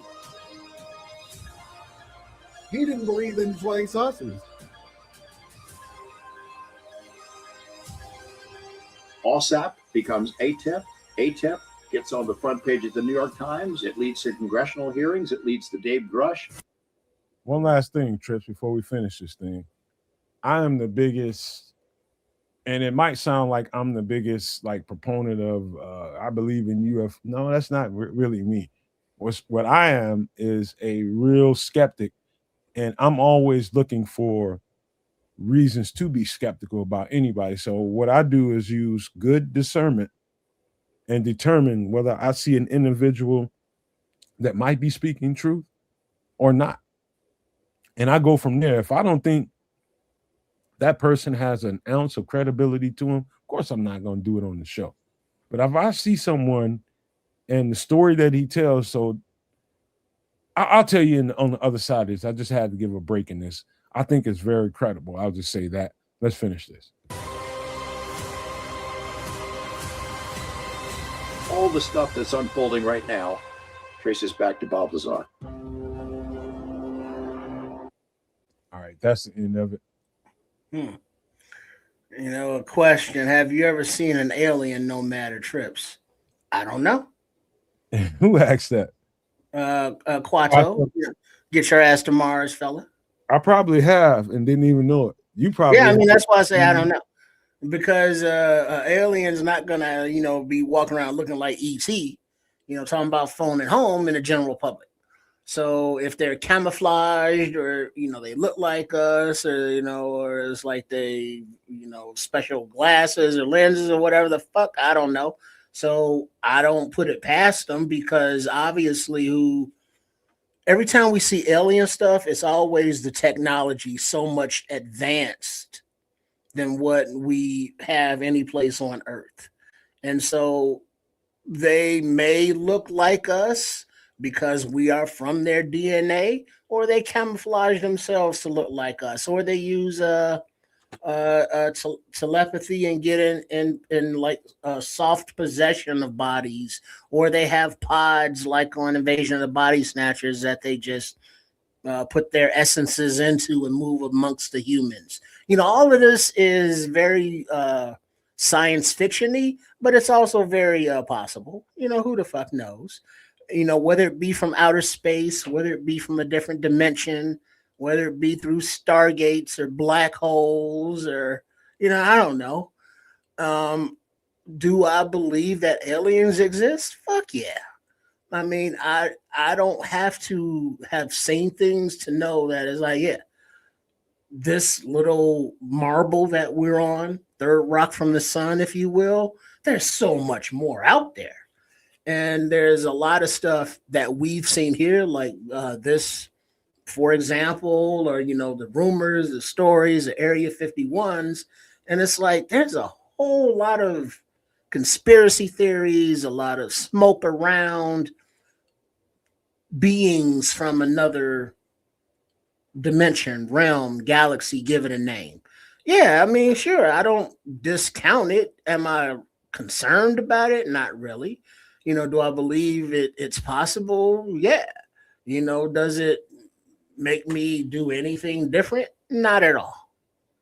All right. Let me, if you don't mind, man, I'm gonna read you guys some notes from this story. Of course, this is Bob Lazar. So in 1988, 1989, he worked on a propulsion system of extraterrestrial vehicles, U.S. government. He's a physicist, degree in physics and electronic technology. He's got a degree in that. This clearance that he was involved in was above top security clearance. So this is the kind of stuff that presidents don't know. It's a need to know thing. So it's above the government. If I'll repeat that, it's above top security clearance. So what that means is basically it breaks down to, if we don't need to tell the president, we don't tell the president. That's just how the CIA operates. Another note. Of course, I just told you he worked at the Los Alamos labs.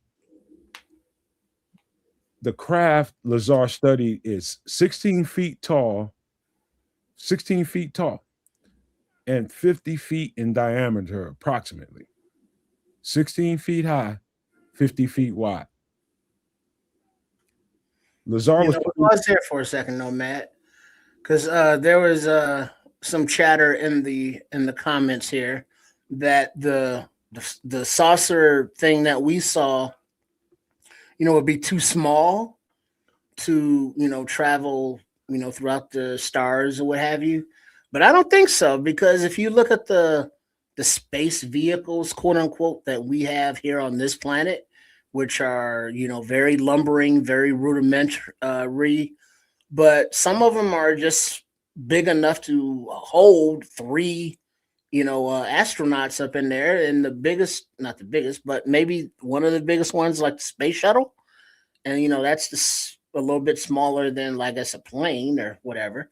But something the size of this flying saucer, I think, would be plenty big to transport the beings, because something that we don't know, if this is a transport for any kind of a beings, how big are the beings? Well, it may not be human size, maybe they're smaller, so they don't need as big of a ship. We don't know. Well, let me finish these notes, man, because I got a few left to talk about, man, because it's going to get to some of what you're talking about. And where I was at is, so they get him, and this is after he finds out this thing is 16 feet tall and approximately 50 feet in diameter, right? Lazar is put into a secure location in base S4. Remember that name, S4. That's the name of the base inside this location that is not that far from Area 51. This is a place that's built inside of a mountain, cut out inside of a mountain, and it's huge. So it's called S4. And given about 3 different projects it was Project Galileo, and I'm talking about he was given classified documents, information. So they put these packets in front of him about this, basically to describe to him what they're doing there. And it's called Project Galileo, and it's about gravity propulsion, which he was involved in. That's the project he's in. It's about Project Sidekick, that this thing was about working on some beam weapon of some kind. This is in 1988, 1989. Project Looking Glass, something I've been talking to kids about that is old as shit, but still going on today. Project Looking Glass was about the physics of seeing back in time and forward into the future. Project Looking Glass was about seeing back in time and looking forward into the future.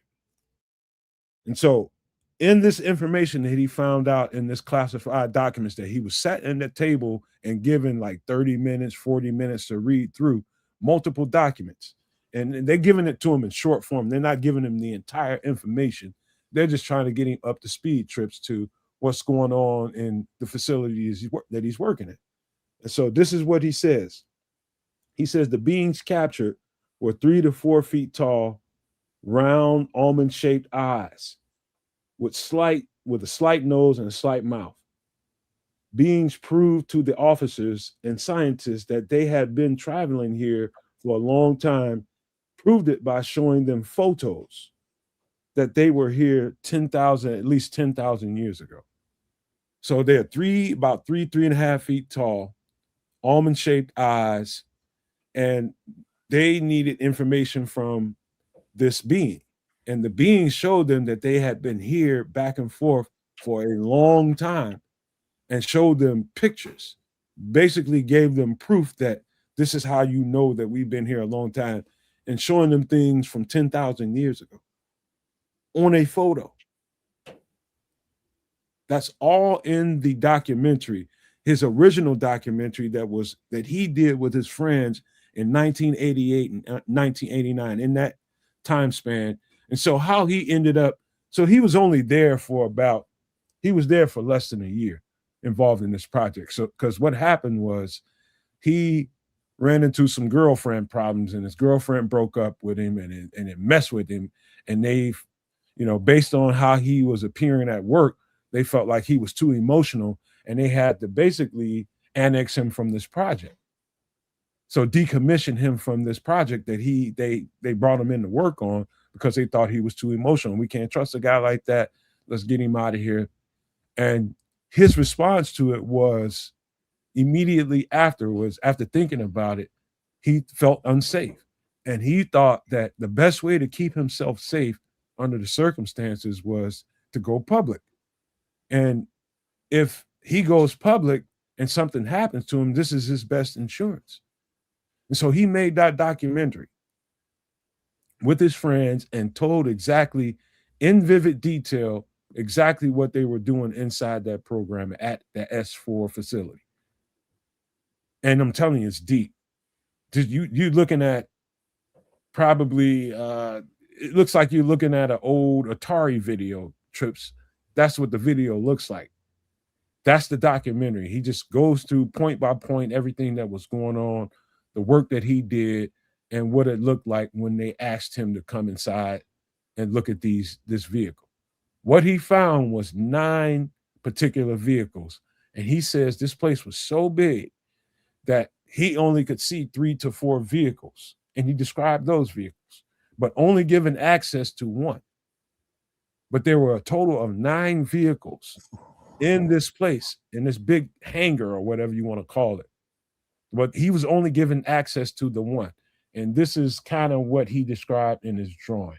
Let me show you. This is his original drawing right here of what he described, what it looked like on the outside versus what it looked like on the inside. Now, if you look really, really close, it has 3 levels to it, right? You see the very top where you see it like a little needle-looking black thing sticking out. That was something that kind of poked out from the middle. It wasn't like that's where, beings were sitting up there at the top of this thing and looking on the outside. No, that's not it. They were sitting in the middle in 3 chairs, with at the bottom, right beneath them were the energy conductors.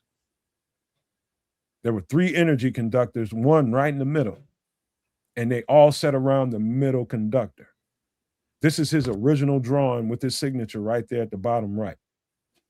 Let me show you what it looked like on the inside of this thing after they reconstructed it. This is what it looked like, the material, everything in it. And you see the thing poking up the middle. Mm-hmm. That's the energy conductor and the 3 chairs sitting around it. It's like some Star Trek on deck chairs. You know, I don't see no seatbelts. You know, how do they stay in there and not fall out? But, you know, look at the size of that. You know, all right, so if they sit down like that, maybe they have legs.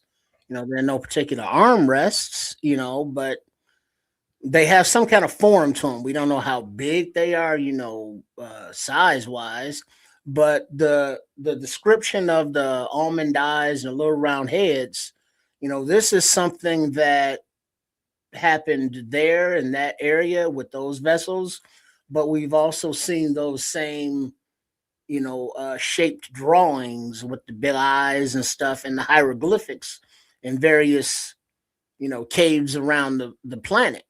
But this does not match the description of the giant people or you know, I'm not seeing one of these little flying saucers, you know, building a pyramid or, you know, a system with that. So different aliens, different dimensions, I don't know. But this one right here with the saucers and the gravity and all this stuff, I mean, dude said he saw it. I mean, the government keeping secrets. I Well, mean, we would all agree that that happens. Here's a better Yeah. Here's a better view of it in 3D as they redid what Bob Lazar described. This is it in 3D. This is a 3D replica of everything you just saw. You see the same thing here, kind of trips with the big stovepipe in the middle and the conductor right at the bottom of it, and you see the 3 chairs sitting around it. The 2 items that you see on the left and right, there's a story to that too. Remember, these are 3-foot beings. Remember, these are 3-foot beings, and there's a whole bunch more to this story. But what's more interesting is, you know, this ain't as interesting, but this is the final product. This is the outside replica of it. This is the outside replica of it. Yeah, it looks like a saucer with, you know, windows out on the top. You know, they got a 3-man crew. And so if they had 9 vehicles, 9, 8, what is that? 9 times 3 is 27. So that could be up to, you know, a 27, you know, alien fleet person crew for the fleet, the 9 ship fleet, who knows, you know, but yeah, this is the design and how it's propelled, how it's powered, all that technology is all up in there. And hey, I don't doubt it. And I definitely don't doubt that it would be kept secret if it was, you know, there. Okay. Let me give you the most interesting thing that came out of this. This is through the documents that he was able to read from all those different projects, Galileo, and all of those projects that were there, Looking Glass and all of them. These are the notes that really stuck out to me after watching everything. He says from these notes, and I quote, "These beings said that man can be manipulated, have their brains manipulated from a remote place." I'm going to repeat that. He says these beings said that men could have their brains manipulated from a remote place. Take note of that. Yeah. Here's another one. This is the last one. He says, and that man was a product of externally corrected evolution. Man is genetically altered, has been genetically altered 65 times since creation. 65 times. And referred to these beings refers to humans as containers. Let me read that last part again. He says that man, based on these beings and what they told, man has been a product of externally corrected evolution. Man has been genetically altered 65 times. and they refer to humans as containers. Yeah, so that would lead to the premise of the invasion of the body stature type thing, the telepathy, telescopic, the things where they control you with the mind, telepathic, telepathic beings who can, assume the the physical form, or just control the mind enough that the meat puppet of human is just doing their bidding. So either way, either or, hey, hey, they don't speak with their mouths, their tongue. It's more of a mind thing, Sure, let's go with it. Yeah, so I think that's the most disturbing part of it to me is the last part of what I said. The fact that humans have been genetically altered 65 times since humans became humans.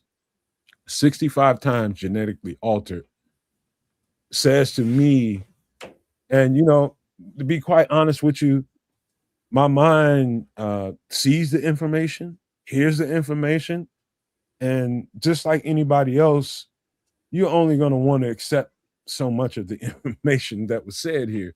And to call us containers, and that's the part that I really take note of, is if you consider us a container, that means the body is just a body, but we have a soul. That I'm sure of, right?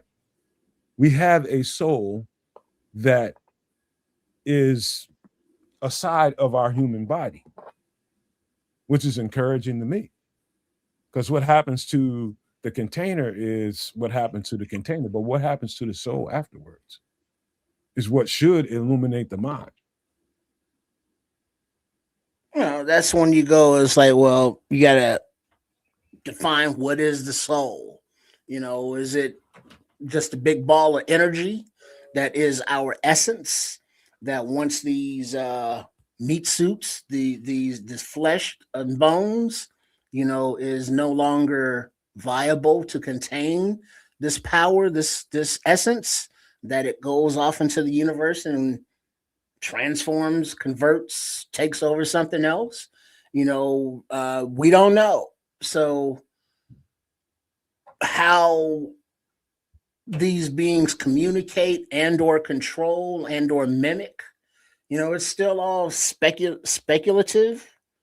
Everybody can have their theories, everybody can debate it, but we don't know. The people that do know, like this fellow Bob Lazar, he's sharing it with us, but he's gonna have the level of skepticism that he has, and then he's also going to have his admirers, because just like Bears fans who can say one thing on this post and a different fan to say the very opposite thing in the next, they're going to be those human beings that fully believe it. They're going to be those human beings that have no belief in it whatsoever. They're going to be the ones that don't believe it but want to kind of antagonize others, and there's going to be everything in the middle. But there's nothing outlandish that I've seen from the Bob Lazar UFO story that is like, oh no, that didn't happen. Oh no, that's not out there, because he came with evidence, designs and pictures that all kind of match. Wait till you see the story. Wait until you see it. Yeah. I encourage you to do it, man. But wait until y'all see the story, and you tell me what your good discernment told you. And so this is probably up in the top. There's a lot of freaking stories out there in regards to some of the things that goes on with the U.S. government, crash sites, and all this kind of stuff. This is right there, if not at the top, right there in the top echelon of the. This is so credible, man. It almost spooked me a little bit, and I ain't easy to be spooked. So I'm just telling you guys, if you don't know about this Bob Lazar story, you should first go and look at his original 1988-1989 documentary called Bob Lazar Documentary. It's in the link in the description of the show. Just go look at that first, and you can deal with the grainy footage of it. Just pay attention to what he's describing to you, how he broke down the things that he saw. He's in a craft built for 3-foot human beings. So he's in there ducked out, hunched over, looking at how they're set up. And there's no kinds of technology in there at all besides that stovepipe, above the conductor that was beneath them. They just sat there. Well, but what's funny about that is that if that's the setup that they have, it's like they don't need seat belts because they ain't doing all of this flaring around. They just take off and they go where they going. Whereas humans, we had to strap ourselves in, because we are very unstable with our tech. So it's like, hey, is the questions like, how do they feed themselves? How do they eat? Do they have body waste? So on these vessels, are there kitchens of some sort? Are there, bathrooms or potties of some story sort? to all of that, Triple R. I encourage y'all to watch this thing. My last little thoughts about this before we got to get to the other stuff is, I'm not a closed-minded individual. I'm not the same closed-minded individual that I was several years ago. I'm very open-minded, and I'm what you call a learned individual. I'm learning now, putting on top of the things that I've learned to this point in my life. And once you take the blinders off and you see the world as it is, not as you hoped it would be, the closer you are to finding out who self is, who you are. You know what I mean? The closer you get to the truth, the better you will be if it shit don't blow your mind and put you in an insane asylum.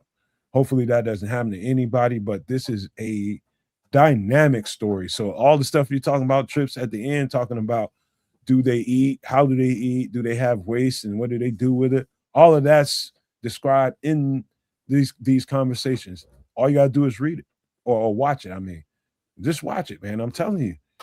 If you'll tell me, you come back and you tell me if you go and watch it, tell me if this is credible to you or not. Just watch the original documentary that he made first. And then anything else that you see beyond that, that's up to you. But just watch that first and come back and let me know if you thought it was credible. And I'll challenge anybody that thought it wasn't. And so that's the Bob Lazar story in a nutshell, but there's much more to it that I did not cover. I gave you the bullet points, and that's that. Maybe it's necessary that we come back to the story at some point, but I'll look into it and see. But holy shit, what a bombshell story. Yeah. Be interested to hear what Kez has to say about it since he did look into it. Yeah. Too bad he ain't here, man. But right. It's just weird, because Kez Canuck out doing his Kez Canuck business. But we will be back together on Sunday night. So make sure you are subscribed to all three networks, the Nomad Network at Kez Canuck and Sports Chicago Style.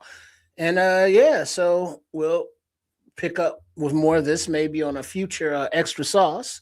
But I'm looking forward to the off-season moves and just to keeping the before we go, we got conversation rolling. We got a couple of movies we got to get to before we get out of here. We'll get in there and get out. All right. Hold on, just give me some time. Let me get this off the screen. We'll get to a couple of movies. This is just stretching it out. This is kind of some universal stuff right here. Most people should have seen this, but what a dynamic story. And let me get to it. Give me a second, y'all. Yeah, Sunday night, Nomad at Night, 8 p.m. Central Time. What is that? Mike. Somebody. Mike. Yeah. Oh yeah, Mike Donnelly. Yeah, we'll be there. We'll be here to break down, the opportunities in free agency. We're gonna do salary cap stuff. We'll do that shit when Kez is here, but that's gonna be a great show.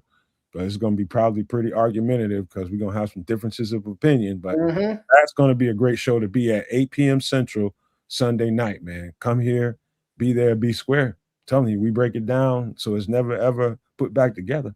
Promise you. But let's get to this next part, this last part of the show. Let's do this.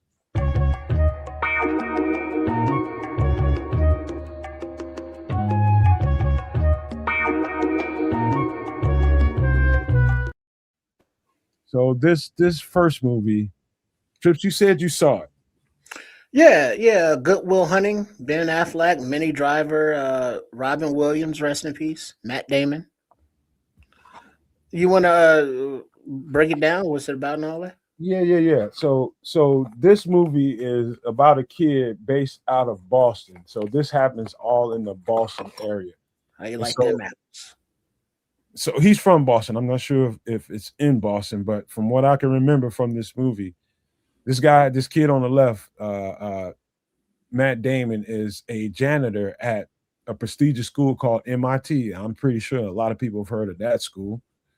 And the guy, Robin Williams, next to him is a professor.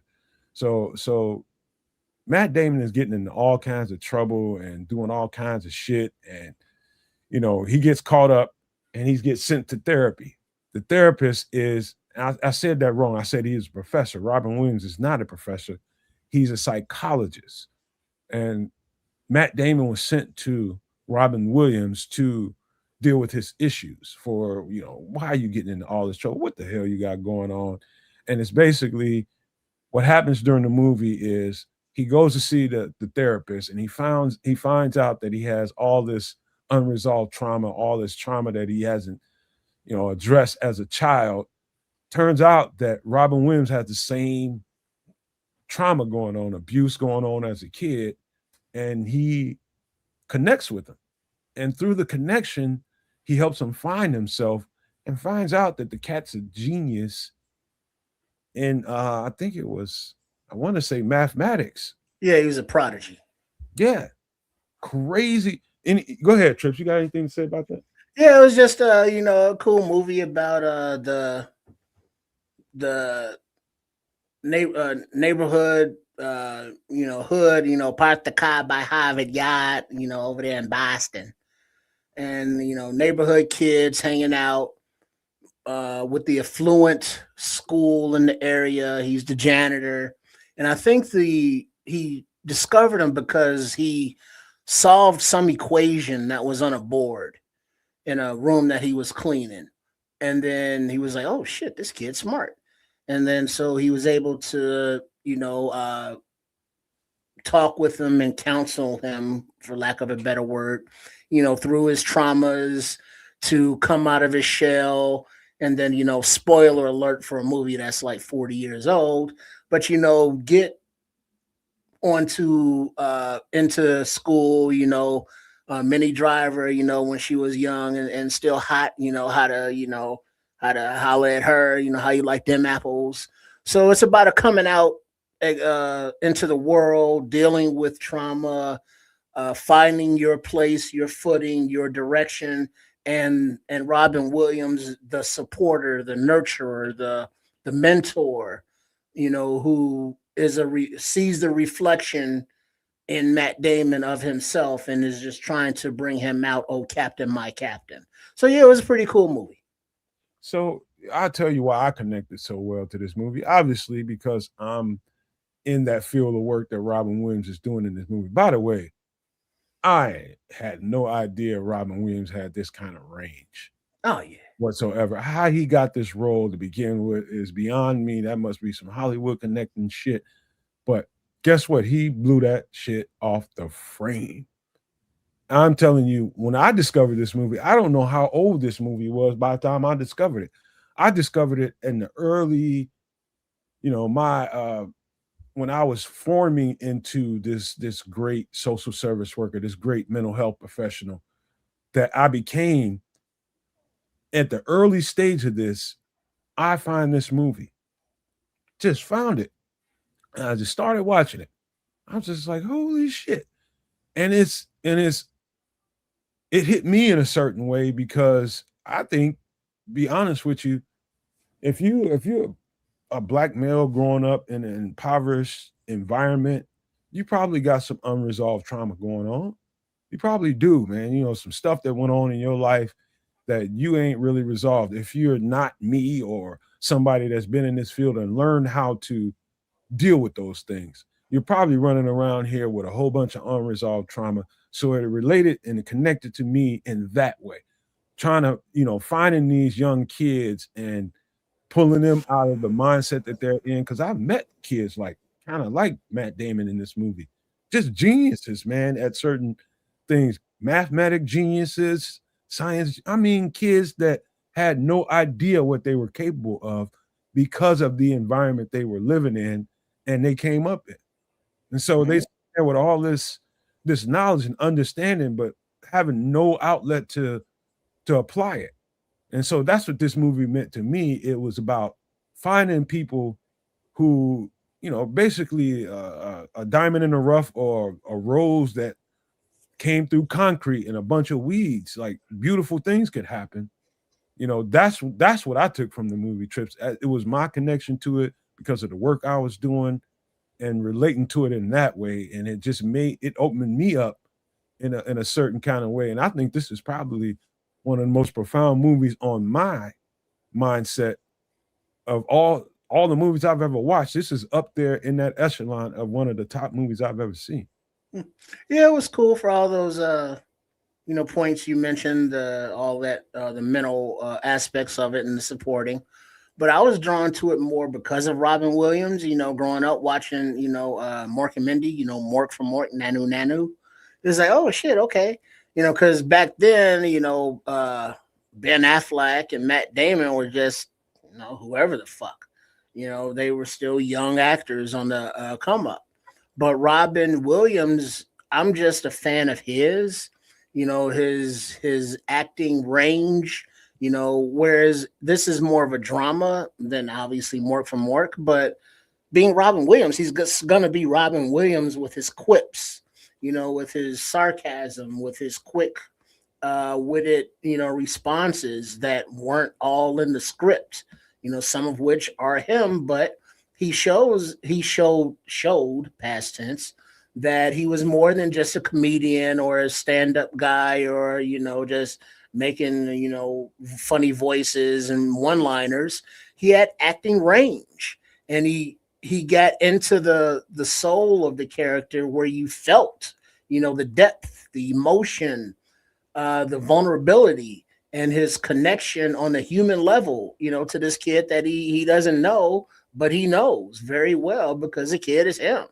Mm-hmm. When you look at counselors, like Nomad, how many of these kids, it's like, fuck, this is a little badass fucker, but guess what? I was too. This kid is me.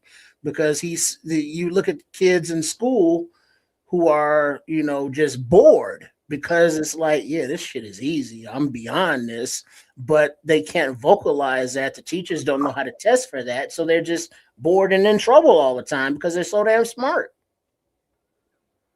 Yeah. Hey, Trips, I'm going to tell you something. When a movie like this, like you have to be, I'm not saying that you have to be doing what I was doing for a living for it to have a profound impact on you. But if you I have a lot of respect for writing storylines and how they bring a story to the screen, how the story comes to the screen and it takes its ups and downs and comes to a climax, comes back down and comes to its conclusion. I have a certain amount of respect for that. I think I have a certain talent to be able to do it. That's something we can talk about later, but stories are what intrigue me. Really, really good stories that have the proper intrigue and it gets to the right climax in a certain kind of way and it comes down to its conclusion. This is probably one of the best put together stories that I've seen in my life, man. I'm telling you, it's very, very, very profound. And again, it hit me in a certain way because of the work I was doing. But man, great movie, Good Will Hunting. If you've never seen it, shame on you. You should have seen it. And if it's never too late to watch it, man, I'm telling you right now, this thing, if you watch this right now, tonight or tomorrow or the next day, this is going to have a profound impact on you. I promise you that. Yeah, good flick. Great. And while you pulling up the next one, Red Baron saying Robin Williams was good in Insomnia. If you've never seen that, that was a very dark side of Robin Williams, more of his acting range and versatility, because it puts you in the mind of somebody who was in trauma, who was going through some shit, and you felt that shit coming through the screen. So he put you in that mindset of what he was feeling. And it was like, oh my God, that's scary and dark. And it was like, bravo. Hey, I mean, you know what, man? Hour Robin Williams' story is, trust me, I've heard a lot of shit about Robin Williams, bro. Like motherfuckers that knew him. Literally, I met a couple people, man. He was wild. But that's a whole other story for another time. We still got another movie to get to real quick. And again, Triple R. You talking about, like, man, dude, I'm gonna tell you, this is Titanic. I'm gonna tell you how this happened to me, man. I gotta lead the story off like this. It was a point in my life where, again, this is during my time being a professional and doing the work that I was doing. And in my off times, when I'm off, I need an outlet that I'm not so focused on the job that I do. And it's important that you find that. And so one of my homeboys, he's from Long Beach, California. And he moved here. He married a girl from this area. That's how I met him. My girlfriend was his wife's sister, right? And so we get connected, bro. And she asked me to really just, look out for him, because he came all the way here from California. He needed to know the lay of the land. You in the Chicagoland area from California, you do need to know the lay of the land. And so I connected with him through that, just, showing him the do's and don'ts and all that kind of stuff, and showing him how to get settled into the area so he ain't gonna have no problem and shit. And I'm there for whatever he needs. So we get tight enough where about a year goes by and he gets a divorce from old girl that he married, my little girlfriend's sister. And me and her still messing around, but I'm wild. I'm doing whatever the F I want to do. And he's divorced now. He's got all his time in the world, and he's just waiting for my days off. And so what he was, Trip, was my smoke buddy. He's my smoke fella. Shout out to Sean Sierra. He was my homeboy. So what we did was smoke and play the game. We would play Madden from when I was off, the night that I was my last night of work. Let's just say I got off at about 11:30. We're gonna be at his crib playing Madden and smoking till like 6 in the morning. The birds is coming up. It's daylight outside, and we still playing.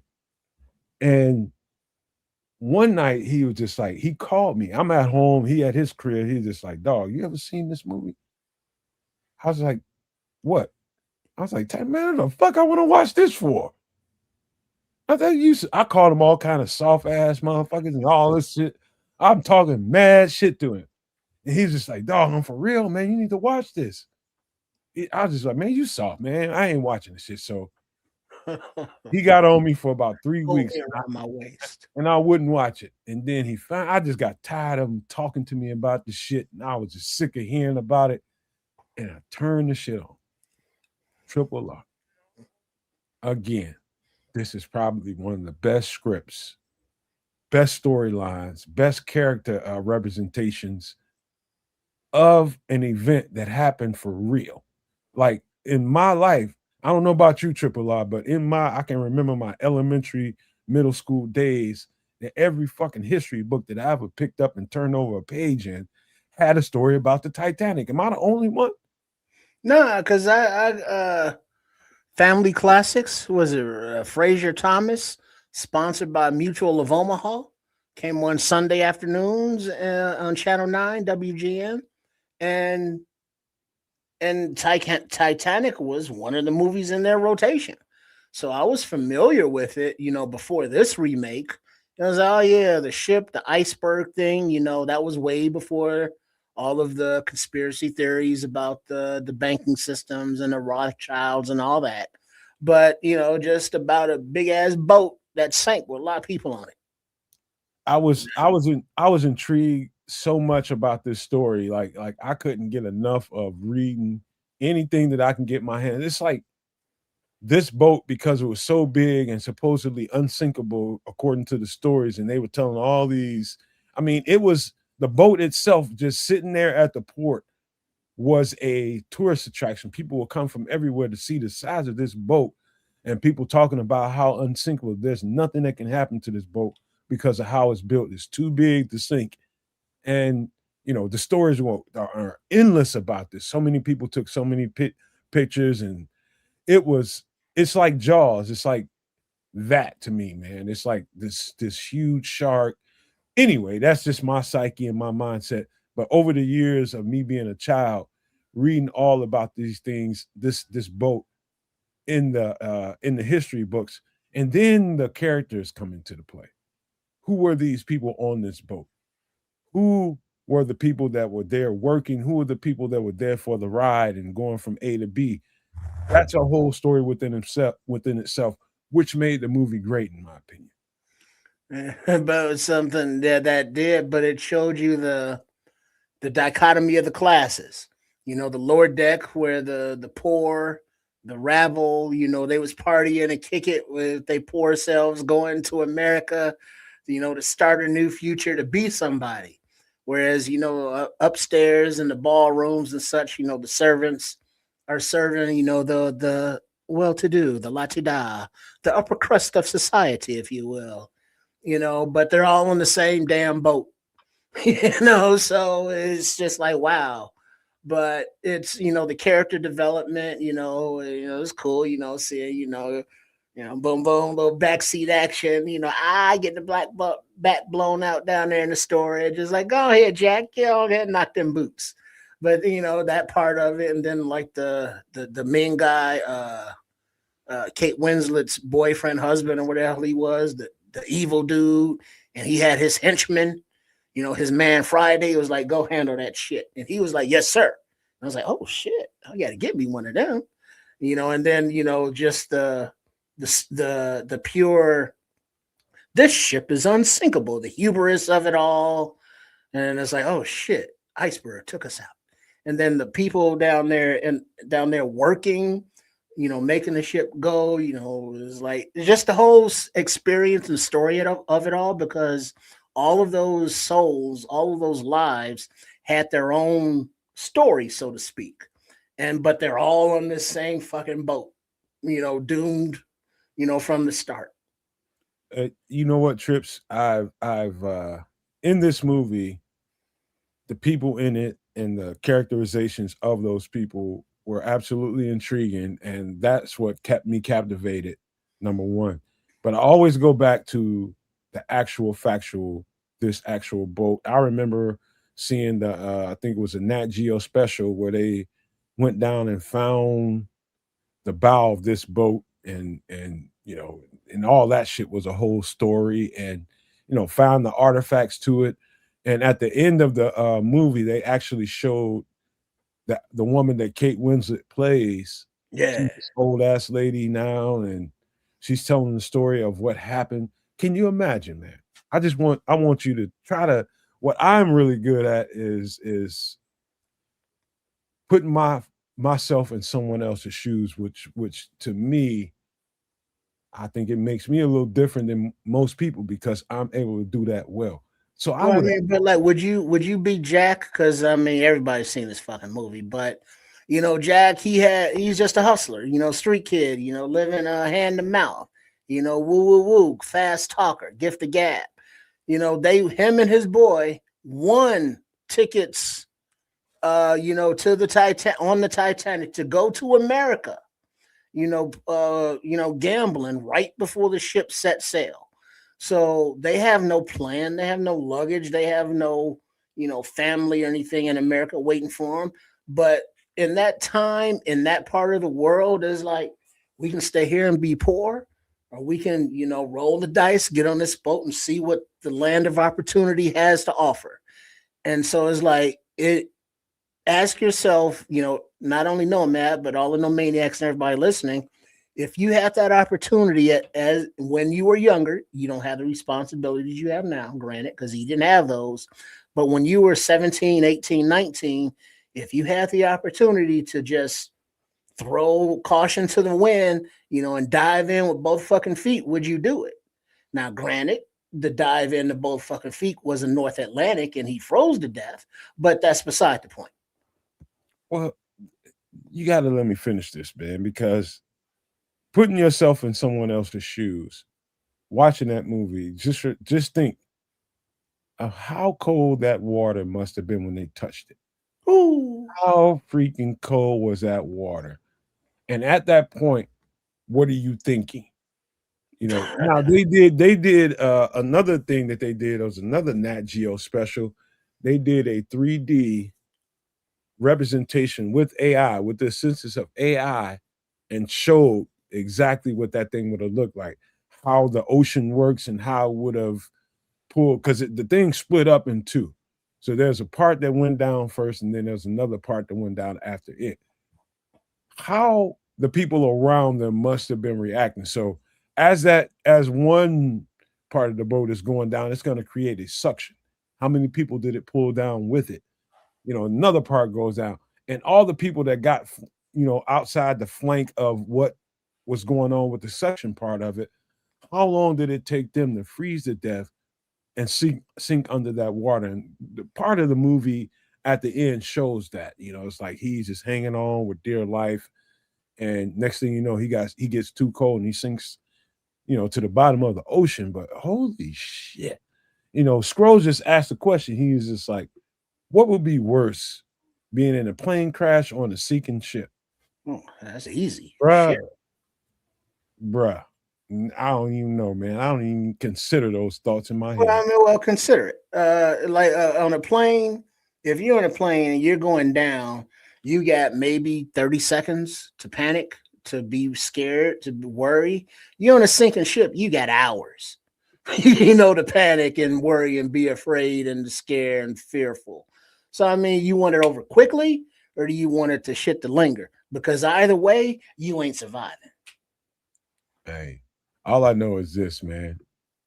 And again, a profound movie of a story that's intrigued me since I was a small boy. Teeny tiny boy, I was always intrigued by this story about the ship that sank, that was huge as hell, and nobody thought it could sink. And I just was intrigued by that by itself. And that's what, to this day, that's always been the intrigue. Like, why did these people have that much confidence in something man-made? I mean, they were acting They made it. the way the people that survived this sinking talked about how the people were acting on the ship. It was basically some snooty patootie MFers on this thing, acting like they eshed. I you know, I don't like them kind of people. I don't give a shit what color they are. I just don't like folks like that. But yeah, that story had all this in it. Before we get out of here, Trips, we gotta go. I gotta give a suggestion to everybody. If you have not seen this show on Netflix, and I'm talking to the Bears fans, all the people that are Bears fans that don't live in the Chicago area, but they love the Chicago Bears. If you ever wanted to know the inner workings of what happens in the city of Chicago that your favorite team plays in, 61st Street on Netflix will give you a good rudimentary view of the politics that are in play, which Kevin Warren is dealing with right now, the corruption, you know, the you know, people think, I don't know why, but the racism, all the stuff that goes on in everyday life in most societies around the country. But this show gives you a vivid view of exactly what it looks like in Chicago. It's probably one of the best representations of what it looks like day-to-day life in Chicago I've seen. This is a really good series, man. It's only good for 2 seasons, but holy shit, is it good. Every single episode until the end. It's really good. So you want to learn about Chicago, go to Netflix and check this out, 61st Street. Shit, I lived it. But yeah, I've never heard of it. But then again, I don't watch series and I don't really watch Netflix. But I do like the Netflix movies. Some of them are pretty cool originals. But yeah, all right, 61st Street, you know, South Side represent. It looks like he's over there under the L. So, that's over east. Back in the day, it was the Green Line, Jackson Park. So, yeah, all right, cool. Chi-Town representing, and I forget this actor's name, but he's very good. Courtney B. Vance, bro. Courtney B. Vance, there we go. And he's been around a long fucking time and a lot of fucking things. Him and his wife are the executive producers of this. That would be what's her name? Come on, dog. She's one of the almost most popular black actress in Hollywood. Come on. Angela Bassett. Angela Bassett. Bassett. Yep. Yeah. That they destroyed That's a power couple right there. Yes, sir. Yes, sir. Check that out on Netflix, man. 61st Street. Boy, oh boy, will you not be disappointed. I wouldn't promote this if I didn't think it was true. But hey, here we are at the end of the show, man. And what are we? 4 hours and 30 minutes into it, man. And we did this. With the did it all without Kez. And let me see. Ricky LaFleur, that's Kez homeboy. He says, this show needs Kez back. Him questioning things is entertaining. Oh, so you're missing the asshole factor, huh, there, Richard? Basically, that's what he's looking for. But man, shout out to Kez wherever he is in Canada doing his shit, where he does his shit. Well, I guess their New Year is what he told us. But they're out shitting where the moose shit. Yeah, the preacher's wife was Courtney. Yeah, that's Courtney B. Vance. He was the preacher. Yeah, he was, wasn't he? Yeah, that's right. And then Denzel coming in, trying to holler at Whitney Houston. Damn. I'm glad he said that, because that didn't even go through my head. Courtney B. Vance is lucky that Angela Bassett married him, man. He was just a Hollywood person, but man, I know that. Don't even do it, Chris. I already know where you're going. Don't do it. I know you've been a fan of her. Many been a fan of hers before, but after her performance in as Tina Turner, come on, that was awesome. And she still made like that, just for the record. Right, all cut up, and it's like, oh, go on, girl. I see you hitting the gym doing your Pilates. Mm-hmm. She caked up, bro. Yeah, she is.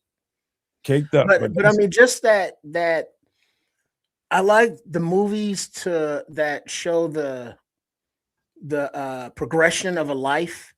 So back when they were young, she was still in her mama's house. When Ike came to court her and stuff, and she was young and she was innocent. But as the progression over the years, by the end, when they was, duking it out in the limo, she was an old grown woman. You know what I mean? So that the acting as they've matured throughout the movies, I like stuff like that shows how they age. I'm telling you, she got it going on. I'm just saying, for an old lady, she got it going the fuck on. She can still get it. I see you, Courtney. Yeah, Angela Bassett, so bad, still bad. Yeah, she was Biggie's mom. I didn't know that. That's all the conversation for another day, man. But hello, you guys, man. Look at the Bears. Look at the Chicago Bears. Look at your fan base. Look at this shit. Oh, that's what she's doing. How fucking positive is it now going into this off season, which we'll cover Sunday night at 8 p.m. Central on Nomad at Night, as opposed to what we're used to. Holy crap, man. We've been in a vortex of bullshit for a little too long.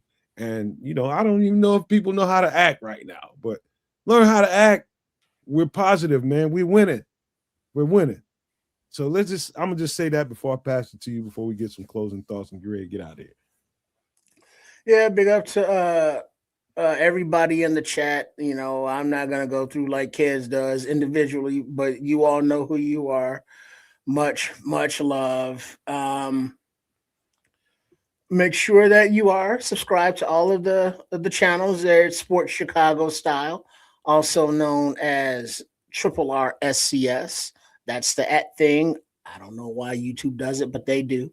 But then there is Keds a Canuck, make sure you go over there, and then I'm gonna get these baby Ked Zerberts as soon as they pop up. No, not that Ked Zerberts. I don't. That's all. There it is. I get those baby Ked Zerberts. Look at those fat rolls. Yeah, but that's at Keds a Canuck, and then also the Nomad Network. You know, appreciate you all tuning in, hanging out with us. I know that it was disappointing, you know, for the Bears conversation that the season is over.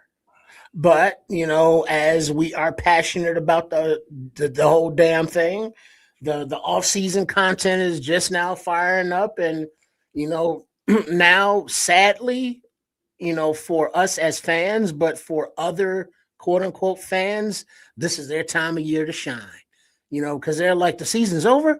Oh, finally. You know, I couldn't say them fast enough. So now they get to do their thing in their whole off-season process. You know, big up to y'all. But either way, make sure you are tuning in with us, because guess what? The breakdowns that Nomad and Keds and I will have for the free agents, and that Nomad will make for these draft prospects, we got you all covered. So during the season, during the off-season, it's always the Nomad Network season. So shout out to all of y'all, and look forward to seeing you Sunday. Amen to that. And before we get out of here, I just want to say to you all, man, everybody that contributes to what we do, all you have to do is be here and hit the subscribe button, and you're already contributing. It actually absolutely costs you nothing. But those that are members, those that are Super No Maniacs contributing $5, everybody that contributes to anything that we do over here on this channel, man, thank you. Thank you so much, man. And let's get into this new year the right way and appreciate the people that appreciate you. And let me just say that for the Nomad Network, Sports Chicago Style, for Keds a Canuck in this channel. Let me just say that for all of us. We appreciate you all, because we don't have anybody to talk to if you're not here. Guess what? There's nobody to talk to. We just be here doing shit and enjoying ourselves, talking to each other, and that'd be the end of it. But you all enjoy us as a trio and what we do, and that includes Samo, that includes Bishop, and everybody else that's been always a part of what we do around here. We just thank y'all, man. And I thank y'all with all the graces I can give you, man. Just keep on coming back. Keep supporting what we do over here in any way that you can. Don't be afraid to give us a super chat. Don't be afraid to send a donation to help this thing out, because the small people are always the ones that go first. And it's in this big conglomerate, man. And the small good podcasts always get eaten up, but we ain't trying to have it, man. I'm not no meal. Trips is not no meal. Keds a Canuck is not no meal. We ain't trying to get ate up, and it ain't gonna happen. So keep doing what y'all doing, supporting everything that we do. We love y'all. Into this new year we go with a successful Bears football team. And I'll tell you this, man, I'm so proud of them boys that I'm beside myself on how proud I am of these boys, man. They made a believer out of me in some areas that I didn't think they could do. But, you know, here I am cheering on and coaching everybody else on, and I'm watching myself not very sure about what they can and can't do, but they blew all that out of the proportion, blew it all out. And so shout out to the Chicago Bears, shout out to Ryan Poles, Ben Johnson, Caleb Williams, his team, Kevin, everybody that was involved in this thing, the coaches, everybody. We're about to flip the table and get into the real offseason, and that is free agency, and that is these draft prospects, and that starts Sunday night at 8 p.m. Central. Be there or be square. And we may not be meals, but I am a tasty snack. All right. I don't know about all that. I ain't trying to taste your ass, but I'm going to leave your ass with these famous words, though, Trip. Love, peace, and hair grease, y'all.